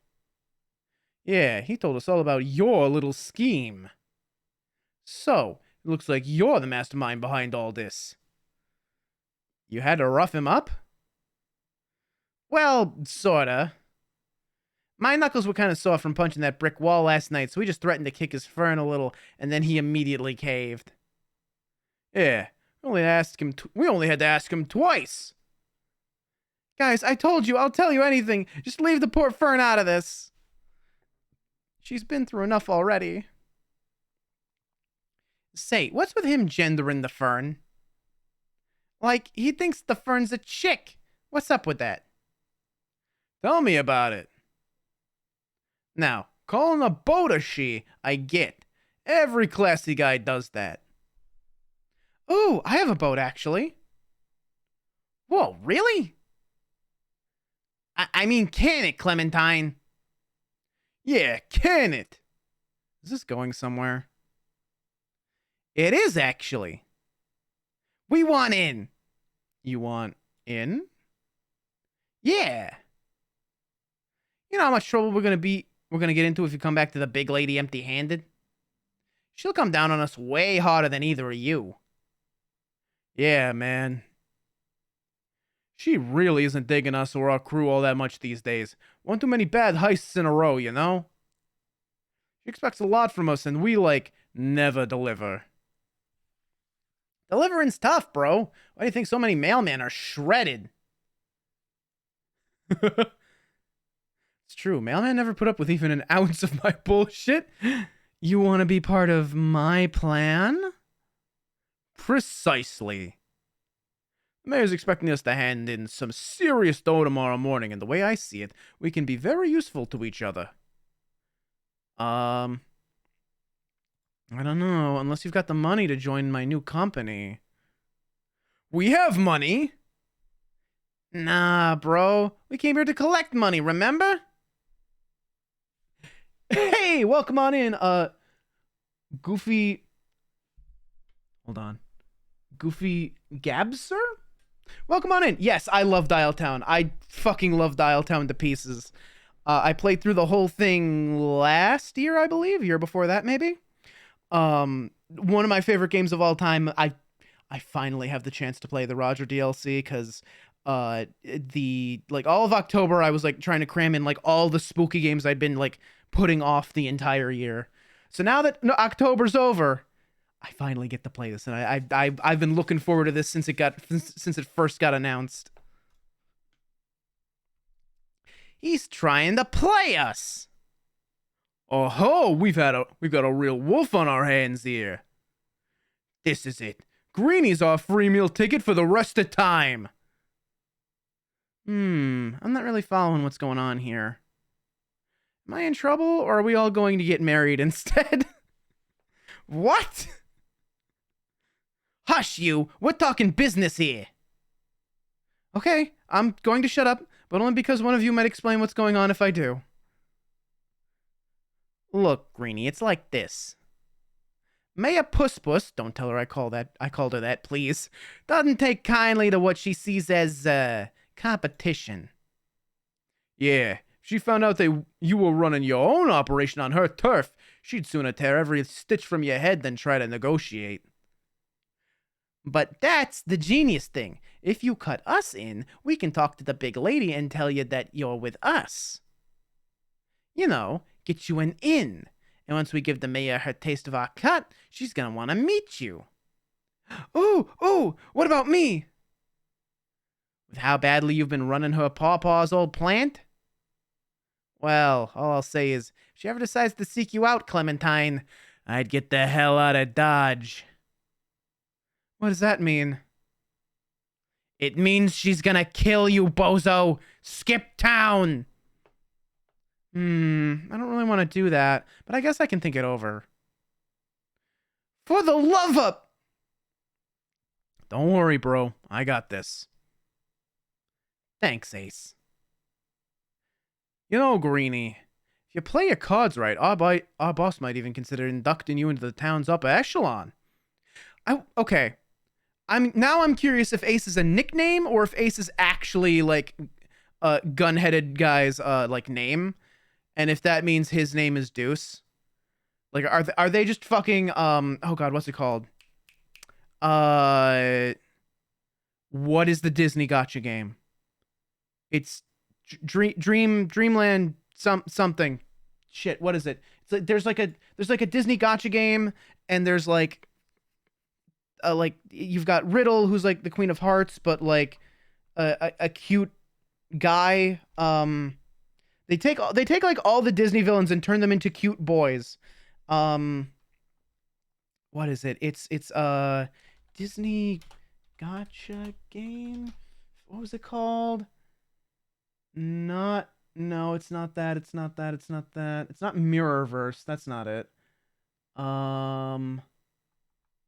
Oh god, what is it? It's Pixel RPG. It's not Pixel RPG, no. What is it Mirrorverse? Is this the only one that's popping up? Twisted Wonderland, that's it. Twisted Wonderland. There's characters in Twisted Wonderland named Ace and Deuce. I think their names are Shoots and Stabby. Right. Yeah, you're right. It's Shooty and Stabby, and I believe I forget which one is which, because it's like the opposite of what you expect, but like it would still make sense as either, because gun has knife and knife has a gun. Right, I remember that from the final chapter. Yeah. What the fuck is an echelon? Why would I want that? What is an echelon, bro? We've been saying upper echelon all this time, and I've actually been too afraid to ask.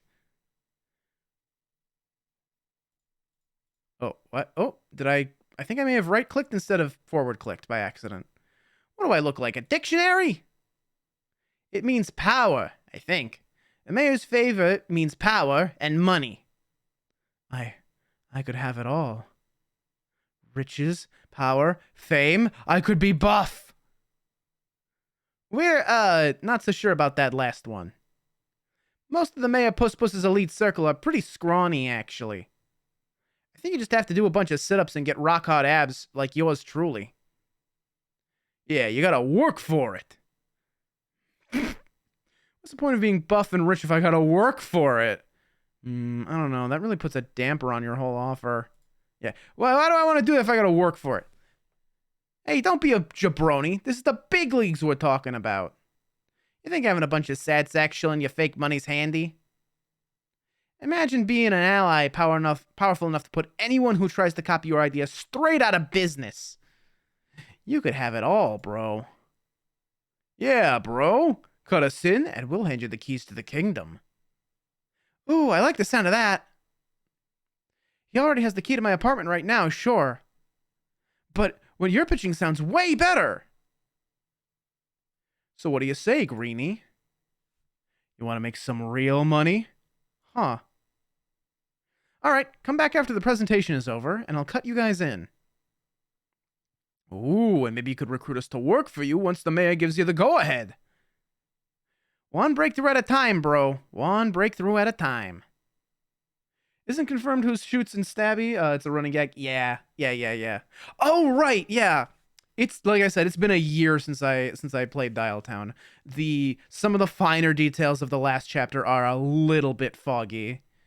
But yeah, I remember even they didn't really know. Or maybe they just didn't answer. It was one or the other. You talk a good game, Greenie. We'll drop by again later this evening. Oh, and sorry for dissing your friend, by the way. We did it to project strength because we were worried that you would have eaten us if we appeared too weak. I just might yet. Be gone from me.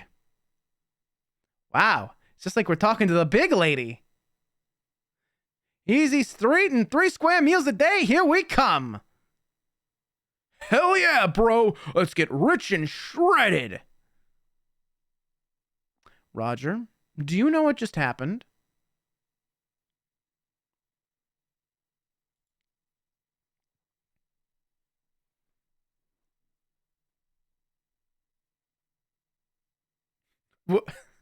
Roger, we're on the cusp of something big here. What?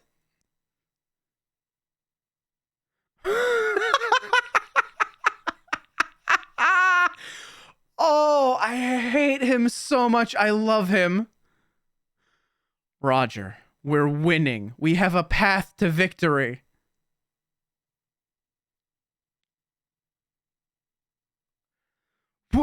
What did I just...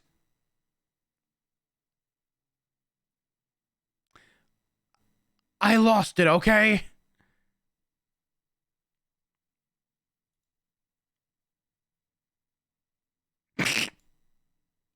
Why would hiding a spare key inside your home affect anything? If a burglar's already in your home, what good does having the key do?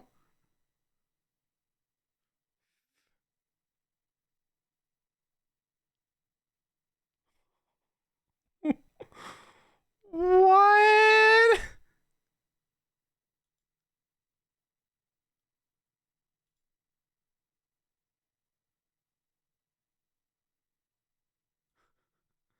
Yeah? You don't have one, Roger. You don't have a dog.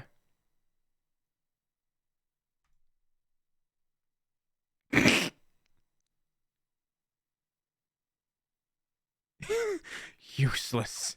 Useless. You are. And a pushover, too.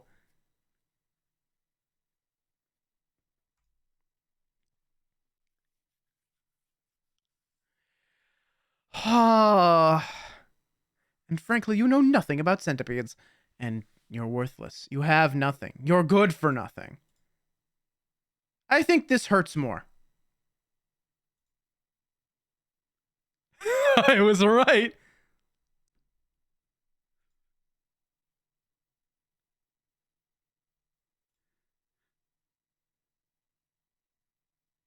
Oh, he swore. Okay, fine. I take back the thing I said about the centipedes. The rest of it still goes. Just not the centipede thing, I guess.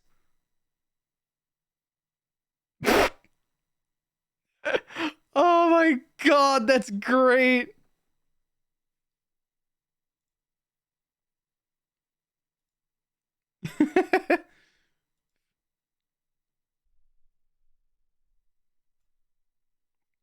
Okay, note to self, he does have limits, apparently. Just really specific ones, apparently. Rotary Jesus, I feel like I've just shaken a baby up and down till it cried.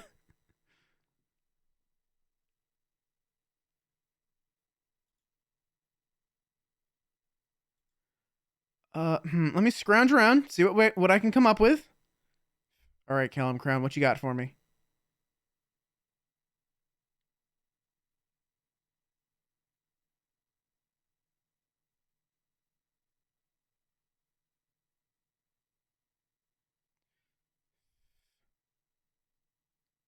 Why do we have that memory? Why? Oh, what the fuck? What the fuck?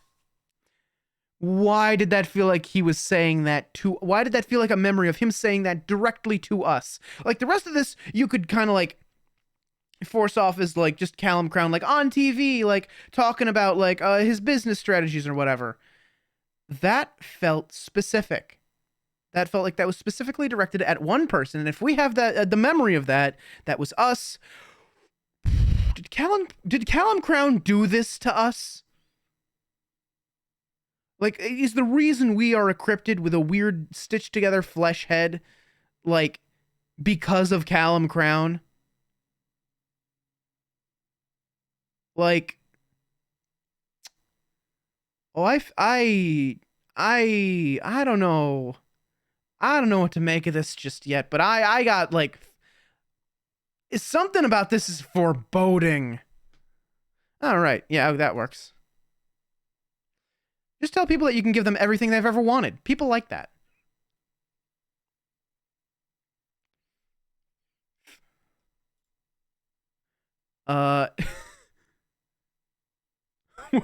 Just tell them you can. What are they going to do? Sue you for lying? Who cares, Roger? This isn't about telling the truth. It's about making money. Silly little theory. Are we the rebirth of Callum Crown? I would need to go back and rewatch that cutscene. I think Callum Crown is still alive.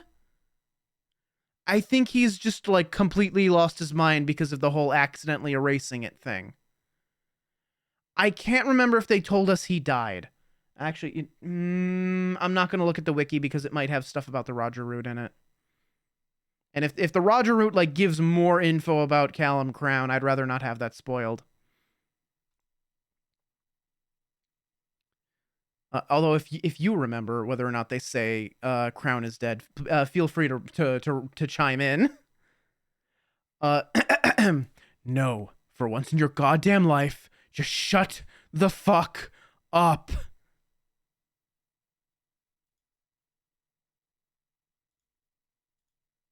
Damn, I actually feel a little bad.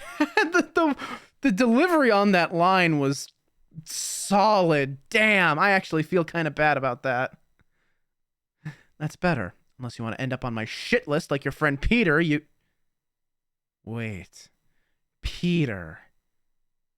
He has money in his wallet. He offered me $5 to help with the presentation. What have I been doing this whole time? He's the key to all of this. To me getting $2 whole and then 3 more to burn. Ha ha ha ha.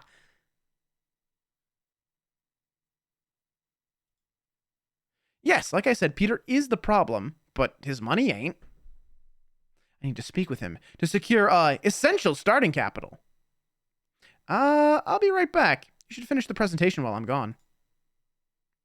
I've taught you all there is to know about selling a product. You're ready.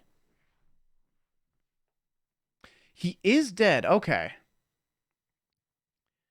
Huh. A Frankenstein, like... Oh, God. A Frankenstein Callum crown. Oh. That's horrifying. The thought of that is just terrifying. I'm gonna have to chew on that one a little bit.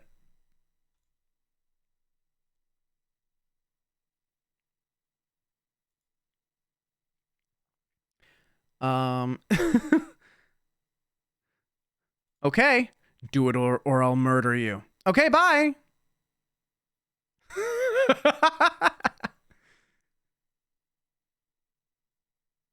Hey, Peter. Oh, it's you. Please tell me you came here to tell me that Roger's ready to wrap up the presentation, because my heart can't take another surprise today.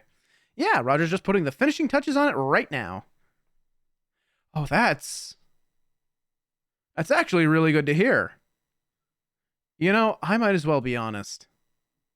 I actually had my doubts about you when you first walked in here. I don't know how to explain it, but something about the way you talked gave me a weird sinking feeling in my gut right after you left my office. But you stuck to your word, and I can respect that. Yeah, so let's talk about my payment. Well, the plan was for me to give you the money after Roger's big presentation. What? But I need it now. The presentation's in less than an hour. Let's not take our eye off the prize. Today is about rewarding the loyalty of our employees by putting their worries to bed and showing them that we can turn this place around. Employees, what? Oh, right. People work here. I forgot for a moment. You forgot that people work here?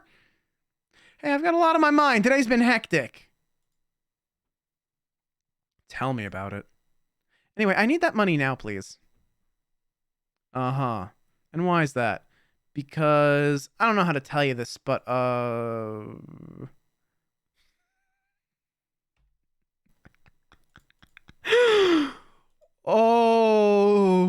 good fucking God.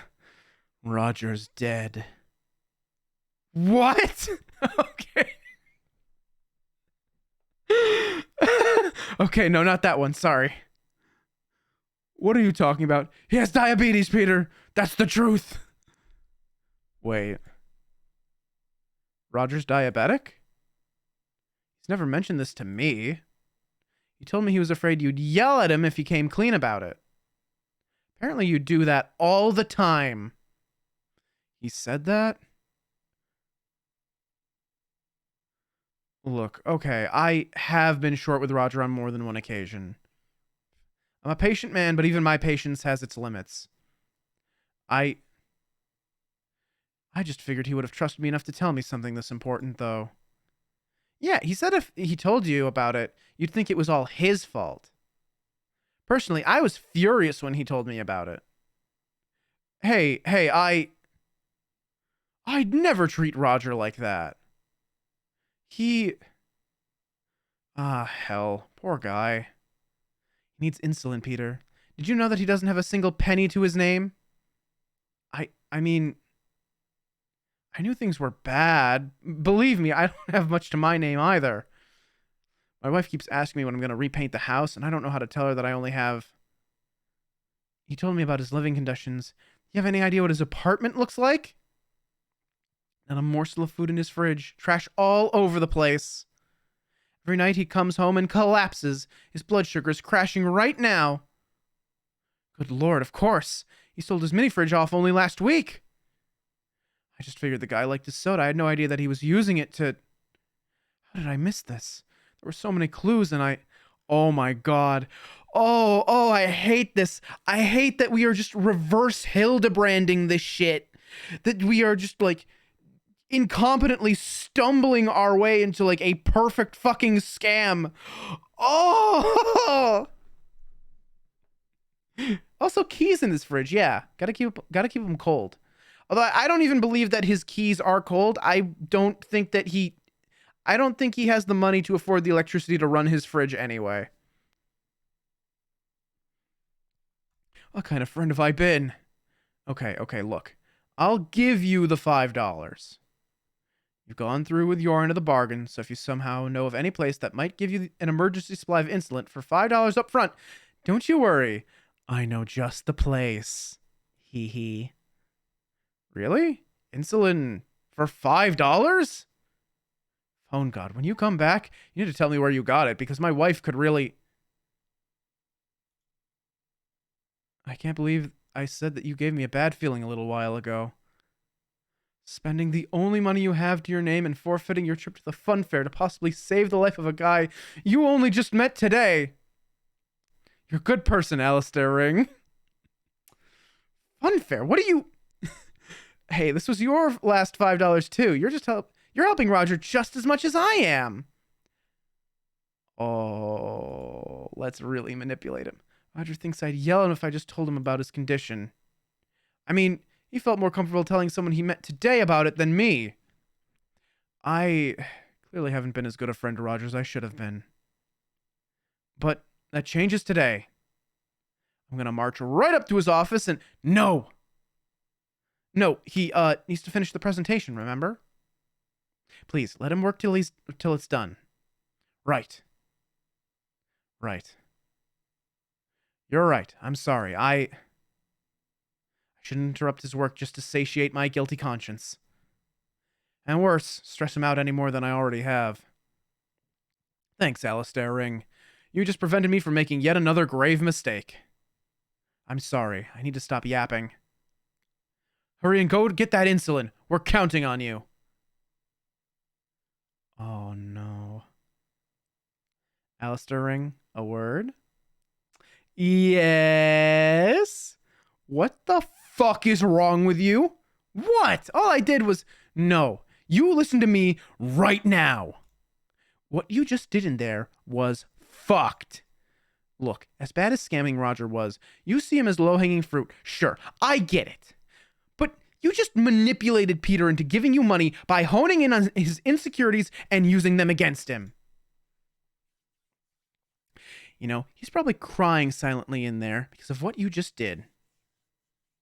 This reminded me of DSAF. DSAF. That doesn't ring a bell. What does that stand for? What? Because I finessed him?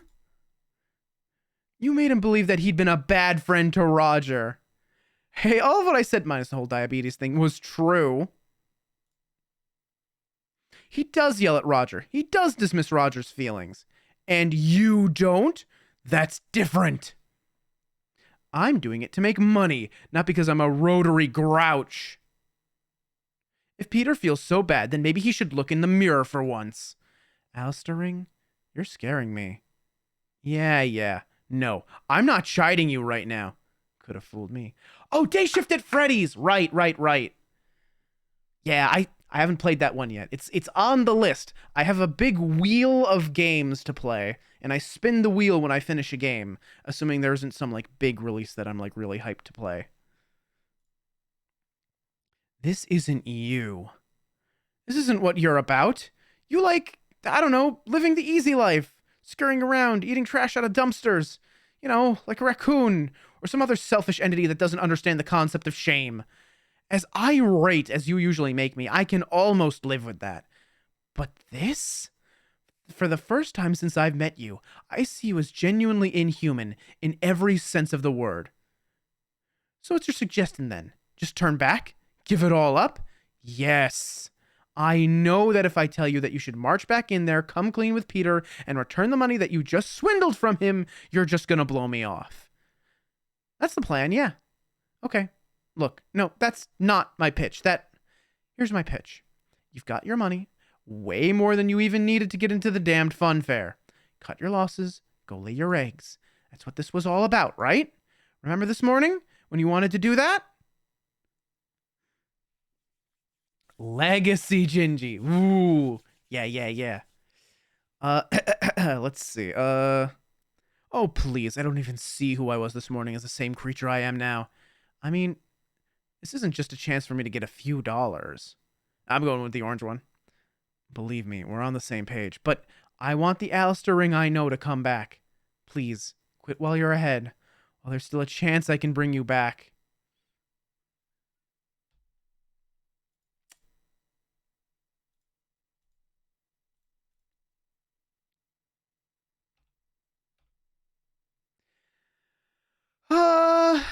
We'll go with the less fun option and then we'll come back to this. Alright, I'll ditch the plan. Whew. You know, Alistair ring, you were really scaring me there. I know you and Reason don't exactly get on all that well, but okay, there's still some good left in you yet. I can work with this. Figure out what happened and coach you how to make sure it never... Yeah, yawn. Let's get moving. My eggs await. Sure, let's... Yes. Please be my guest. Do we get to see Ticket Jerry again? Yes! Ticket Jerry! I have returned! Oh, phone god! Oh no! Let me in! Let me in! Stop screaming at me! Okay, here we go. Sure, I can do that.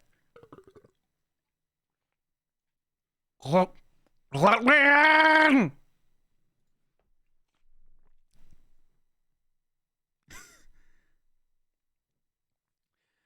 Look, I know it's been hours, but that doesn't mean my resolve is any lower than it was this afternoon, all right?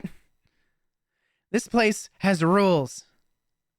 So, unless you can come back with the $2, you'll need to... I have 5! You have 5? Yeah, see? So you're gonna let me in now? I mean, if it was up to me, then no, I'd bar you from entering for life. But if my hungry boss knew that I turned away a single paying customer, Wait, where'd you get that money?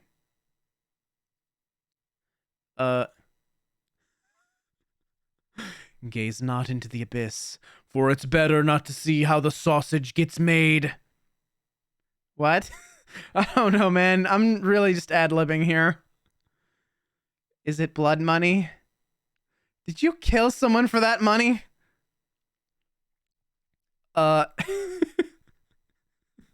No, I just told a bunch of lies to get it. Lies which I'm now sorry for. Be still, Jerry. For you really don't want to know how the sausage is made. You're right. I really don't. Okay. Just... You can go inside if you don't say another word, all right?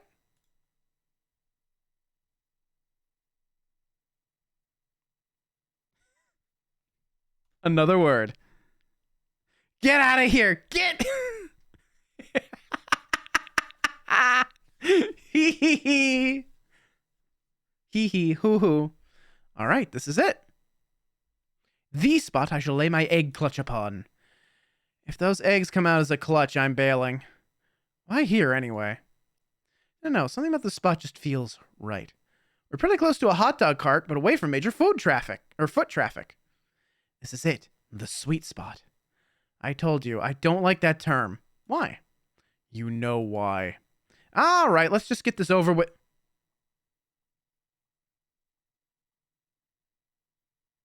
Our dark, damp hole. Perfect. Well, that takes care of that, I guess. My babies! Yeah. Oh, my insides. I feel empty now. Maybe I should go assault the hot dog stand and claim a hot dog of my very own? I go in guns blazing. You have $3 left over after buying that ticket. I still have money? Holy shit, I'm gonna be rich forever! Well, no. As soon as you have left, which isn't gonna take you long, you're gonna be right back at square one. Shit. I should have gone through with my old plan. What's done is done. Time to go home. How do you think Roger's presentation went without me? I'd be shocked if we found out that the factory is anything other than on fire right now. What, like more than usual? Yes, more than usual. Huh, cool. I guess I'll just go home and never think about this again. You really don't care for looking back after causing ceaseless malarkey, do you? Why would I ever look back when there's only fire and rubble behind me? It's healthier not to look back. Hey, that place was fucked long before I walked in there. At least everyone wins in this scenario. How do Roger or his poor employees win in this scenario? Oh, good point. I guess only I really won, huh? Ah, well, that's still better than a net loss for everyone. Right. It's just everyone else that loses. I just said that. You're really not a great listener, you know. I guess that's yet another thing I need to work on. All right, let's get going. I could really go for that hot dog right about now. Wait a second. What? Did you spot another stork? No. Is that Roger? Oh no. Maybe you shouldn't scurry over to Roger like a bewildered moose. Roger. Wait, why are you here?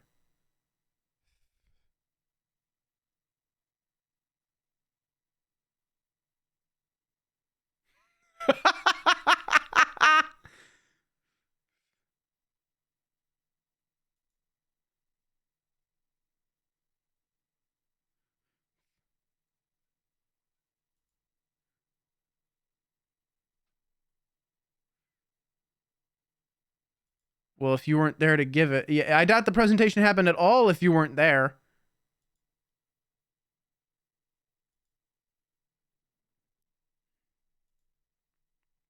Oh well, it's all done now. Those schmucks can die out in the cold for all I care.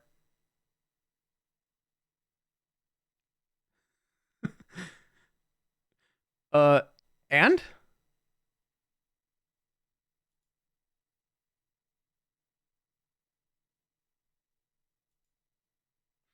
But it's entirely optional. Jiminy Cricket can go fuck himself.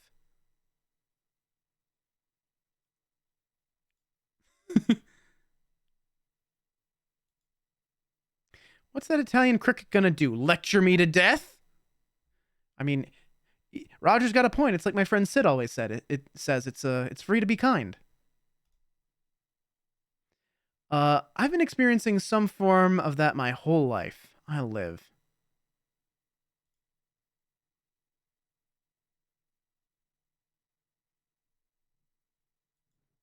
So why are you here again?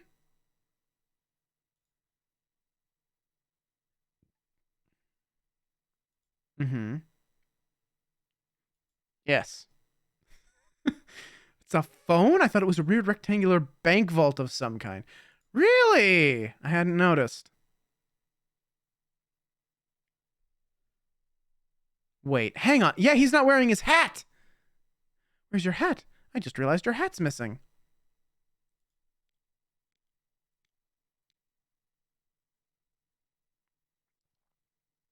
Oh no.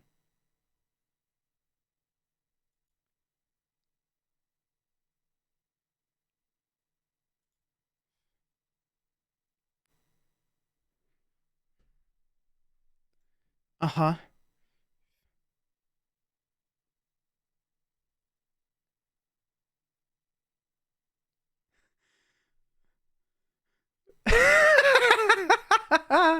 Roger, clowns aren't real.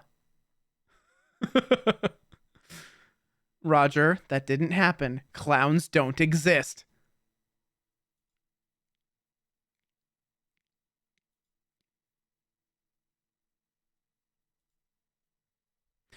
Why should I believe you? Are you sure it wasn't someone dressed up like a clown? I don't know. You do seem pretty phased. Maybe you did see a clown. Are you sure it just wasn't someone dressed up like a clown?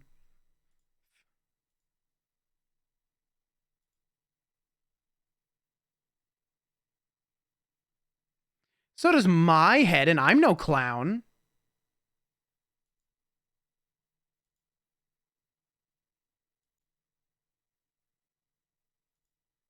Oh, wait. So you had no money earlier. How'd you get in here?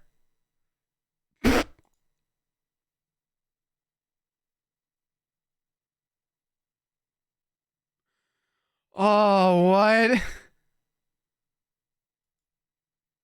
It's probably fine. What's a little crime to spice up the old daily grind, eh?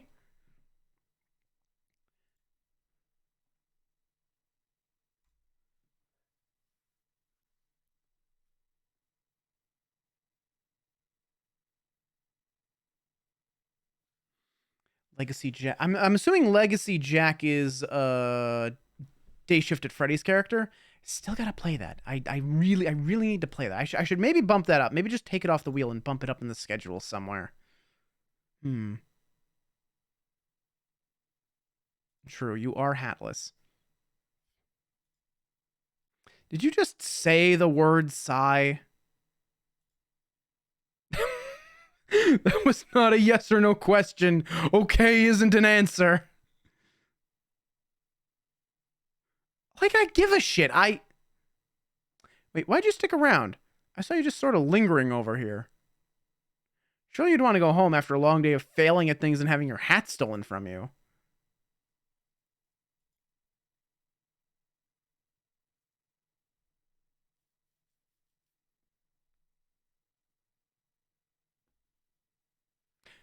You can find money on the ground? What? Damn, this whole time I could have been scouring the ground for money? Man.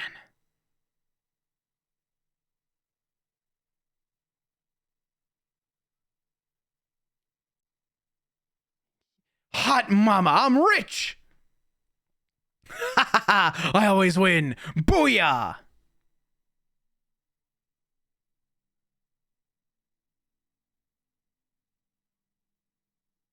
Wait, what?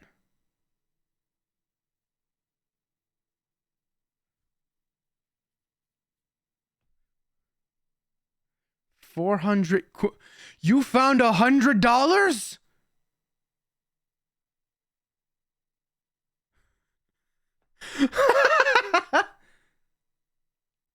Merc, yo, welcome on in. And this does give me Day Shift at Freddy. Well, yeah, it's the same dev. Same guy made it. This is exactly the same dev. Day Shift at Freddy's basically spawned this. The hot diggity devil is FrothCon next. It's our pyramid cryptocurrency scam that we're trying to sucker him into.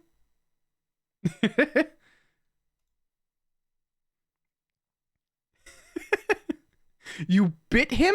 How? You don't have a mouth. Ha! Classic ticket, Jerry. He hates people biting or assaulting him.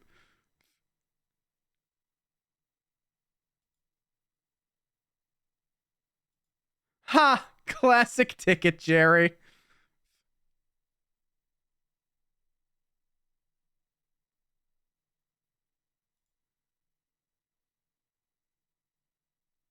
Oh. Greedy ticket, Jerry. Ugh, that's my money, damn it. So how much does that leave you with?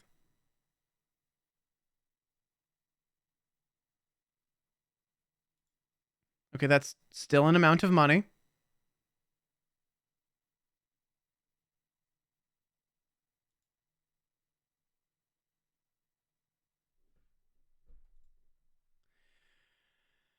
How many tries did it take you?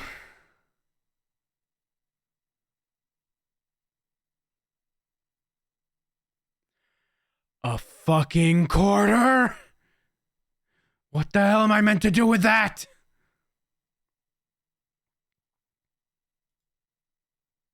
And call who? You? Don't make me laugh.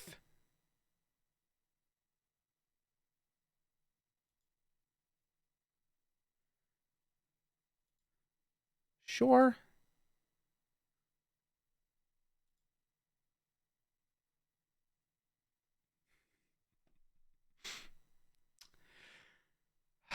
You spent a little over $40 on a little monkey. Now, that's completely understandable, actually. I, too, would spend over $40 on that funny little monkey guy. What the fuck is that? Get away from me!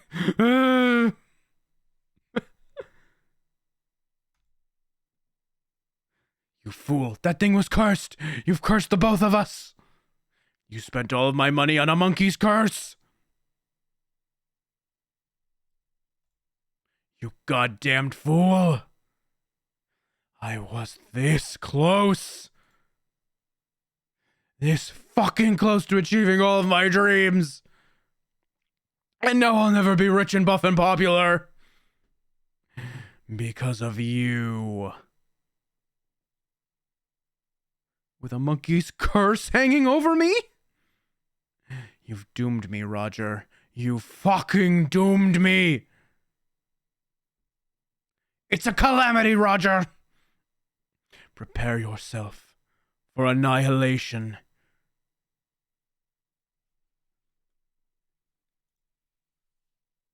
Oh my god! Oh! Oh yeah, that's a lot of blood. We actually murdered him, didn't we? Oh, that is a lot of blood. What have you done? Okay, I'll admit, that was a wee bit of a fuck up right there. He's dying! Do something! Ticket Jerry, protect me from the law! I'm a paying customer, so you need to get me a lawyer.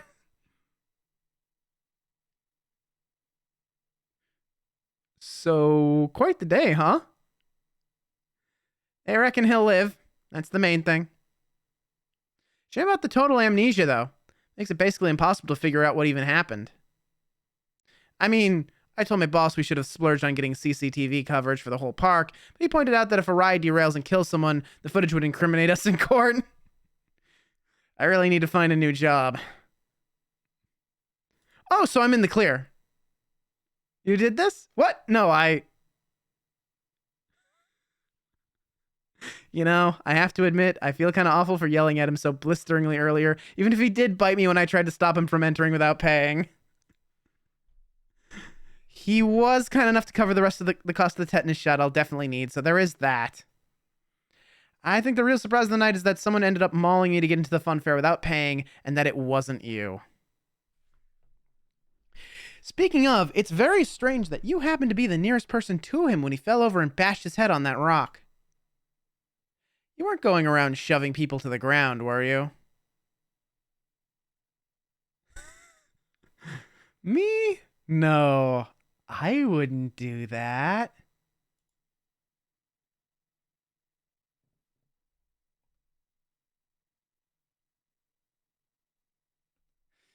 How'd you just contort your head like that?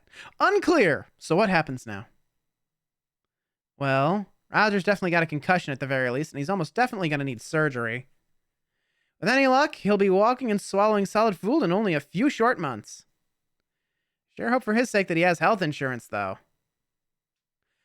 Actually, I think he just lost his job today, so he's fucked. What even is health insurance? Can I have some? I'm sorry, but the fight...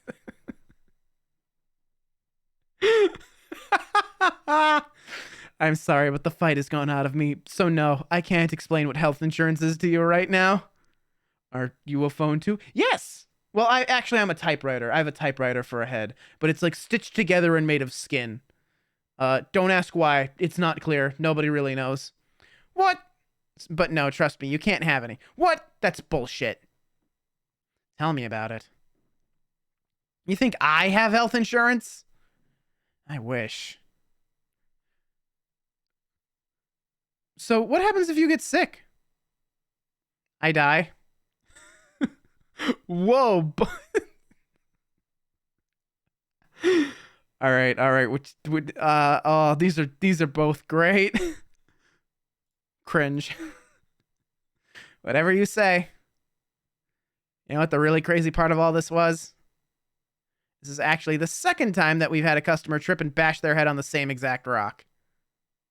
You know, I've never been one to believe in curses, but I genuinely can't explain how something like this could even happen. The odds must be 1,000,000 to 1, right? That'd be the monkey's curse, all right. What? The monkey's curse. Everyone knows about the monkey's curse. What? You don't? I'm honestly kind of embarrassed for you right now. Stop that. Stop talking. No. Hush now. Shh. Make me. You know what? Fine. I'll cut you a deal. A deal, you say? If you leave here and never return for the remainder of my natural life, I'll let you have the rock. Didn't you say the rock's cursed, though? Look, do you want the rock or not? Yes, I want it. I want it so badly. It's over in the dumpster. You have a flesh typewriter for a head, and there's suddenly even less explanation for how Roger just bit someone. True. I'll assume that you intend to honor our deal and that I won't find you back here tomorrow morning. Sure, why the hell would I need this place when I have my own rock? One that kills people. Just take it, please, and go far away from here. Okay, goodbye, Ticket Jerry. Oh, we'll see about that, Ticket Jerry. We'll see. Just get out of here. Go, get. Scurry off with your rock. Well, that was a great day. I saw a lot, learned a valuable lesson, and now I have a free pet rock. You're so fucking stupid, Alistair Ring. What? Aren't you forgetting about something really important? Oh, right, my eggs. I'm not allowed to go back there. I guess I could just break my word. I mean, what are they gonna do? Take the rock back? I'm invincible. What? No, not that. Roger, he's all fucked up. Roger, who's... Oh, right. Yeah, him. He'll be fine. He doesn't have health insurance anymore. Yeah, that really sucks. Maybe me and my rock should come visit him. Haven't you put him through enough? Now you want to bring the rock that scrambled his circuits right to him? What's wrong with you? He has amnesia. He'll probably think it's just my pet. Which it is. I love this rock more than my boring kids. At least my rock has a body count. You are filth. I'm a real stinker. You are. You do stink. Oh well, at least it all worked out in the end. Not for Roger, it didn't. Yeah, but I'm feeling pretty good about myself for doing the right thing today. And that has to count for something. I'd beat you to a pulp right now if I could. But you can't. But you can't.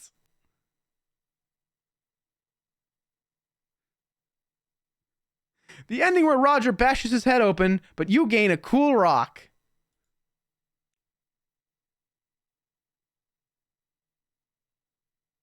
Excellent ending.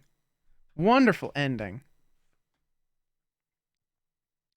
All right, so we did that ending. Now let's go the fully evil route. So to catch you up to what we were doing up to this point, so this is Roger's company. He owns a little manufacturing plant. It's he has no money. He keeps falling for scams. The factory's in the toilet. There's fire, as you can see. The fire is there to consume the gas from the gas leak so that the room does not completely fill with gas, you see. So we are currently trying to scam Roger because he falls for scams really easily. And we're just like, we can scam him for everything he has and make a lot of money. And then we'll live the high life.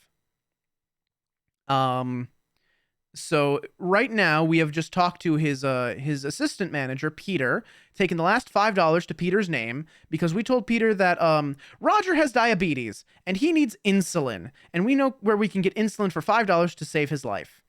So Peter feels like shit, and the narrator has just been like, "You're a piece of shit. You're doing something truly awful. Stop it right now. Please, I'm begging you." cut your losses, take the money, go to the fun fair, lay your eggs. That was the whole point in the first place. The whole goal at the very start was we were cryptid. We have eggs that we need to lay. We want to do it in the fun fair, but you need $2 to get into the fun fair. So we either need to get $2 or it's Valentine's Day and there's a 2-for-1 special. So we need to either get the $2 or we need to seduce someone to pay us into the fun fair. One or the other. So yeah, that's where we'll be picking up after this ad break. We got an ad break coming up. So I'm going to be running 3 minutes of ads to push out pre-rolls and mid-rolls for everyone. You won't miss anything. We'll be on the BRB screen until the ad break's over. Take this opportunity to get up, stretch, get some water, get a snack maybe, and I will see you on the other side of the ad break. Enjoy the Tostinos dimension.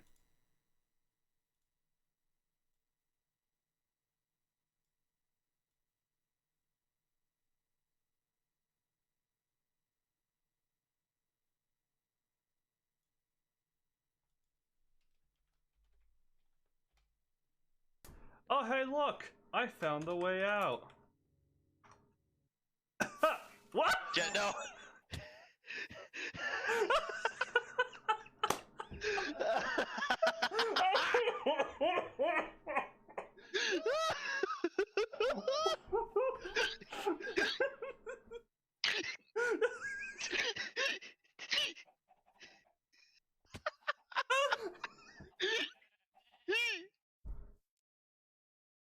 For once, female attention. That's pretty. Stop wiggling, please stop wiggling, please don't do it, no, chicken, you're just a little chicken, cheese.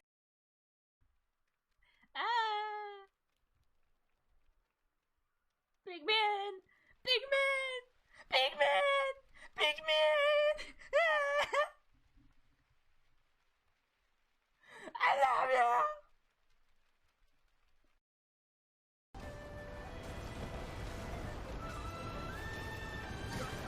Oh, damn it. No, damn it.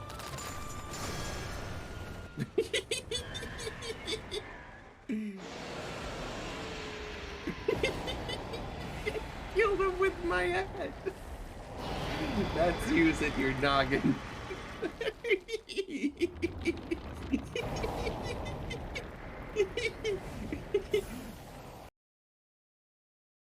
Once again. Llanfair pwllgwyngyll goger chwrndrobwll llantysilio gogogoch. No. You can hit me one last time, then you think it's been more than 5 minutes. What if I just change back before you can hit me? It's probably too late. Wait, shit, that didn't work. Damn it! Damn you, Elgato! You're I've been betrayed. I've been betrayed by you, Elgato. Yes, I like trains. I actually like them.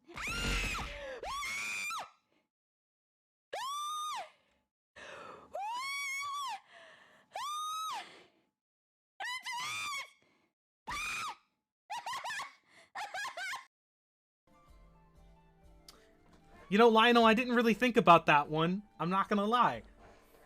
Lionel, I'm gonna be real with you. I didn't think about how that sounded until just now. So I'm just gonna redeem this one. I'm gonna redeem this one for you. I'm gonna redeem that one for y'all. Take that! Indiscriminate violence wins! Every time! Brute force and ignorance, let's go! I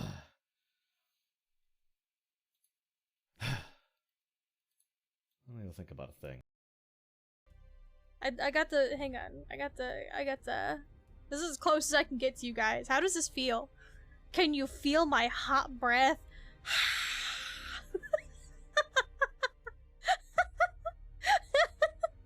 I mean, what does it smell like?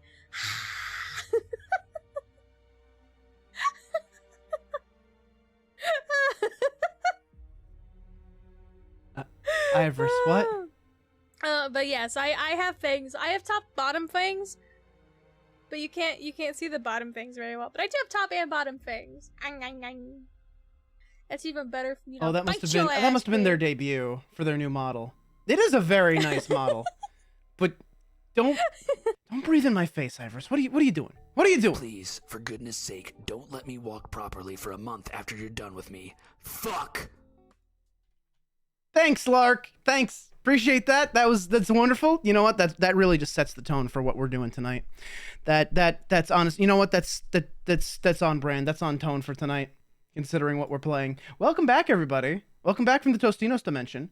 I'm also realizing I think maybe the game was muted the entire past hour. I think I forgot to turn the volume back on when I came back. Sorry about that. Was there no like game audio for the last hour? Was I stupid? A fool, perhaps? Probably. Anyway. There was no game audio. Cool. Great. I am, in fact, a fool. Phenomenal. Yeah, I muted the game audio so that I could, I did it in OBS is the thing. So I muted it in OBS so that, like, it wasn't gonna play over the clips, and I forgot to turn it back on. Oops. Oh well. It's fine. I read most of the lines. I just didn't read Rogers because there was voice acting, which you couldn't hear. Oops. Oh well. The plan's the plan. I'm gonna have my own empire, damn it. Wow. There's truly no saving you now. Save me? I don't need to be saved. I'm about to have everything I've ever wanted. I actually feel awful for you. To have so little in your life that you think this is what winning is. Yeah. Enough backtalk. My plan's now in full swing. Mark my words, narrator. By the end of today, I'll be rich. We're rich. We're rich. We're rich. Karen, I'm back. Well, I guess this was inevitable. Security somehow didn't notice you entering again. So, you've either memorized when Frank takes his breaks, or somehow keep walking in every time he leaves to use the restroom. Either way, unless you've got the $2 needed for us to file the form I gave you, then I'm afraid we have nothing to talk about. I do have it. I have it right here. Be still my heart. All right, hand it over with the form, and I can get them filed for you. All right, here's the form. And here's the money. I as much as I would like to take the opportunity to flirt with Karen, I'm not doing that this time. You know what? No, this is the evil route. Cha-cha, still got it. If by it you mean a punch in the throat, once Frank's back at his post, then yes, I couldn't agree more. Did you find this money on the ground? I found it, you know, where money's usually found. What, in someone else's wallet? That's a crime, isn't it? Taking money from someone's wallet? Yeah, that's called petty theft, and it very much is a crime. Then I won it at the, casino.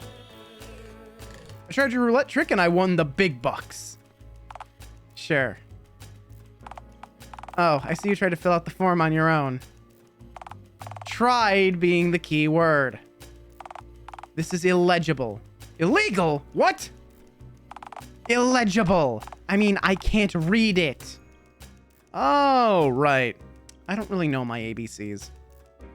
The number of squiggles should correlate with the right number of letters, though. I think.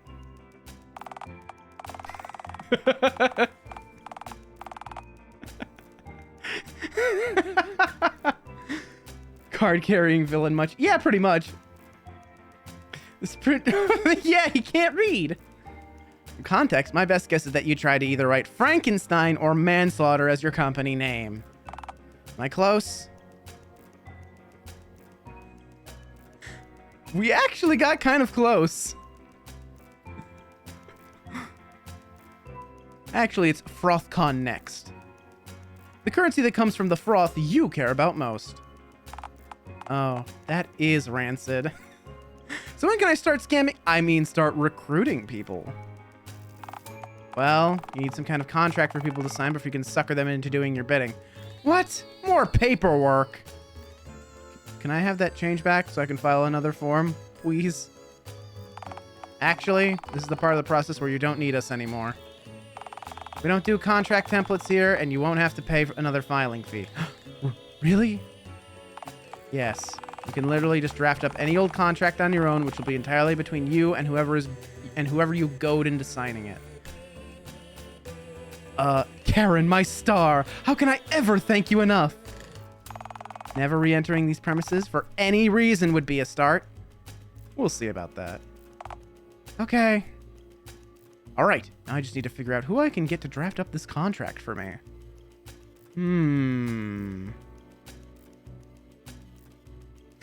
A route diverging choice?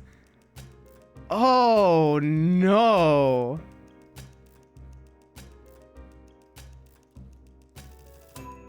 Karen? No. But I tipped you $3. And I'd happily have it incinerated if it wasn't illegal to burn money. Okay, so Karen's a dead end. I can still hear you, you know. Hi. Ms. Dunn, is this thing bothering you? Yes, Frank. Please eject this creature from the premises, and don't be gentle with him. Come on, pal. Let's go. Ah, shit. Fine. I guess I'll just, let's see.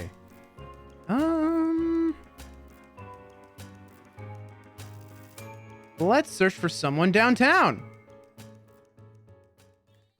Completely illiterate, horrible flirt, absolutely shameless, and having priorities that are completely skewed and borderline sociopathic, among other things. Yes, that is correct. You have picked up on the core conceit of the game. Well, granted, I am just kind of doing evil. I'm being evil. This is the evil route. There is a good route where you help, where you help Roger and save the plant, but I've chosen the evil one where I scam him. Most of the routes have good endings where you help the people become better people and make them happier. This is not one of those. You know, you actually picked a really good time to stop a random passerby on the street. If such a time even exists. Slightly past 5 o'clock, so quite a few people are leaving work right about now. Not to mention, the street's on one of town's main arteries, so you've got quite the selection of hardworking people to victimize. Artery. What, like in a heart? With people being, what, blood? And victimize I shall! I just need to find the right target. What to look for in a potential mark? I should pick someone in a suit. Business people understand contracts, right? Yeah. And how to fuck other people over. That's essential. Not too fancy of a suit, because then they might wind up pepper spraying me. That's a pretty sophisticated line of thinking you just deployed there. Suspiciously competent, in fact. Thanks! I'm always learning. Like a rat in a maze. Yes. And now I've gotten my first whiff of the cheese. And Daddy wants more. You know, you have a knack for phrasing things as upsettingly as possible and blurting them out without even a hint of shame in your voice. Hush now. I think I see the perfect mark. Oh, joy. Yes, Nathan Hanover. Let's go. Now, Randy wouldn't know enough about contracts to draft up a contract, I don't think. He is pathetic enough, but yeah, he wouldn't know anything about contracts. Sadly. Why is he a violin? He's a conductor. This is also the insert of the composer for the game, Nathan Hanover. Hey, you! Stop! I need to speak with you. Are you ready, Merc? Hello, mate. Nice to see you again. Fancy chinwag, then? What? Do you speak English? Oi, don't be naff. It's me bloody mother tongue, isn't it? Nope, didn't get any of that. Okay, I think you said tongue. That's... I can work with that. Blimey. You are hearing? What? Aw, me nana's the same. Alright, you need help. Help with a ha at the start of it would be lovely. Elp sounds like elk or elf, two creatures that would definitely maul me if given the chance. Well, I don't know about that, but I'll do my bloody best. What do you need? I'm looking to draft up a contract for my company. Do you know anything about that? Oh, bloody course. I never go beyond a simple natter with clients without having something writing first. Oh, great. He speaks the Cockney dialect. Yeah, he sure does. What time signature you thinking of?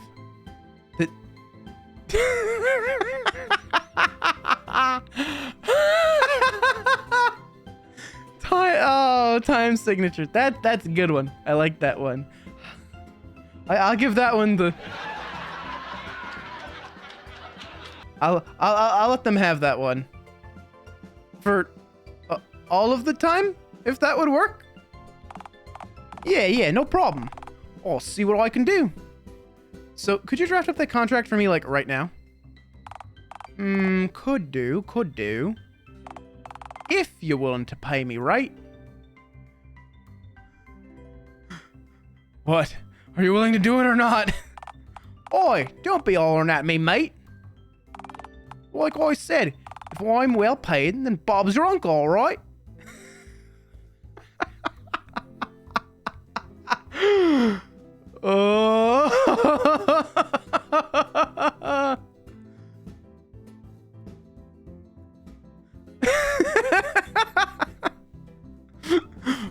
Bob's my what? Fuck you! I'll fucking kill you!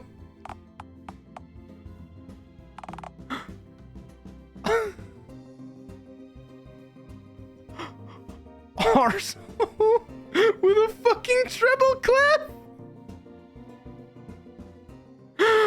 Oh, that's pretty great. Shit, that didn't go as I would have hoped. You're a moron, Alistair Ring. You know that? Shut. That was going well. For a bit. Yes, and then inevitably blew up in your face like all things do. Okay, hang on.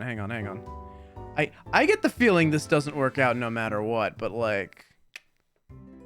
How's about you do it for exposure instead? Exposure? You want to play me in bloody exposure? That's the idea, yeah. Yeah, that's about right. That's the correct response. Wait, what does that fucking save file say? Hold on. Roger. Bloody Nathan Hanover cameo, isn't it? God fucking damn it. Fuck you. I can get the cash to you later. I lost my wallet today. Oh, that's bloody naff. Alright, if you're sure you can pay me later, then I'm game, I suppose. Alright, what do you want the contract to say? What's the feel of the piece?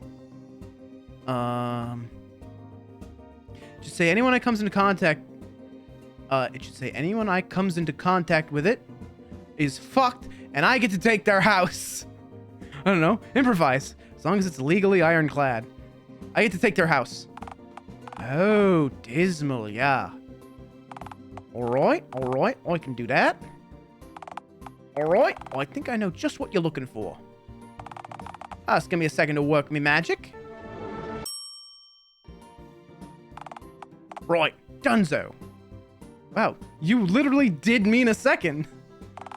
Right, want to take a look-see? Yeah, give it here. What the fuck is this? It's double-sided. Oh, sorry, let me check the... What? It's the same shit! You just pay him in phase coin? Or Faz coins, yeah? It's a G-Clef, dipwad! Sorry, my bad. He asked for a time signature, you imbecile. This isn't... Where do you sign? I can add the time signature if you'd like. Where's the dotted line? There's dotted lines in it, don't worry. This is... What the fuck is this? Where are the words? Oh, I had a secret message in the notes spelled out letter by letter. Mezzo forte? Mezzo bullshit. I want a refund. Speaking of that, when do you think you'll find that wallet of yours? You want money for this hogwash? Take a hike, you weird-looking guitar. You can expect a letter from the small claims court. Also. Shit, that didn't go as I would have hoped. You're a moron, Alistair Ring, you know that? Shut, that was going well, for a bit. Guess that inevitably blew up your face like all things do. Okay, but now I know where I went wrong. Uh-huh. Yeah, next time I'll find someone who speaks fluent English to help me with my contract. That was fluent English. Nice try, I'm not a dullard, you know. Yeah? I need someone desperate. Someone who isn't used to being paid well for their effort. Oh, I know. I'll try Uptown. Less money on that side of town. I'll ask a passerby over there for help. Bet I'll find someone desperate enough to do exactly what I want them to do. Godspeed, Alistair Ring. All right, away I go. It's either going to be Randy or God. Got a good feeling about this. Well, I sure don't. This will work. Really think you'll find someone in Uptown Dialtown who knows the ins and outs of contract law? Who said I need to find someone who knows about contract law? All I need is someone desperate enough to write down whatever I say for the promise of cash. Cash you don't have. Yeah, see? You get it now. You sicken me, you know that? So you keep saying, yeah. All right, let's get the show on the road. I think I found my perfect mark. Yes, it's Randy! Hey, sir. It might have just been my imagination, but I could have sworn that you were sizing me up from a distance, much in the same way a hungry lion stalks a gazelle. For the record, I'm really bony and there isn't much meat on me. Kind of like a carp, you know? Oh, please, eat you? You probably taste funny. You have an aura of desperation coming off you. I can use that. Are you going to kidnap me? I'm not going to try and talk you out of it, but if you are, I'd prefer for wherever you're taking me to be warm and dry. But if not, that's cool too, I guess. Oh, yep, you're the one, all right. I'm the one? I never normally get picked for stuff unless it's a vicious animal or a mugger deciding to... Oh my phone, God, I'm being mugged, aren't I? Relax. I'm not here for that. I'm actually here with an opportunity. An opportunity? Could it be? Is my luck about to turn around? Yeah, the thing is, I kind of need someone to drop a contract for me. If you're going to write some legally screw you contract with a bunch of fine print gobbledygook, you might as well look for a fellow who calls himself Pluto. I feel like I should know this.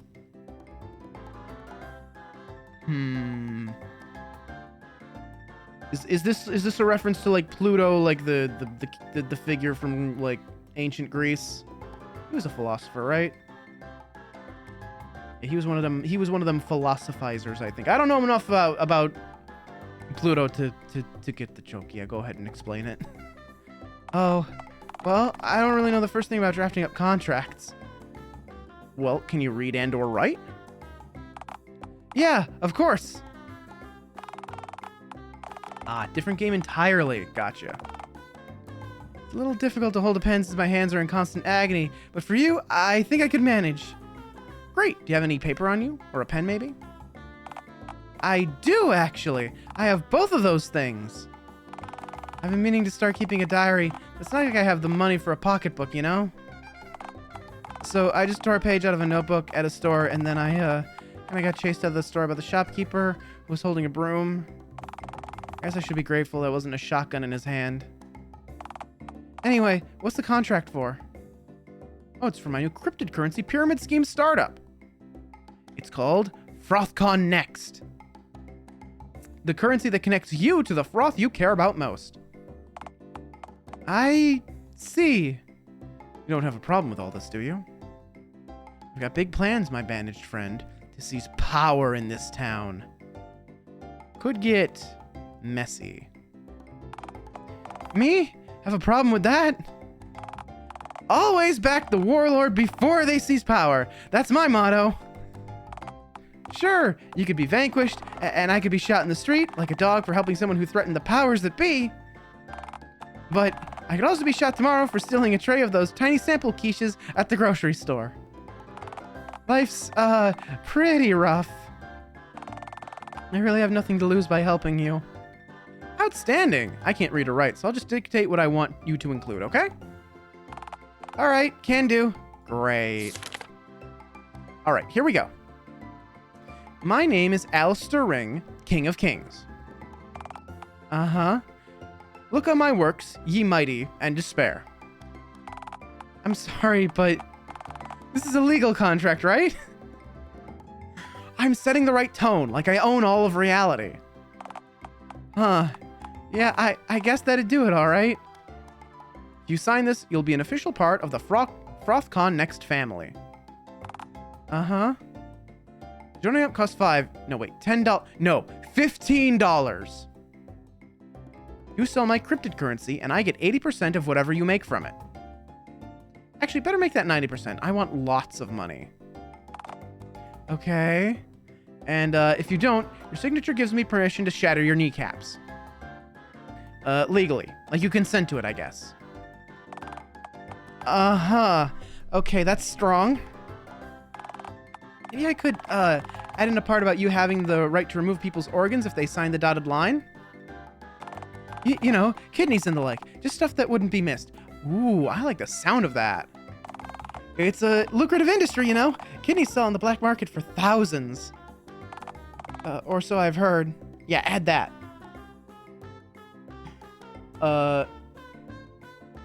This game called Library of Ruina. Oh!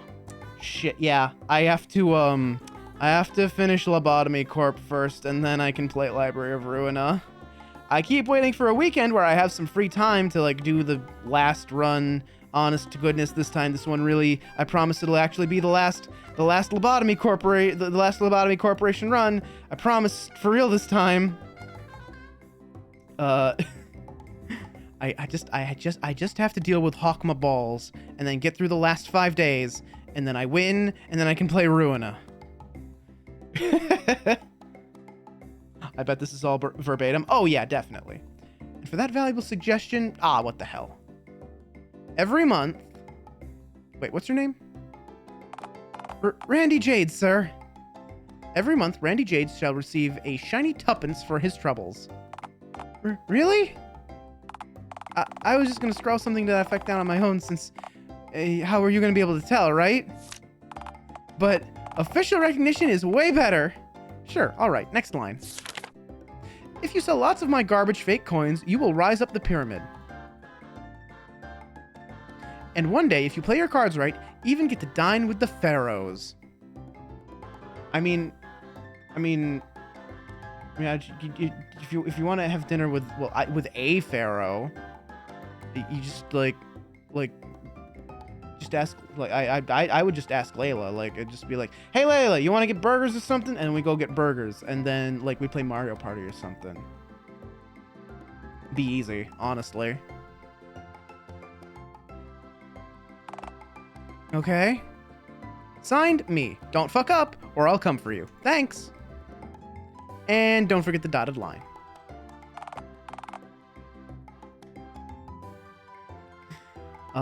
Alright, one moment. And done. What the fuck was that? Oh, that. Did you hear that too? Was that you? Doesn't matter. I've got it. The contract. I can make lots of photocopies of this once I get back to the plant. Alright, hand it over. Here you are. Randy? It's mine. All mine! Well, minus the tuppence you promised me, right?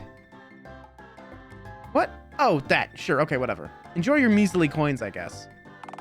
Hot dog! You bet I will! I can already tell that this won't ever come back to bite me in the ass, like most things inevitably do. Easy Street, here I come! I have to say, I was surprised to see you eagerly ceding even a cent of revenue to Randy. Maybe there is still a morsel of humanity in you yet. It's not the end of the world if he does try to come after the money. I am a brutal, unforgiving god. Okay, no, that's a scary thing to say, Alistair Ring. I didn't like that very much at all. Tough. New contract, new me. Alright, back to Roger I go on my merry whittle way. It's now time to execute the final step of this plan.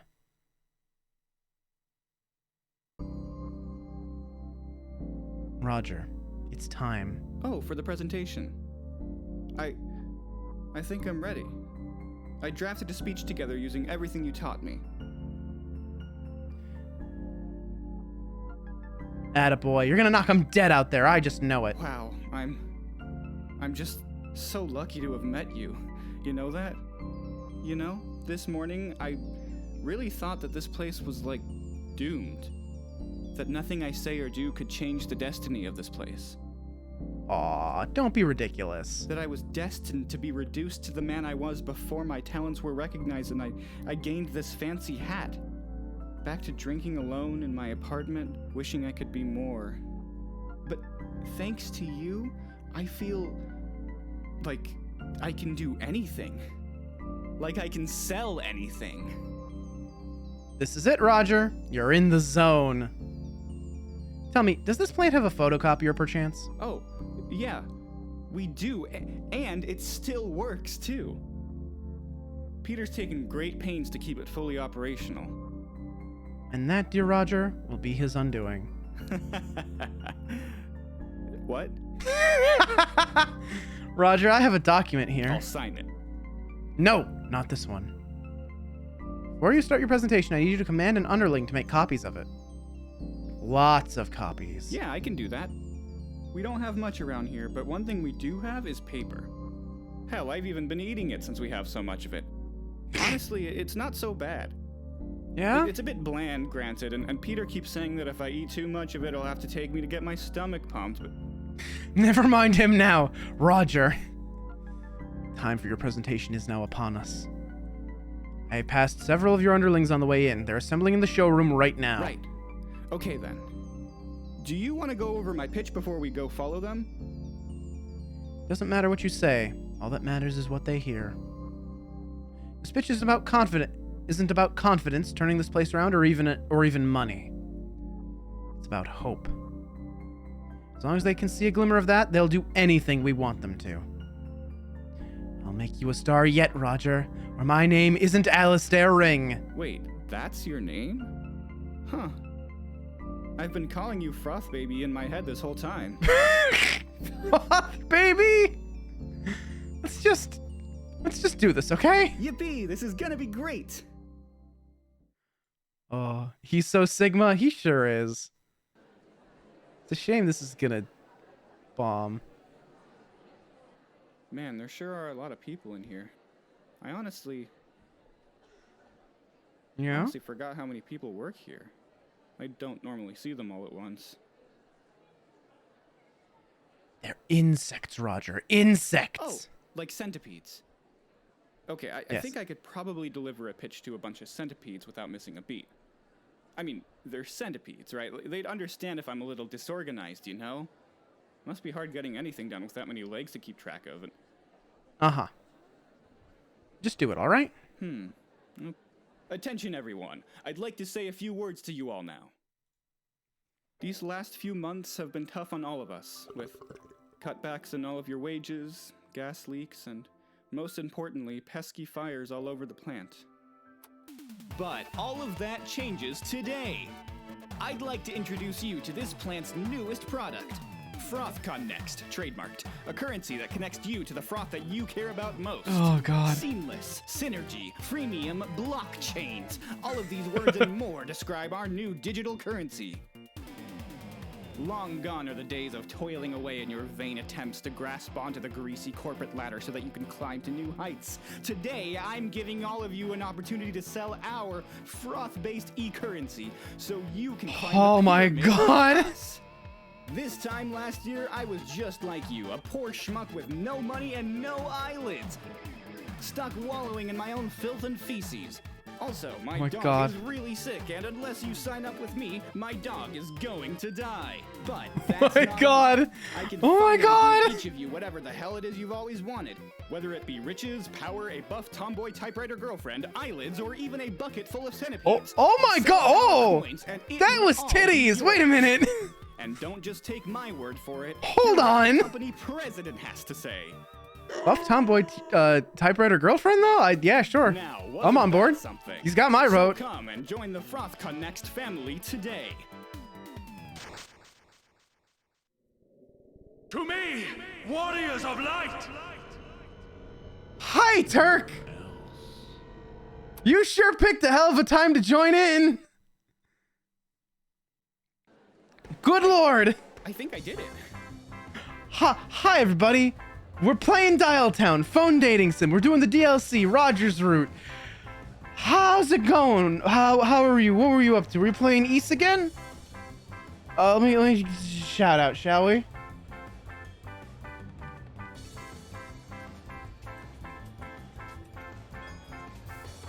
What the fuck? Oh shit, is that blue? Jesse.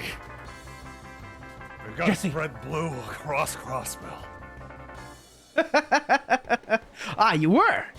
But yes, we have just tricked this man with a failing company and no money into backing our fake cryptocurrency pyramid scheme. We took the two things and we mashed them together, and he just finished giving his presentation. And if you don't do it, we'll kill you. Join up or we'll kill you. Hee hee. But hi to anyone that doesn't know me. Hi, I'm Alistair. I'm the Royal Rogue. I've already stolen your silverware. You don't get it back. And yeah, Dialtown's exceptionally unhinged, and I love it so very much. I love it so very much. This is a very mature game, though. Expect things to just go completely off the rails. Also, Goofy, thank you for the follow. Welcome to the Hideout. Put your feet up, relax. We got candy on the coffee table. You will notice it is both M&Ms and Skittles mixed into a single bowl. It's just a fun little game we play here. You reach your hand in, you take a big mouthful, and then you regret it instantly. It's like a rite of passage almost. I used everything you taught me and... Look sharp, Rajman. Someone's coming our way. Roger, you son of a... What a pitch! Wow, thanks, Joe. Oh, Roger's no longer voiced. It's been a long time since I've seen you this excited. Are you kidding me? This green thing over here just got you to deliver a whole spiel without you trailing off and talking about centipedes. Well, not a whole lot of centipede talk, but that's gotta count for something. Whatever this thing is, it's got you on a way tighter leash than Peter ever had, and I can see which way the winds are blowing. It's time for regime change. Say, you have anything for me to sign before all the spots are gone? Yeah, go talk to Fabron. He's got contracts printed out. Yeah! Somebody help me. What the 20-piece chicken McFrick do I say to that pitch? You say yes. You say yes, Merc. You sign up. You sign up or we shatter your fucking kneecaps. We destroy them. We take everything you've ever known and loved. Aha! Sign up with us. You'll be rich and you'll get the... Did you see the thing about the buff tomboy typewriter girlfriend? Yeah, we love the froth. Sign up now. You know, I really didn't think an awful lot of you when I saw you outside the plant this morning, but you're something else. You know that? Thanks. I do my best. Don't play it down.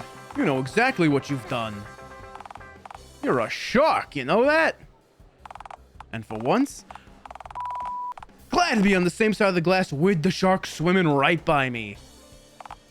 Boy, that's of a feeling. Thanks for the opportunity, sirs. Joe just called me sir. I don't think I've ever heard Joe call anyone sir before. That's... wow. Joe gets to eat this month now. That tends to make people pretty loyal to you. And it's a good thing when he sees it. We're gonna make a lot of money together.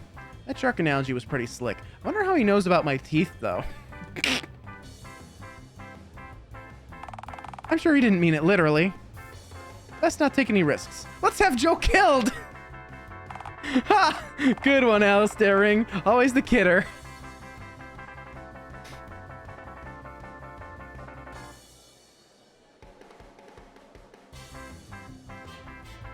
Yes.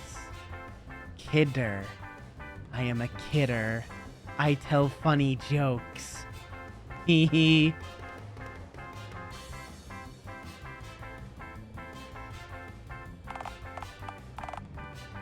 Right now, next in line. Everett, my man, looking sharp. Mr. Jones, I was ever so exuberant to hear about the novel product you unveiled during your oratory opus. Haha, what?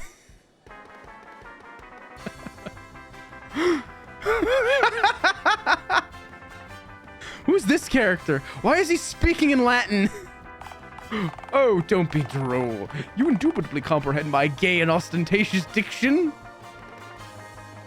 I basically didn't get any of that outside of the word gay, which certainly explains that tie. Well, I never. Mr. Jones, who is this interminable cad? Is this the visionary to thank for your avant-garde venture? I'm not really sure what most of those words mean, but I think so, yes. Well, any specimen capable of devising the whimsical satirical piece you pontificated undoubtedly hides an imperceptible intellect behind its brusque veneer. What are you saying? Forgive my candor, gentlemen, for I'm most interested in partaking in your enterprising embarkment on... What? Get out of here! Then I shall depart henceforth. Thanks for the kind words, Everett. I think. I never have any idea what that guy's talking about. But he seemed happy. You think he's on board? Beats me. I don't speak fancy. He seemed excited at the very least. That bodes well for us. Hell yeah! You got my name right. Things are a-happening. Well, here I am. Pabron, my man, you're here. Did you decide to join the Frothcon Next family with the others? You could say that. Until just now, I really thought you had, how do you say? Tu as perdu la tête? Well, as I've told you, I don't really speak Latin. But thanks! Your confidence means everything to me. Yes. This whole company consumed with malware and trojans. But now, you've got the malware working for all of us. I have grown tired of scarcity, and now I'm willing to climb onto the horse with the others. I don't know what you're talking about, but hey, glad to have you on board. Yes. You was the grand architect of this plan, no? You could say that. Well, I do say it because it is evident. Suddenly, things here are changing. I'm almost all out of contracts, and normally, Roger cannot get anyone to read anything he writes. It's true! Employees here keep throwing the things I write into the fire barrel in our lobby. We are almost out of contracts? How much money have we collected so far? In the last 10 minutes? A few $100s. Holy cow! We never made that much money in an hour, let alone in a few minutes. Wow. Whether or not things are changing for the better, we will have to see about that. Then Jack the Ripper came out of the horse. But I'm here to embrace change. I've signed the contract, and I'm ready for what is to come. Hey, that's great news! Glad to have you on board. I will talk to you later, Roger. And you We must get to know each other in time, no? We must, yes. It would be good to have more allies in this place. I cannot wait. Demain est un autre jour, my green friend.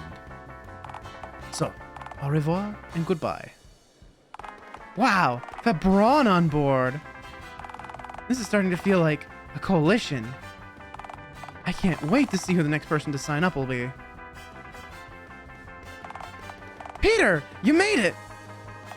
How'd you enjoy the presentation? Are you here to sign up for FrothCon, the FrothCon Next Family? Actually, I'm here to tender my resignation. Tender? I'm done. With this. With all of this. With you. What? Peter, what's... Don't Peter me, Roger. Yeah, don't. It'd be impolite. I have nothing to say to you. This is between me and Roger. I don't think there'd be any harm in involving Alistair in this conversation. Well, I see the harm. Clearly, you've fallen victim to this thing's corrupting influence. That freaking phone guy. I think Peter is supposed to be, I know Roger shows up in one of the Day Shift at Freddy's games, or somewhere in it. Maybe Peter does too? I don't remember. Well, I don't know because I haven't played it. I still need to play it. I can't stand idly by and watch as this creature's tendrils inject every facet of this place with its vile venom. Hey, I didn't sign Roger up to anything he didn't ask for. Fancy words, Pete, but you're yesterday's news.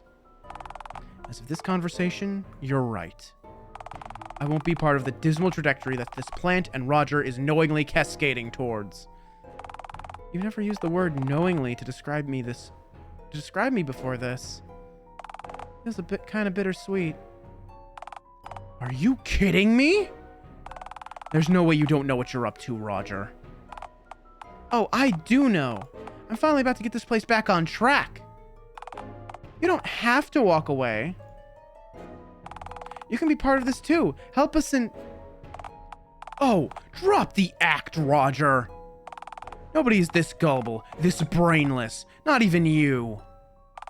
You think I stuck around here because I had faith in your ability to turn this place around? No. I was because I liked you. It was because I liked you. Because I didn't want to see you crash and burn, to see you regress into the same drunken mess I helped yank back out of the gutter. But now I see it, plain as day. You have no integrity. I motion to start reading Alistair Ring as Bill Cipher. Nah, the whole joke is this, oh, it's Dialtown, this ring. You know, there's a phone rings, hee. But I mean, like, Bill Cipher could work. Even Bill Cipher wouldn't stoop as low as cryptocurrency, I feel. That's not true. I have integrity. How can I believe a word of what you're saying? Tell me, Roger. Do you even have diabetes? What now? I knew it. You.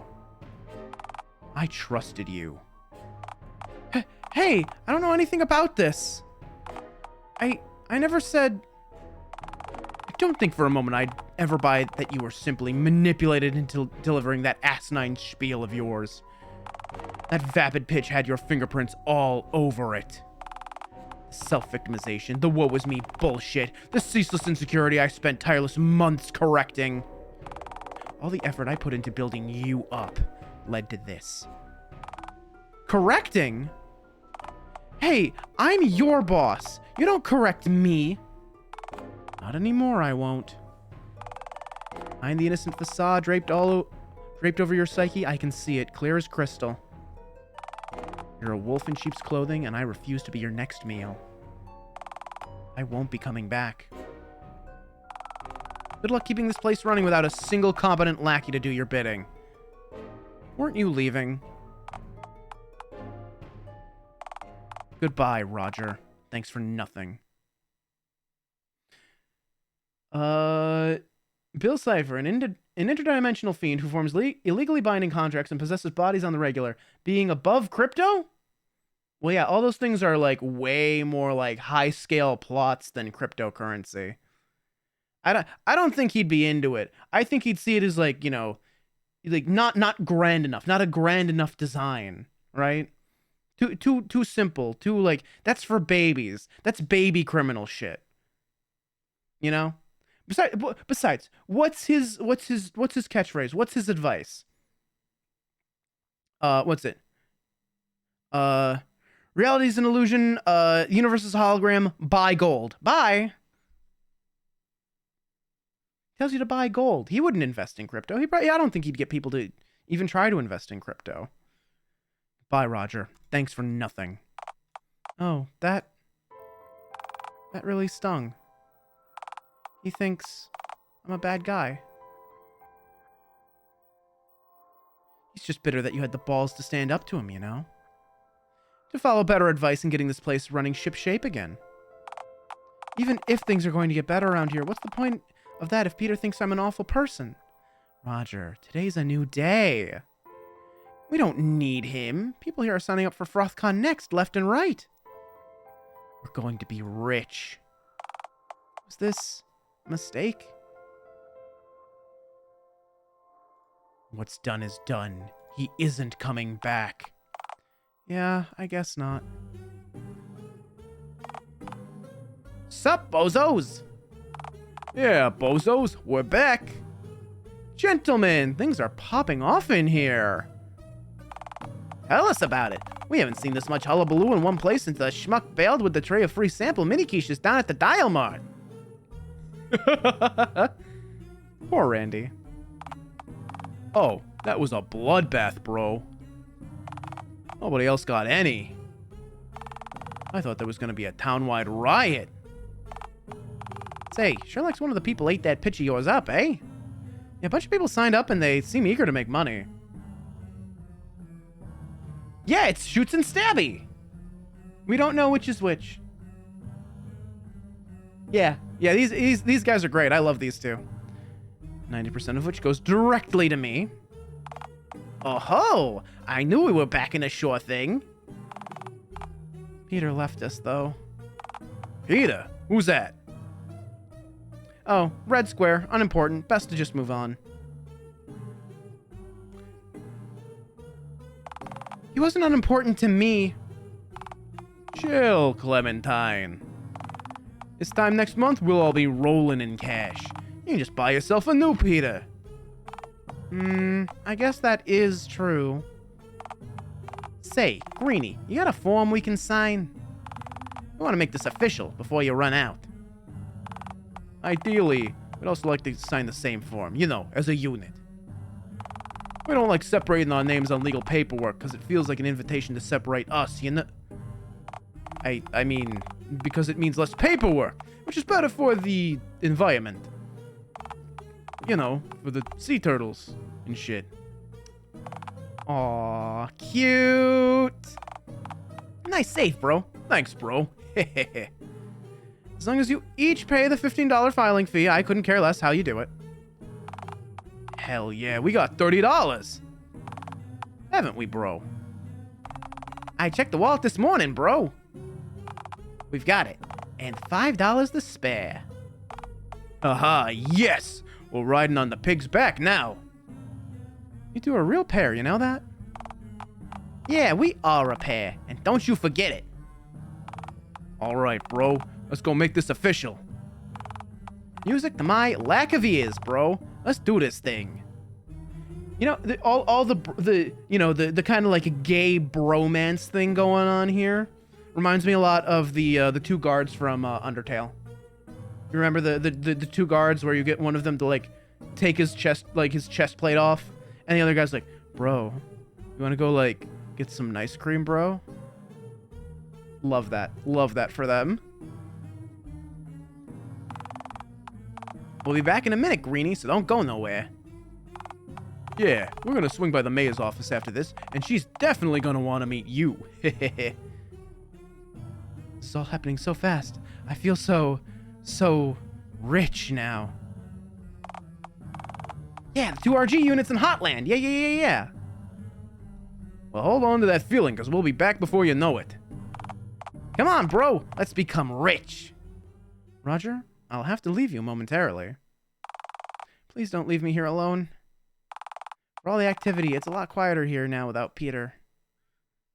Roger, don't worry. You'll always be my lackey. Nothing will ever change that. Unless you act up, then worry not. I'll just have you fired. Or killed. Okay, I guess. You know, I just realized right now that Peter never called me a lackey. Or, you know, threatened to have me killed like you did just now.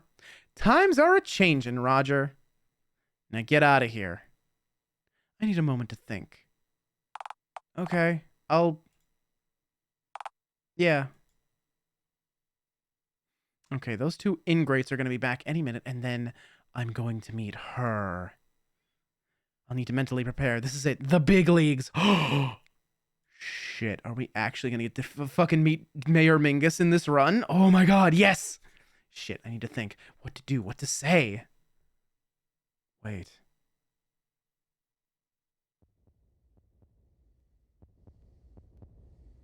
Can't you hear it? It's beating deep within you now. The rhythmic whirs. The roar of a petrol engine. Wheels within wheels. Yeah? Revolutions within revolutions. I can hear it. It's all you, baby.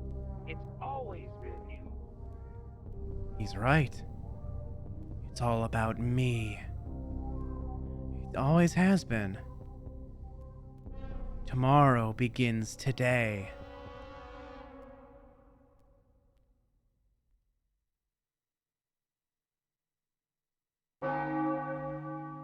One year later.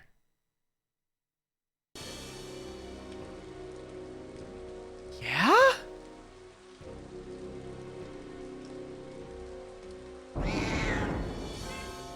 Yes! Yes!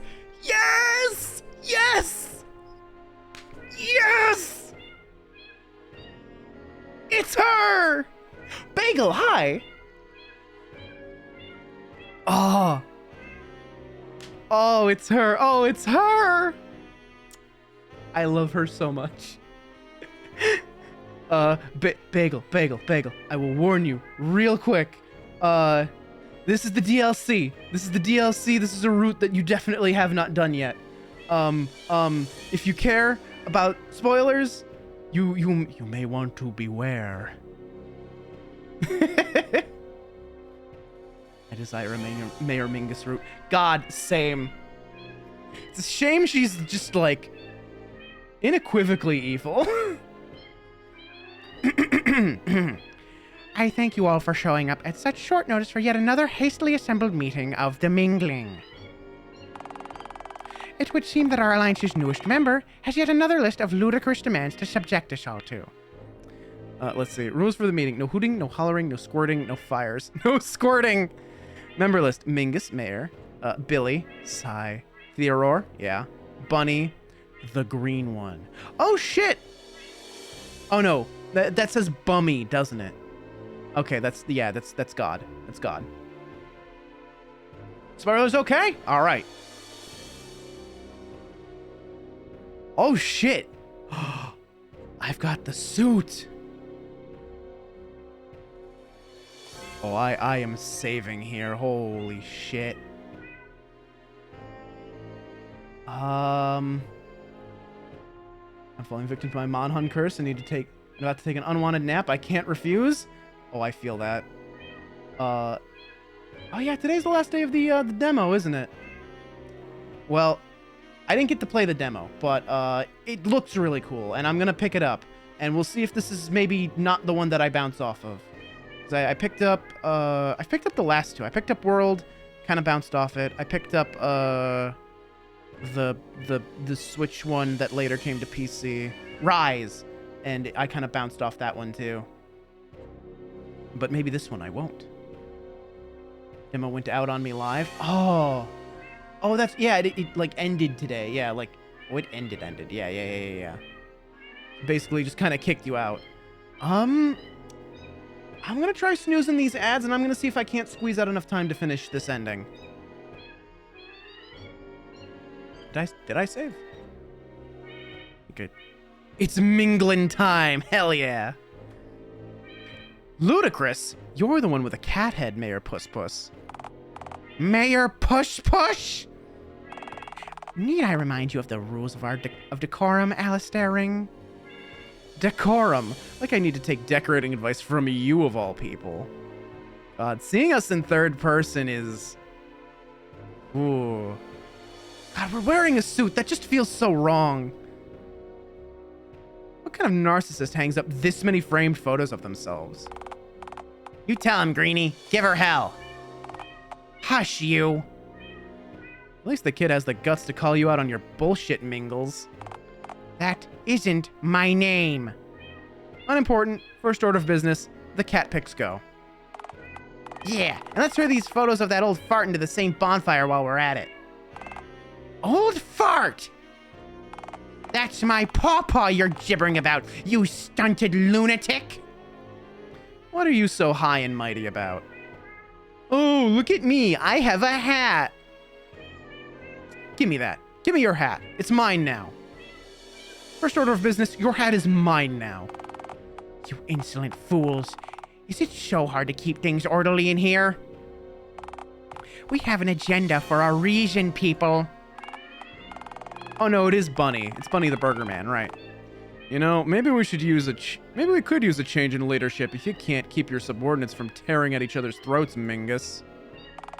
Never see any of my workers speaking to me this way. Abel Brannigan. I don't think we've ever met this person. Oh, here we go. Another Bunny-sponsored sermon on his uncanny ability to keep his fry cooks from launching a coup at his restaurant. Oh, please. You can't even keep your booth attendant from backtalking you. So who are you to criticize me? Oh, fuck. Does he run the fun fair? Is this the guy that runs the fucking fun fair? Oh, yeah? Why don't you try coming over to this side of the table and saying that, huh? Tough guy. Boys, may I remind you that I placed you at opposite ends of this table for a reason? If you can't keep your hands off each other, I'm going to have to insist that one of you leave. I say, well put, ma'am. Must we always descend to this needless bickering at the drop of a hat? Always flexing the hat. Fuck you, give me your hat. For the umpteenth time, none of you are to speak unless I specifically address you first. That's bullshit. I don't feel like doing that. Amen to that. Look, as riveting as this all is, I have a bottle of tequila waiting for me at home, and I'm infinitely more invested in that than I am with whatever's going on here. So, can we get back on topic? You are not in control of this meeting, Abel. I am. So, I will tell you when it is time for us to discuss the next order of business. All right?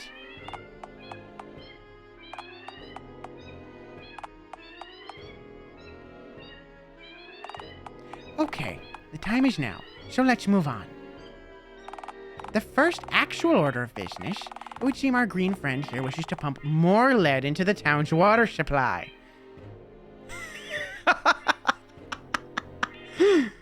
Oh my god. I played World until I couldn't stop nodding off on stream. Nice. That's fun though. I hope you have a good rest. I hope the game was fun. I hope you sleep real good. Fun fact, Mingus isn't her real name. It's the name of Crown's cat she stole. That's true. That's correct. She is actually his granddaughter, though. That's real, as far as we're aware. Yeah, I just think it'd be really funny. Watching people walking around all wobbly. That would be killer.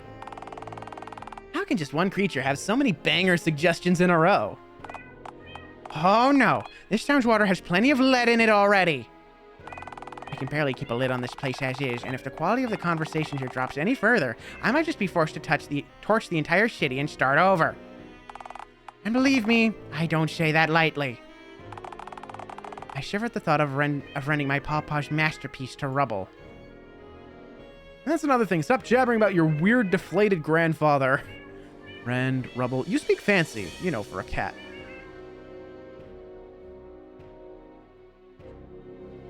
Oh, boo-hoo! My pawpaw is forgetful and underwhelming. I gave birth a year ago, and you don't hear me jabbering on about my eggs. I had those suckers cryogenically frozen, you know, till I'm less busy. I can be a parent when I get some goddamn time to myself. Yeah, shove him in a drawer and move on. The future is now, old man. I'll kill you. I'll fucking kill you if you speak again. What, you'll murder a child with witnesses around? I'd like to see you try. You think I won't? Who here would dare testify against me? Your battles, little one. She's gonna hiss at you if you keep going. Ooh, I would. Sounds fun, you know? Courtroom shenanigans. I control this town's judicial system, you hexa-nippled goblin. Hey, you can't bring up the nipples if they're not on display. You gave him the suit because you were the one making a stink about them. I even had to cut a hole in the back just so my tail could breathe. You cut the hole in the back so you could wear it on the toilet. I just noticed option 3 often has a skip tangent thing. Yeah, you could skip all of this if you wanted to, but we won't. We will not. That would spoil all the fun. This is what you all drag me out here to discuss. Why do I even need to be here? Because of Alistair Ring's second demand. Which is free burgers for life at your restaurant. Are you kidding me? Free burgers? He's the richest person here. Soft drinks of choice. Please and thank you. Please and thank you. I didn't become rich by spending money, you goblet-clutching cretin. Yeah, soft drinks of choice, please and thank you. Mingus, you cannot be serious. You've forgotten your place, bunny. You know, remind you who's the boss here. What? You are Alistair Ring. It's me, you Just give him the fucking burger so we can move on. And soft drinks of choice, yes. This hideous thing was sniffing at the glass of my restaurant a year ago, demanding free food, and... What is this world coming to? The matter has been decided. Moving on. Wow, you really showed her who's boss, Bunny. Don't you have a Ferris wheel to cry on? Unibel? Outside, now! Order! Order! But what about anarchy? I quite like that. Yeah, listen to her, guys. She might cry if you don't.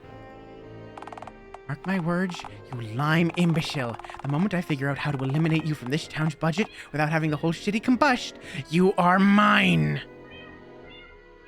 Whoa, sounds like someone's got a crush. I will crush you. I will crush your feeble body in half. I think she likes me, fellas. Hey, don't drag us into your demise. I still remember when the Green One was a guest at my fine sanctuary of all things exotic. Bully times indeed. A guest? You had me in a cage. You fed me wood chippings. Green One, it was you who asked me to feed you wood chippings in the first place. Lies, slander, mayor have this man killed at once. Always the killing with this one. Let's move on to our last order of business so we can wrap up this meeting and all go home. How do you crush someone in half?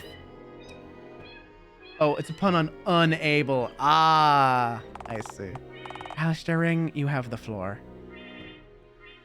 Thanks, Mayor Puss Puss.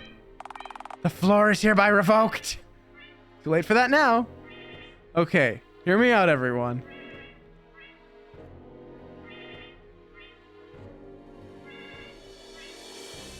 Oh my god. Okay. We have like 3 endings here. So we're gonna do an ad break. It pains me to do this at the fucking fork in the road. We've got 3 endings here. So we're gonna do an ad break. No one's gonna miss anything. And we will come back and we will see all 3 of these endings. I gotta go see a fella about a dog. This will not end well. Good luck with that, Merc. Anyway, see you on the other side of the ad break. Get up, get some water, use the bathroom, do whatever you gotta do, and I will see you in 3.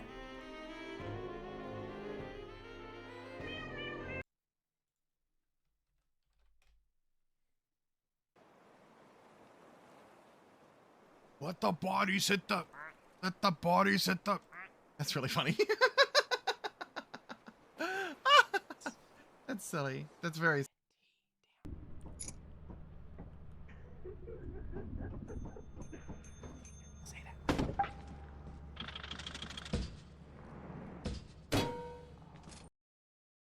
Totally, you know, totally wasn't taken or anything.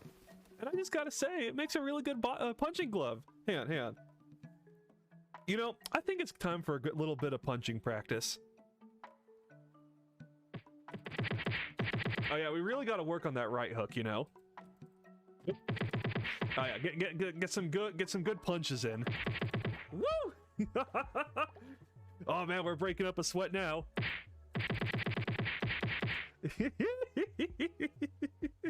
Oh, that was some good punching, I think.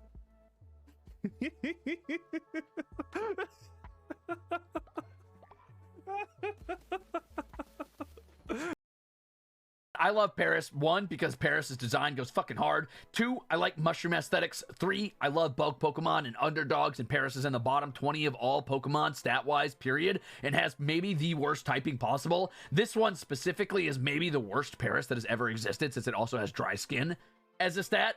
However, Paris just keeps hanging on anyway. Have you fought Paris and Arceus? Paris is the most aggressive fuck you Pokemon, period. It will charge you down no matter what. It will chase you and kill you because it does not give a single solid fuck. It knows it's the weakest and it will still pick fights with every single Pokemon alive. More importantly than that, Paris is the status effect Pokemon. If you have ever been annoyed by going through a forest, it's probably because a Paris used Stun Spore or Poison Powder or Sleep Powder on you. And I just find that exceptionally charming, right? Paris isn't out to beat you. Paris is just out to make sure you have a bad time. Paris knows Paris will die. And Paris is content with having annoyed the shit out of you on the way down. Oh god. Oh god, everyone's here. Oh god. Hang on. I'm putting something away. Hey, Ah!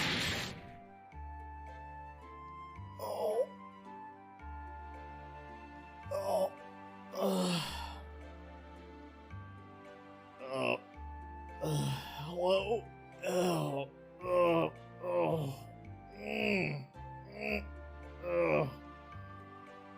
Hey, guys, what's up? What's going on?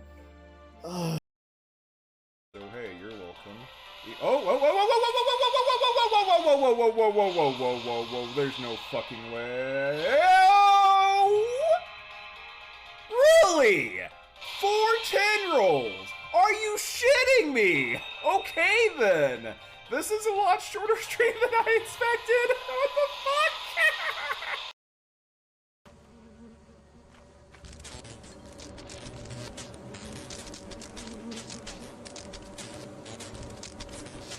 Ow, ow.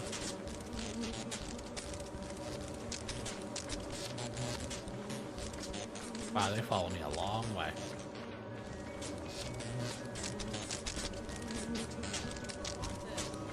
Bees. So there's more? God damn it. Well, they're following Brittany now. It is no longer my problem.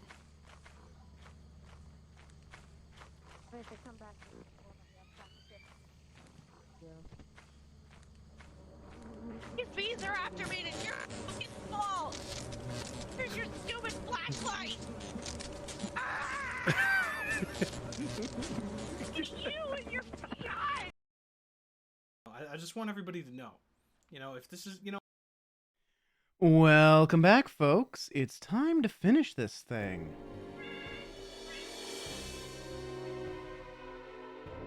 See, I did save here, right? Let me just make sure that I saved. There we go. Alright. Let's go in the order from, like, least interesting to most interesting. So let's just forget what we want to talk about first. I'm happy with the free Borgors, and if we had Theodore killed, then I'd be over the moon. I'll put that on the docket for next week. Excuse me? to discuss it, not do it. Oh! And if the vote passes more or less unanimously, your swift execution will of course follow suit. Pardon? And with that, this meeting is finally adjourned.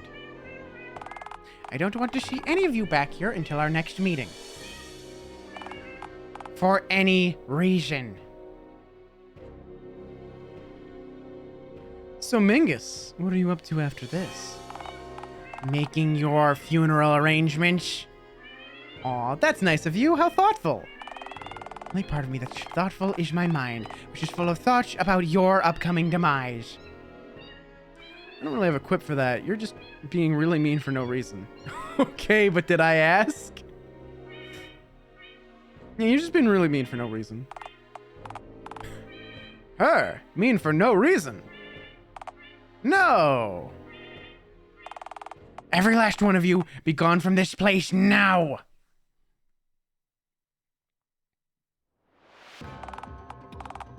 Hello, this is Rachel with the Dialtown News Network. This just in, a local business-oriented cryptid has started its own space center right here in town, and launched itself into space to avoid having to pay taxes to the federal government. No food was taken up on the rocket, with the cryptid deciding to only take its vast fortune on board. Fearful that it would not be safe in the hands of the creature's accountant, Roger Jones. Once the rocket reached orbit, those working at the space center left their posts and decided to let the rocket drift in space forever, citing the cryptid's unlikable personality as the sole reason for doing this. A spokesperson for the Space Center stated that the workers initially planned to detonate the rocket as it reached orbit, but decided to leave it to drift for eternity after remembering that it's a crime to destroy U.S. currency. We asked a few residents around town for their thoughts on this new development. I've always wanted to see space up close. Well, ideally, I'd also like to come back down to Earth afterwards, if it's not too much trouble. Confused ape noises. He's in space? What?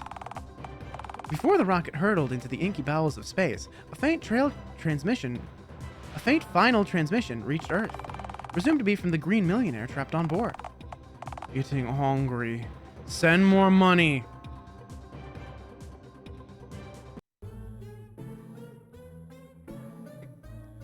Oh shit, we do have a tale. The ending where you die alone in the cold vacuum of space, but you're rich. Cool.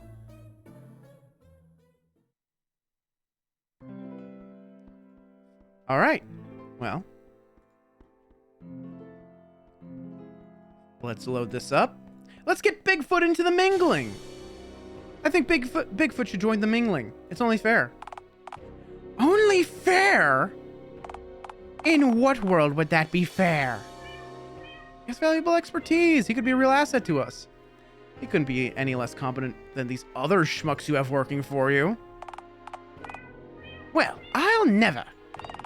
Where do you get off talking about me like that? See, I bet Bigfoot would have taken that criticism like a champ, unlike these dolts. Look, even if Bigfoot would be a more level-headed lieutenant than, say, Bunny or Abel. Excuse me? My point exactly. Where would he even sit? Every seat here is taken. Just grab another chair. There's room here for everyone. Okay, say we ditch the shit kid. What would we lose? Abel isn't exactly pulling his weight around here. This is another excellent diverging option. Hello? Yeah, there's room here for everyone. These meetings are difficult enough to keep orderly without a hulking ape-man sauntering around the room. Would be pretty funny, though. Imagine if you went apeshit in here or took a dump in the corner. You'd lose your shit. Wouldn't be the first time someone in here has taken a dump in the corner. Yes! And that someone is you! Not sure if that's how I remember it. What, would you prefer if I used, say, a litter box? Your ass, Alistair Ring. Outside. Now! You know, I can't deny the value in inviting the aforementioned ape-man here. Having the mighty Sasquatch cornered in a room would make its, reacquisition quite a bit easier. Always the cages with you, you mustached fuck!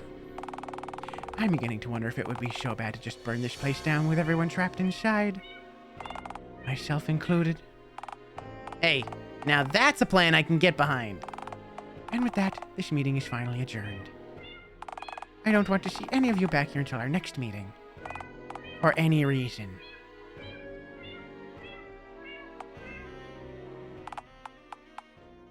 This is probably just gonna go back to the news.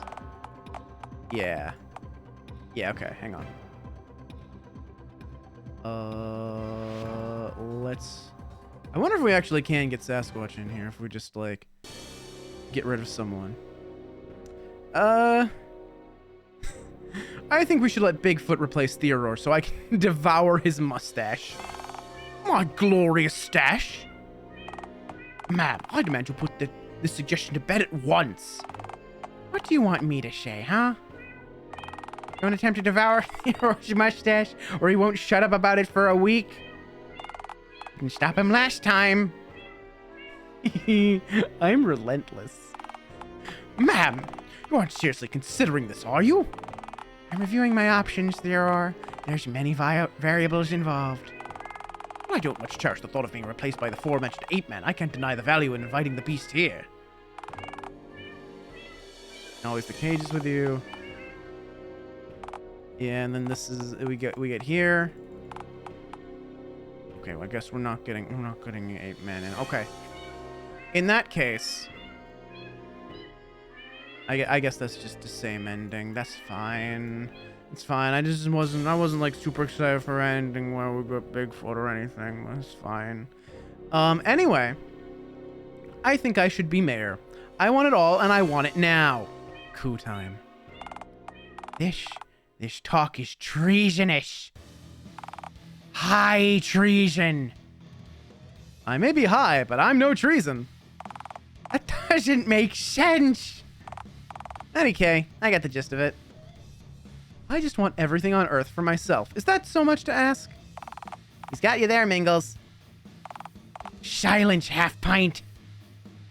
You gonna let her speak to you that way, Billy? Hell no. Think you're so high and mighty, puss? I'm backing Alistair Ring for mayor. Good luck rigging the ballot boxes this year without my expertise. Our treasonous little coalition is still outnumbered here, 2-1. I've got Theodore, Abel, and Bunny on my side, one of whom is armed. So if you try anything, so help me phone God. Like any of us would dare cross the mayor.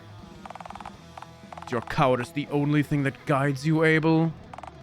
Hey, fuck you, man! I don't want a goddamn cryptid who a year ago was sniffing at my windows looking for free food to decide what I have to pay in taxes. That'd be moronic. Just for that, you still have to pay 1 billion% of your earnings in taxes next year. Silence you! I can have you killed! I'd like to see you try! Bunny, let me handle this. Theodore, draw your firearm now. We've got a coup on our hands. Theodore, buddy, you know me. True, very true. We do share a history. And a rather bully one at that. Hey, old friend. Yeah, you and me, we're like peas in a zoo. That we are, yes. Theodore, don't fraternize with the rebel. Shoot him! Do it now! If you back me, I can, I don't know. Use 10% of our town's budget to fly you to exotic locations to find more animals? Adventure! My, I quite like the sound of that. Theodore, listen, I can make you the same promise, but I'll give you 15% instead. I feel like the belle of the ball. 20%. 25. 30. This isn't an auction. This is what a coup looks like. I figured it'd be cooler. This is literally just what every meeting we have devolves into sooner or later.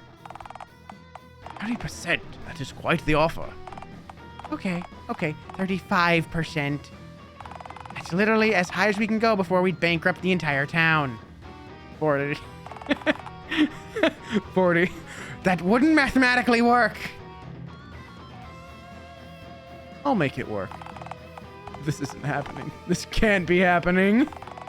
20% of this town's revenue dedicated solely to the running of my zoo? It would seem we have a winner, to which go the spoils. Aye, green one. You have a long way to since you were my guest, haven't you? Yoror, I'll give you every penny to my name if you shoot that green tumor on the spot right now. With how you speak to me during times bereft of crisis, why should I take your assertion in good faith? Times bereft of crisis?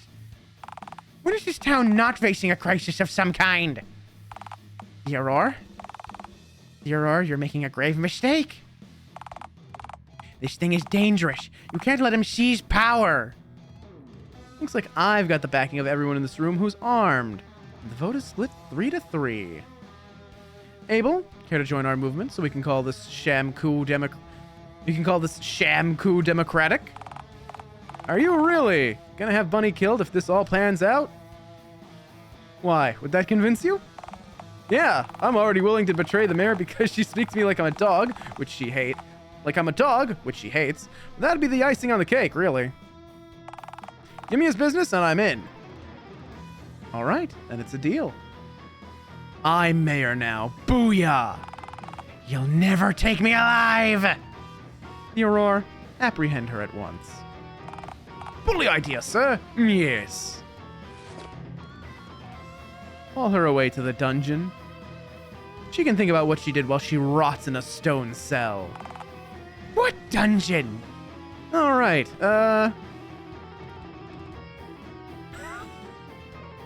I guess she'll have to be executed then. What? You heard me. I can't have you seizing power again. You're an enemy to the revolution and quite a catty character. Get it? 'Cause you're a cat.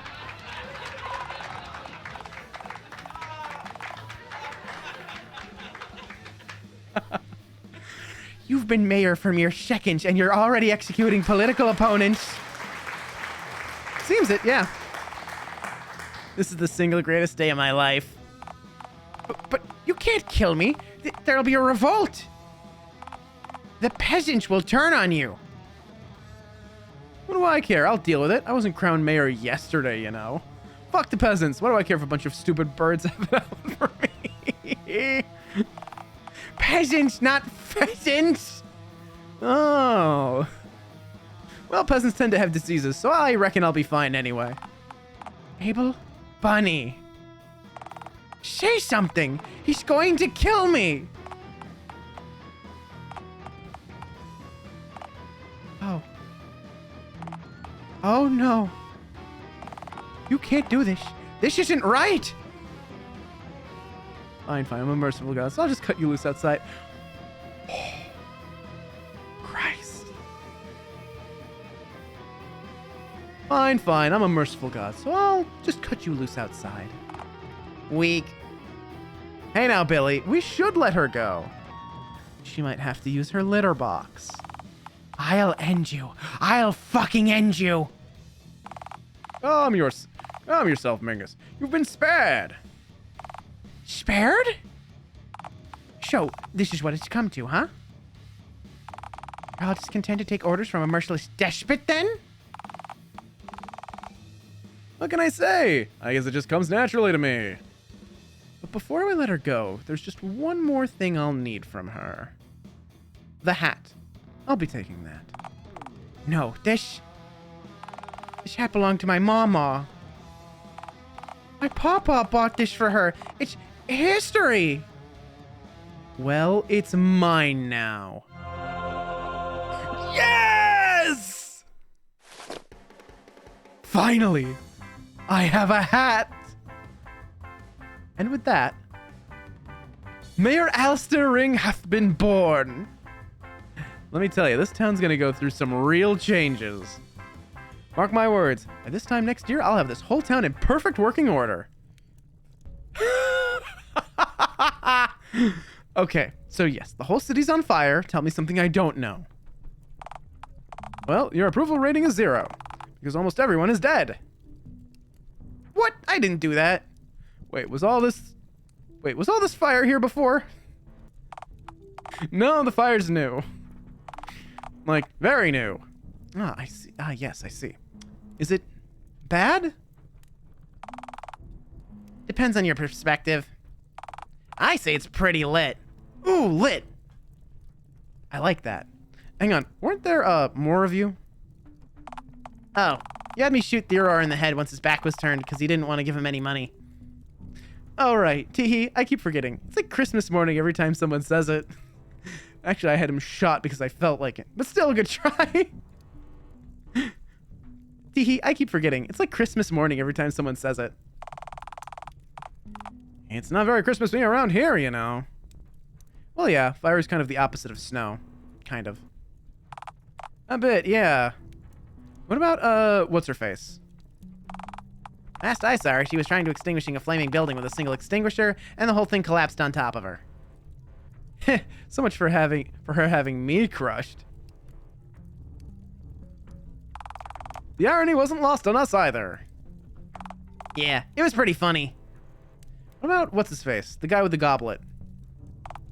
Oh, you had me seal him in a cube made with the glass panes from his burger joint because he yelled at you for sniffing at his windows. When I left, he was just lying there not moving. So he either passed out in there or suffocated to death. No idea which, since I didn't bother to check. The whole street we assembled on the block was basically engulfed in flames anyway. So if he wasn't dead in there before, he certainly is now. I guess you could say he's well done now. Ha! Nice one. Rare quality Abel Zinger. That really brings out the best in you. Thank you. Huh. I guess that about wraps it all up neatly then. Oh wait, where'd the fire even come from? Oh, remember when you gave me that permission to let all those fireworks off at the power plant? Oh, right. Shit. Maybe I shouldn't have done that. It's all good. I would have just done it anyway, even if you said no. Oh, okay. Then I didn't make a single mistake then. Cool. Man, I wonder how Roger's plant is faring out. It's probably more on fire now than ever. Who's Roger? Oh, he's... Wait, I forget. Was he that dude with all the bandages? What are you even talking about? Ah, it's not important. So what did you guys come over to tell me about? Oh, I just wanted to thank you for all the good work you've done in improving Dialtown. I'm gonna go out and make sure the fire spreads as far as possible, and then hopefully use the surrounding forest as a path to spread to other nearby towns. You're a good boy, Billy. It's a pity you're so short. Well, it's good to see the youth involved in... You're a good boy, Billy. It's a pity you're so short. Give it time. The colossal one is almost upon us. Again with the colossal Billy thing! Fun fact, that a window sniffing was actually Direct Doggo recording it on the mic. Ah, that's great. And you, Abel? Oh, I just wanted to ask if I could borrow a few spare fire extinguishers before the flames reach the outskirts of town. You know, so my fun fair doesn't catch on fire. Spare extinguishers? Oh, those are all on fire. Best I can offer you is one single bucket of brown water. Sorry. Motherfucker. So, all that raw hamburger meat at Bunny Shop must be pretty cooked by now, right? Go ham, Alistair. Ah, yes! I'm glad we could still reach a happy ending.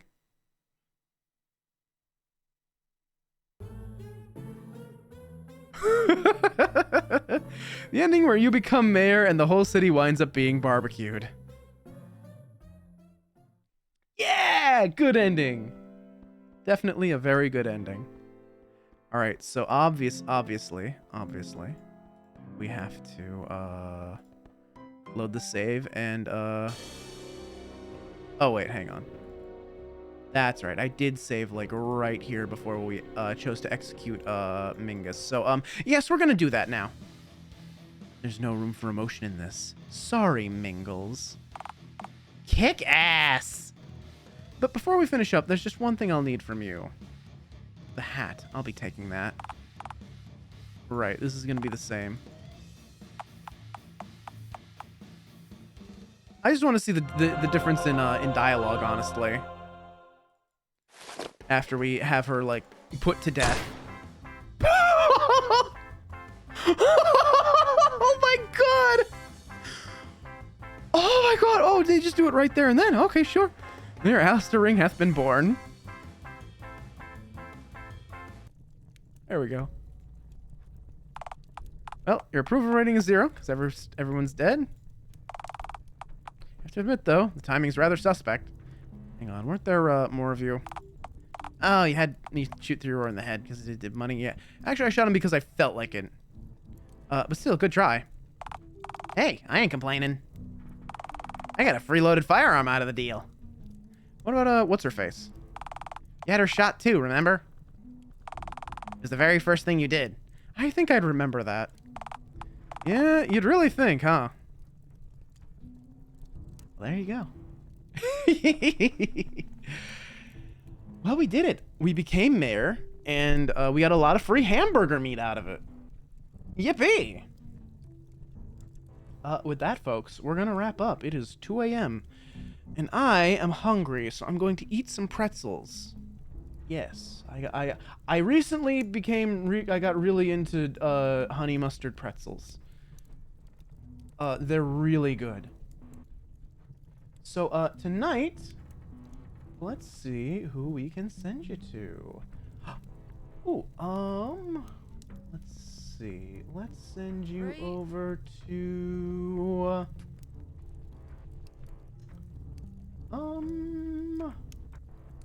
let's send you over to Bronsois. Bronsois, is it Bronsois VT? It's Bronsois VT, I think, right? Yes. Bronsois is gonna be a great kind of like wind down stream. He's usually is he oh wait, is he doing writing today? I think he's doing writing today. Yeah, he's reading and writing for your relaxation. He's got a very very deep, soothing voice. He's very like fun to listen to. He's got a very like soothing voice. He's doing some writing today. He does a lot of writing. I think it'll be a good time if you're looking for something to like wind down with before bed. As for me, my next stream will be tomorrow. I will finally actually be back to Echoes of Wisdom at long last. It's gotten pushed back so many times. I'm really sorry about that, but we're finally going to be back to it. Wednesday, I don't know yet. Actually, hang on. Let me check something. Mario and Luigi Brothership release date. November 7th. Is that... Shit, that's the day after Wednesday. Why does Nintendo keep releasing games on Thursday? I'll figure something out for Wednesday. I'm not sure yet. Extreme, have a goody day. Have a goody day, buddy. Well, thank you so much. I hope to see you again. Because we'll be doing more of this next week. We'll be doing more of this next Sunday to get the other endings. Do the good route. But yeah, until then, folks, take care. And I will see you next time. Oh, right, the raid message. Oops, well, here we go.